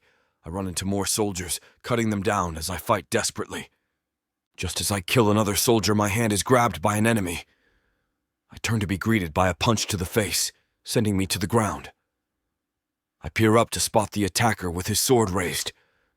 Just then, 2 humans spear him to the ground. I rush back to my feet, watching for a moment as the humans bash the Naga's face in with heavy rocks. Must feel good for them. I scramble up the hill where Rory and Vipera continue their deadly dance of magic. Their bodies are stricken with wounds, but Rory is relentless, not giving up as she unleashes a furious wave of attacks on Vipera. The Naga tyrant's abilities are no match for Rory's as she seemingly becomes worn down. After all, arcane magic is the most powerful of all. Vipera is beaten into submission just as I come close. "What are you?" yells Vipera in fear as Rory advances on her. "Your worst nightmare!" yells Rory as she hurls the immobilized Vipera toward me. My sword dives deep into her body, blood spurting from her mouth. I watch as her eyes roll back, life swiftly leaving her body before she falls to the ground. Rory's green form slowly fades back into that of her regular self, but not before unleashing another bright light. I look away as everyone turns to marvel, covering their eyes as they do. The light fades, revealing Rory to be back to normal. I rush forward, embracing her with a tight grip. "Rory, that was amazing!" I say in her ear. As we pull each other closer, I watch as Vipera's army throws down their weapons and surrenders. They raise their hands and fall to their knees as my men make haste to round them up. The allies alongside the townspeople erupt in a glorious cheer of victory, the sound of which fuels me to do something I've never done before.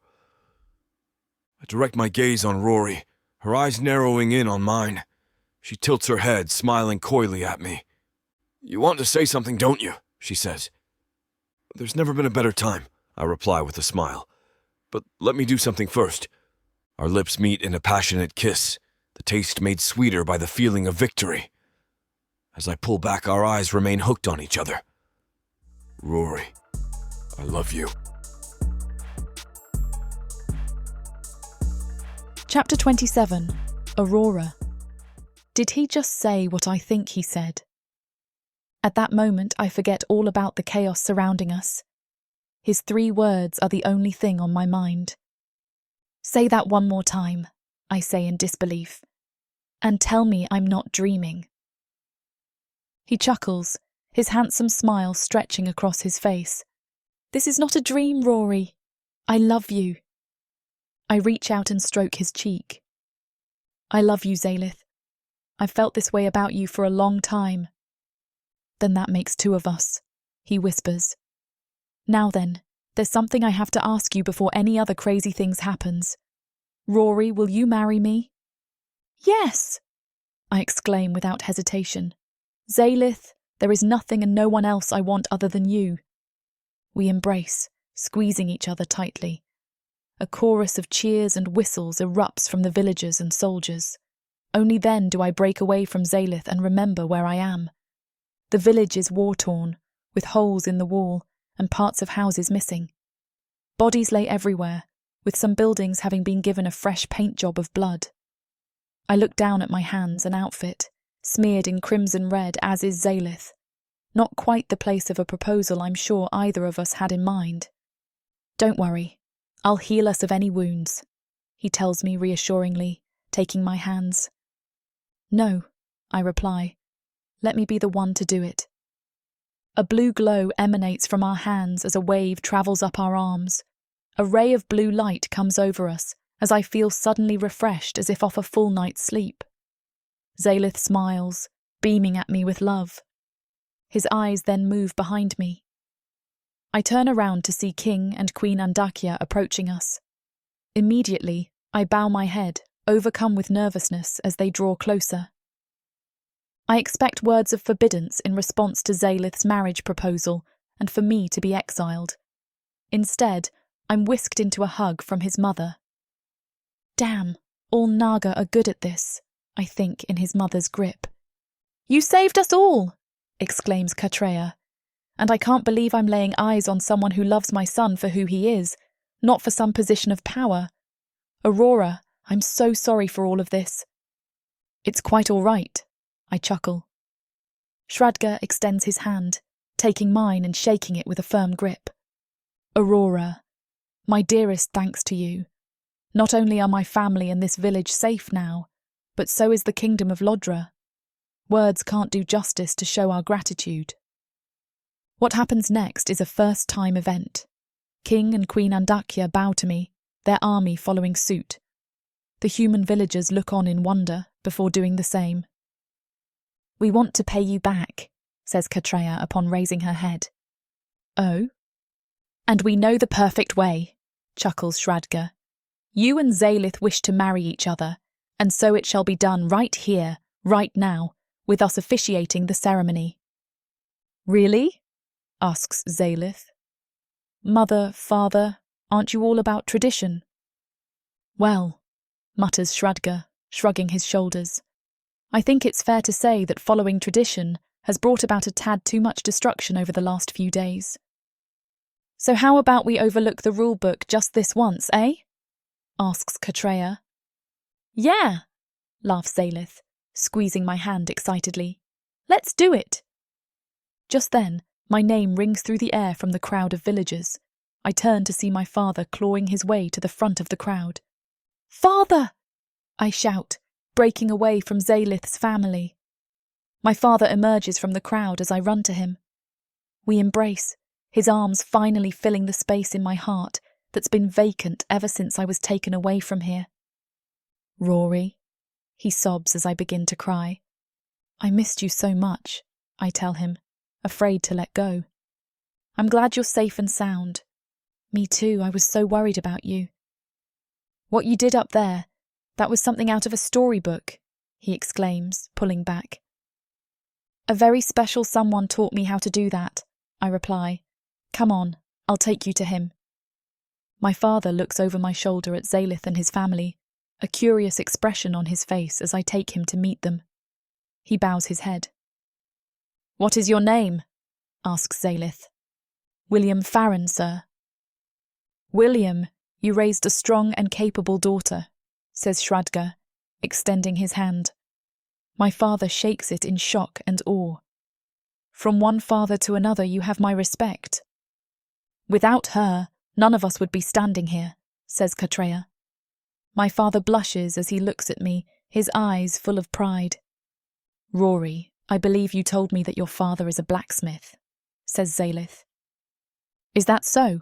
Asks Shradga. Well, my contract with my current supplier is just about to come to an end. William, if you're interested, I'd love to take your services on board as my main blacksmith. I would be honoured, my father replies. Well, if that's settled, then shall we proceed with the ceremony? Proposes Shradga. Zalith and I nod. All of us walk to the top of a small hill as the villagers gather to watch. In the meantime, the soldiers get to work cleaning up the mess. Dawn approaches as we ready ourselves, the pitch-black sky transitioning into the purplish-blue canvas of the early morning hours. I see it as a symbol of a new beginning for not only Zalith and I, but for the entire kingdom of Lodra. I look at my love, his face beaming with excitement. No doubt he is excited to seal the union between us for life, and I find his smile adorable. I imagine he's more than thrilled to be skipping the formalities of a traditional wedding. Not quite the venue I had in mind for the occasion, I chuckle. Me neither, but I could care less right now. I can't put into words just how grateful I am that you're the one I'm marrying. I'd rather do this here than marry Vipera in some fancy setup. His words make my throat swell. My father stands beside me as a best man of sorts. King and Queen Andakya make their approach, glancing between us with admiration. They seem glad that their son is finally marrying, and I'm positive that they're delighted with his happiness. Never in a million years would he have been this way with Vipera. Even as the days grew darker and hope faded with them, he still held on for me. For that, I'll never ever leave his side. I'm finally where I belong. Let us begin, booms Shradga. Dearly beloved, we are gathered here today in a most unique venue to bring together two very special beings in the name of love. With our officiation, they shall be united in a lifelong commitment of marriage. Zalith winks at me in the same manner that he did on the night of the hunt, making my knees weak. Katreya clears her throat before speaking. Witnessing this historic event here is the company of friends, family, and loved ones, each of us here to wish our beloved well in their life together. I ask you, Prince Zalith of Lodra, do you stand here today by freedom of choice? Yes, he declares proudly. I ask you, Aurora, do you stand here today without coercion? Yes! Shradga steps forth. Are each of you prepared to undertake this lie side by side, to never abandon one another in times of need, to be there through each event, both bad and good? We are, we say in unison. Since it is your intent to enter into marriage, I ask for each of you to take one another's hands. Behind me I can hear my father sniffling. Zalith takes my hands in his, squeezing them with the reassurance of love. I ask both of you to declare consent for this union before Vatia, our goddess of fertility and creation. Zalith winks at me again, signalling for me to go first. Zalith, I stand here before you to make an undying promise in the name of Vatia.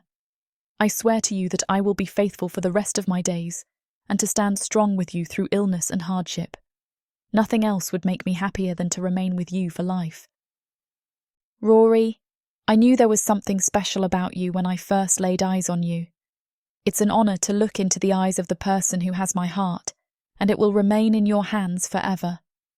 Through all the trials and tribulations of life, I'll be there to help you through everything, in the name of Vatia. Well, says Shradga, you may now kiss the bride. Our lips lock in a passionate embrace, igniting a thunderous roar from everyone around us. Zalith brings his lips to my ear. I love you, Rory. I love you too, Zalith.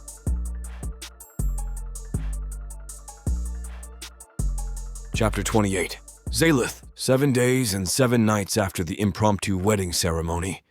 Things have settled down for the most part. In the strangest of ways, I was glad to get married on the battlefield. Not only was I able to pledge myself to Rory for life sooner rather than later, but it meant I got to forego a lot of the customs and nonsense that come with royal weddings. Or so I thought. My parents have been organizing event after event since we returned to the palace to make up for the lack of a proper venue. Tonight will be the 6th consecutive party in a row. At this point, I don't know how much more I can take. Rory and I are getting dressed for the occasion in my quarters. Zalith, I'm not sure if I can handle another feast this evening, she laughs. At this point, the best gift your parents can give us is the chance to lie down and sleep for the week. You can say that again, I chuckle. But hey, at least this beats having to deal with Vipra and her shenanigans, right? True. I'm just having a laugh. No actual complaints on my side. Honestly, though, I'm still in shock at how your parents have welcomed me into the castle with open arms. You're not the only one who's surprised, given how traditional they are. Hell, I still remember how hesitant they were to have humans even as servants in the castle. I wonder why the sudden change, she says in a reflective manner. They see how happy you make me. On top of that, I think they know they won't be around forever, and that society is constantly evolving. A world grows stagnant when there's no change. Wise words from a future king. There comes a knock at the door. I'll get it, I tell Rory. I'm greeted by Sleeth. Zalith, there's been a small change of plans. Oh? Apologies for the short notice, but the king and queen have decided that tonight will mark the official coronation of Rory as Princess of Lodra. I recoil in surprise, glancing over my shoulder at Rory as her back is turned. All right, I reply. Thank you, Sleeth. See you later. My servant leaves before making a swift exit. By now, he's more than just a servant. Over the last few days, he's taken on more responsibilities regarding diplomatic matters. His job title was still classified as a servant, but I've been meaning to promote him. With tonight being the coronation for Rory, I figure it'll also be a good opportunity for me to announce Zalith's new position. Darling, I call to my wife. Come here for a moment. I have big news. She approaches with a curious look. I take her hands in mine. So it turns out that tonight actually has a purpose other than getting stone-faced. What might that be then? She laughs. Well, every prince needs his princess. Her face drops in disbelief. No. Yep. Tonight will mark your official coronation as Princess of Laudra. You're kidding, she says, covering her mouth in shock. I'm 100% serious. I chuckle. I knew this was going to happen sooner or later, but I forgot with all these parties going on. I can't believe it, she remarks, taking a seat on the edge of the bed. What's going to happen? A declaration will be made by the king and queen to announce your ascension. I'll likely say a few words, then you'll be invited to say something of your own. Usually a promise to tend to the people of Laudra. I know it's a lot all at once, but I'll be right there with you. Plus, now you'll literally be my princess. She laughs, pulling me in for a reassuring hug. I know she's ready to take on the role, and I couldn't think of a better person for the position. The 100-meter main hall of the castle is filled to the brim with guests. The king and queen have made sure to invite humans along to the ceremony, so that all can witness what'll be a historic evening. Some Naga converse with them while others turn their noses, but there's no drama being caused. Round tables run along the sides, half of them filled with a wide selection of foods, both raw and cooked, the other filled with alcohol of various kinds. The space in the middle is dedicated to a dance floor of sorts, some guests already stealing the show as Rory and I linger nearby. 4 magnificent chandeliers hang down from the ceiling, each evenly spaced apart. On them are 6 lights arranged in a circular formation. Complementing them are lit sconces running parallel on the wall. At the top of the hall waves the flag of Laudra, red and black displayed in all of its glory. Assembled in a trio is Zalith, Rory and I, as we mingle amongst the guests. Never thought I'd see the day a human would become a princess of the Naga, but I'm here for it, says Zalith, raising his glass. Cheers to us, we all say, clinking our glasses together. Quite the ride we've all had together, laughs Rory. Indeed, I reply. Things were admittedly a little boring around here when it was just Zalith and I. Once you came into the picture, things really spiced up. Glad to hear I could be of service, she chuckles. Oh, here comes my father. We turn to spot William making his approach, Zalith and I bowing to him as he returns the gesture. Sir, it is a pleasure to have you here this evening, greets Zalith. Thank you for hosting me. I wouldn't miss this for the world, replies William before turning to face his daughter. Come here, you. They wrap each other in a loving hug. I'm so proud of you, he beams, kissing Rory on the cheek. My little girl. I always knew you'd grow up to have a great life. Thank you, Dad. I only wish Mom was here to see this. I'm sure that wherever she is, she's looking down with a smile on her face. She'd be proud, I know it. Being with Rory has taught me a lot about emotions. Seeing her and William interact like this feels like what she would describe as pulling at the heartstrings. The whole saga I went through with Vipera, all those uncertain nights and the feeling of dread. Well, I'd do it all again for Rory. She's worth more than any material item. True love is the rarest treasure of all, and I am the luckiest man in all of Protheka to have Rory by my side. Zalith, it is time for the coronation to begin, whispers Zalith into my ear. I tap her on the shoulder. Pardon for the intrusion, my dear, but it's time. Phew, okay, let's do this. Wish me luck, Dad. Best of luck, my girl, he says with a smile. I take Rory's hand and walk up a small set of steps at the top of the hall. Waiting for us there is King and Queen Andakya. They greet us with smiles and hugs as we all ready ourselves for the official announcement. The guests gather around to watch on, shushing each other's excited murmurs. Some approach with wary looks, glancing around as if expecting this to all be one big joke. Ladies and gentlemen, thank you so much for attending this glorious occasion, booms Shradga. We're all gathered here tonight for a very special occasion, one that will certainly go down in the history books, for today we'll be crowning the Princess of Lodra. Not only that, says Katreya, but it's also an important day for the rights of humans here in Lodra, for the new princess is one of their own. Above all others, William's clapping is the loudest. Will the prince like to say a few words? Of course, I announce. Everyone, we all knew a day such as this would come, but I don't think anyone, not even me, expected that a human would be taking hold of such a high-ranking position. This lady exemplifies courage, grace, and the ability to act in any situation thrown at her, so rest assured, the future of Lodra is in good hands. The crowd throws their hands together. I officially declare Aurora Farron as Princess of Lodra. Rory blushes as she waves to the crowd. I join her, taking hold of her hand as we look at the audience. In the eyes of the public, she is now my equal. I promise I will tend to the needs of the good people of Lodra. As guests hand off gifts to servants, I call everyone's attention once more. Everyone, the princess is not the only person here tonight who is being ascended. I glance to my right at Sleth, who tilts his head. This evening, I wish to commend the services of a very special person, someone who had had my back since day one. Without his assistance, I would not be standing here before you today. Ladies and gentlemen, I declare Sleeth as the new royal advisor. The audience shows exceptional enthusiasm for Sleeth as he waves to the people. Ever the humble man he is, he bows to his people. He turns to face me, a wide smile spreading across his face. This means a lot to me, Zalith. You deserve it more than anyone, I tell him. Hell, you're already doing all the work of an advisor. I just want people to give you the recognition you've earned.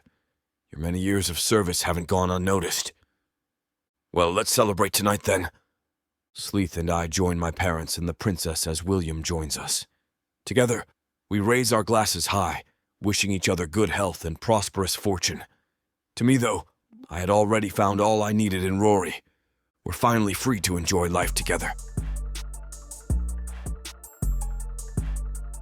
Chapter 29. Aurora. This day has surely been the most special of my entire life, though I am certain that with Zalith there will be many more, a lifetime of them.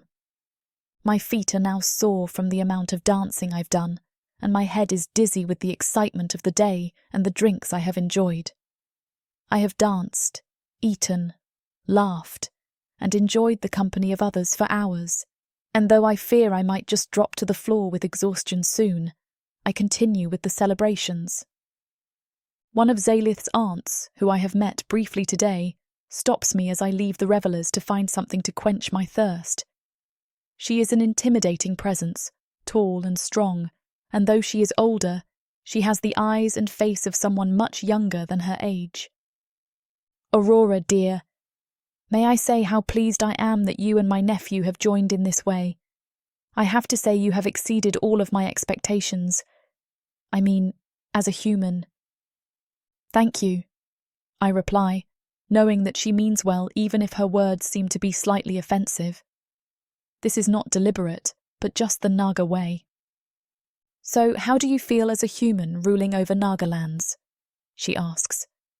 I know you have the support of your mate and of his parents. I trust you are not intimidated by the role you now find yourself in.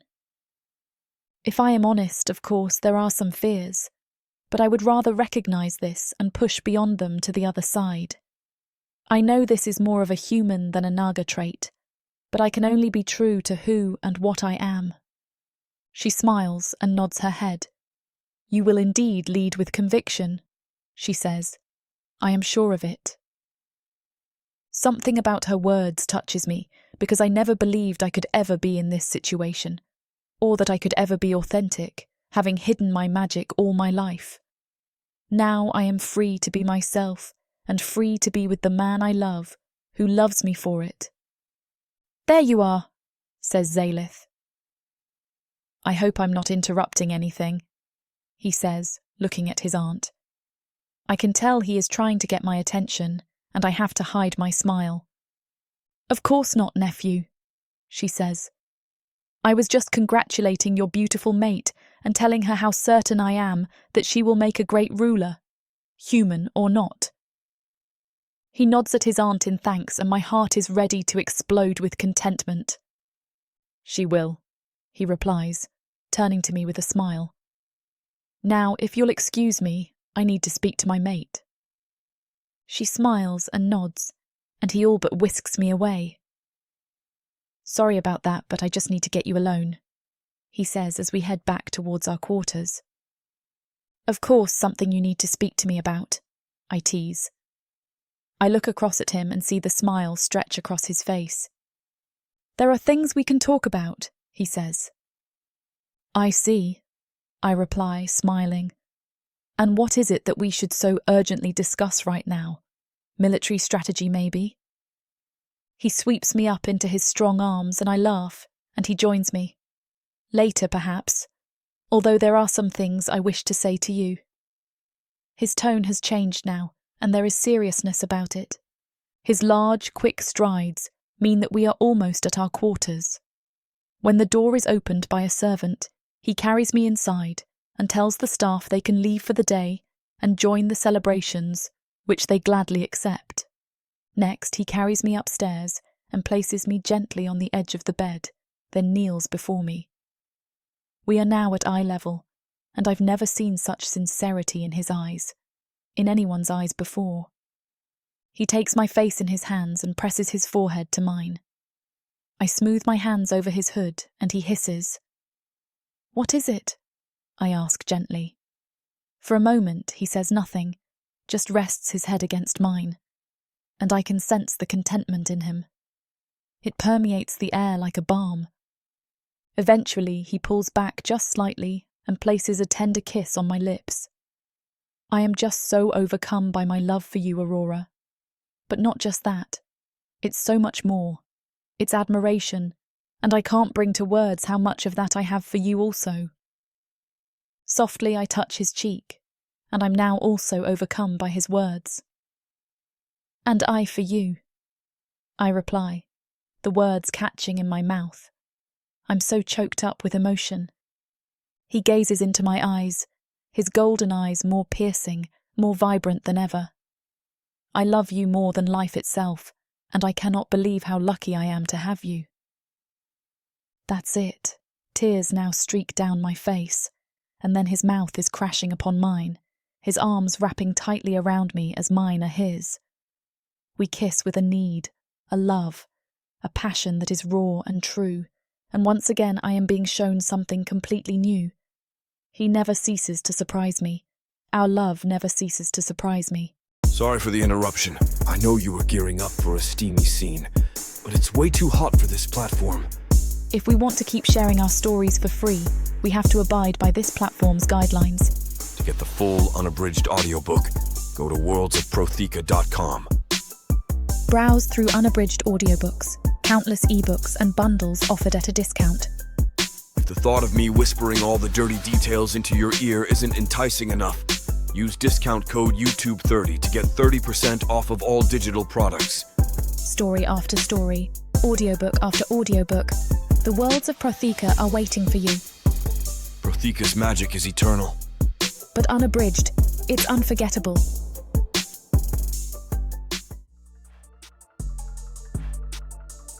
Chapter 30. Slith. A week has passed since the epic battle that took place in Rory's hometown village. The damage has been catastrophic, but not a single resident has complained. I think they're just grateful the good guys won, no matter what it cost.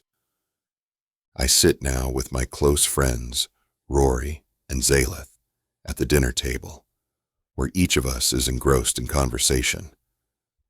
We're discussing the need for change in Ladra, talking about the possibilities for more amenities in the villages. I suggest that the two of you pay more royal visits to these human settlements. That way, you're showing them that their needs are being considered, that they have a pair of higher-ups listening to them. Happily, replies Rory. I want to see better conditions for all humans in this region. It shouldn't just be me that gets to live a good life. Spoken like an honorable leader, remarks Zalith. He takes Rory's hands, stroking them as they gaze lovingly into one another's eyes. They turn to me at the sound of my chuckling. I'm happy for both of you, I tell them. I think that you'll make fine rulers of Laudra one day. Hopefully that day does not come soon. After all, it would take for my parents to pass away in order for us to ascend to the throne. I don't think we have to worry about that for now, says a reassuring Rory. Your parents are still relatively young and move quite well for their age. Rest assured, the future of Laudra and its people are in good hands, I tell them. Plus, you two still have a say in the lawmaking and running of the city, so no need to wait until you're king and queen to try implementing changes. Maybe Father and Mother will finally pay me a listening ear, says Zalith, raising his eyebrows. Well, they better, remarks Rory. After all, we saved Laudra. Anyway, Zalith, in our eyes, your say is as good as ours, so don't hesitate to make any suggestions on your part. The position of royal advisor is one that I exercise with the utmost respect, knowing just how important it is to the king and queen. Thank you, Rory. That means a lot to me. The couple raises their glasses, and I return the gesture. A toast to Zalith, exclaims Zalith. You may have held the title of servant all these years, but you have always been something far more important, my best friend. I live to serve, I chuckle. We wouldn't be sitting here enjoying a nice meal if not for you, Zalith, says Rory. You saved the day many times. Well, all of us are a team. I couldn't be who I am without either of you. And I promise to continue giving you my best performance, day in, day out. To all of us. We clink our glasses and drink our wine. After a while of eating and chatting about much more trivial matters, I glance out the window to see that the time is growing late. Rising from the table, I excuse myself. Thank you for dinner, I say. Alas, I must be off to my office. At this hour? Gawks Rory. Why are you working so late? Asks Zalith with a concerned look. Oh, I'm just tying up a few loose tasks. Nothing major. I just don't want to leave anything lingering overnight. Right, replies Rory. Well, don't stay up working all night. There's no need to prove how hard you work for us. The efforts are already showing each day. Heed her words, my friend, says Zalith. You're a good man to have on my side. Thank you both.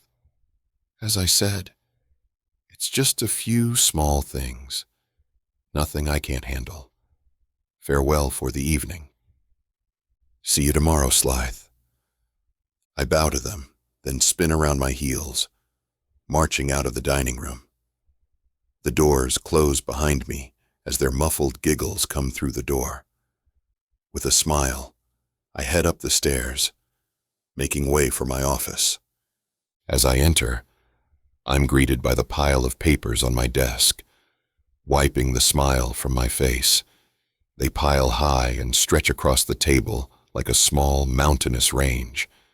I've been hiding the truth from Rory and Zalith.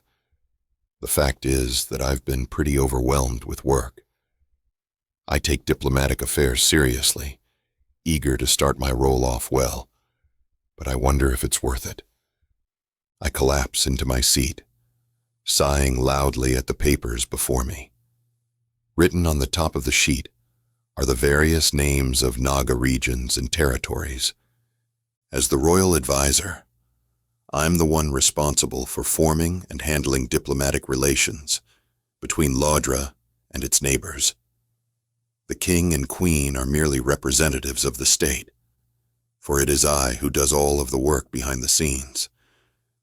I'd have been lying if I told myself it's not a tough job. I didn't expect it to be easy by any means, but it goes far beyond simple well wishes and good luck messages to the higher-ups in other regions.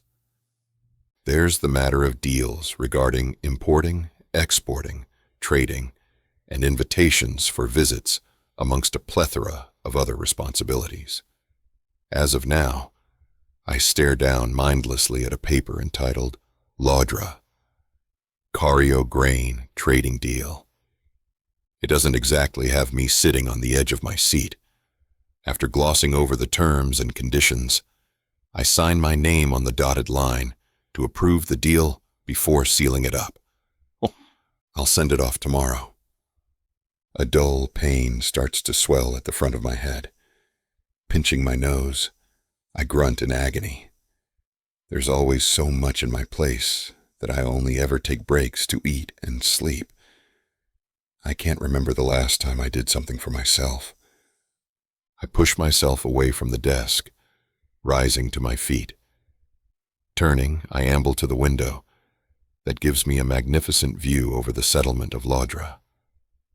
Gatherings of lights pepper the region in various places, belonging to villages scattered throughout the land. On top of everything, the fallout of Vipera's death has fallen into my hands. Everything that happened before and after her passing has been making the rounds far and wide, thanks much to the humans of Rory's settlement and the king's army. As expected, it's created a lot of unwanted attention, some of which stares at me from the desk in the form of inquiry letters, pressing me for further details on what exactly happened. As a result of the news spreading like a plague, my best friends have gained a lot of attention and notoriety from other ruling figures in Nagaland. It's too soon to say whether it's good or bad, but it's not a chance I'm willing to take. I need to invite Rory and Zalith to another meeting tomorrow, I say to myself, noting it in my head. In my efforts to calm the storm, I've been attempting to get at least one of them to send letters to other kingdoms, most notably the one true king, Ishada Vashma, to get ahead of all the rumors and speculation. I fear someone somewhere will bend the truth out of discrimination towards Rory. Unfortunately for me, neither of them seems overly concerned about it. It annoys me, as I'm the one having to maintain good relations with the other territories, and the king and queen have even blown it off as an advantage. Let the word spread, they said to me. This'll elevate our territory above others, being third only underneath Cario and the capital. I don't recommend it, sir. I advise we take an alternate approach, I pleaded with them. No, this is the way, Zalith. Trust us, you'll see. Safe to say, I'm unsure of all this. None of them are the ones in here rifling through letters and documents each day. If they spent even an hour here, they would see my worries. I look out over Laudra, wishing for the newfound peace to be kept. I then retire to the desk, pulling the topmost envelope off a pile of letters addressed to Laudra's palace. I fight off a yawn as I tear open the paper. Oh no, I mutter in concern, seeing the letter has come from a ruler by the name of Chryseri. He oversees a territory in the north, known for its brutish treatment of humans more than anywhere else. I scan each sentence, my worries growing as I read threats to Rory's life. Chryseri cites his reasons to be that we are mocking the Naga tradition by placing a human in a royal position. This isn't good. It could spell trouble far worse than even Vipera could have done. Maybe the others will listen to me now, but even then I'm not sure. Deep inside of me, I know what it is I must do in order to get ahead of Chryseri's game. I just don't know if I want to do it. One thing is for certain. The peace of Ladra is once again at stake. Just when I thought we were out of trouble, here emerges a new threat to pull us back in.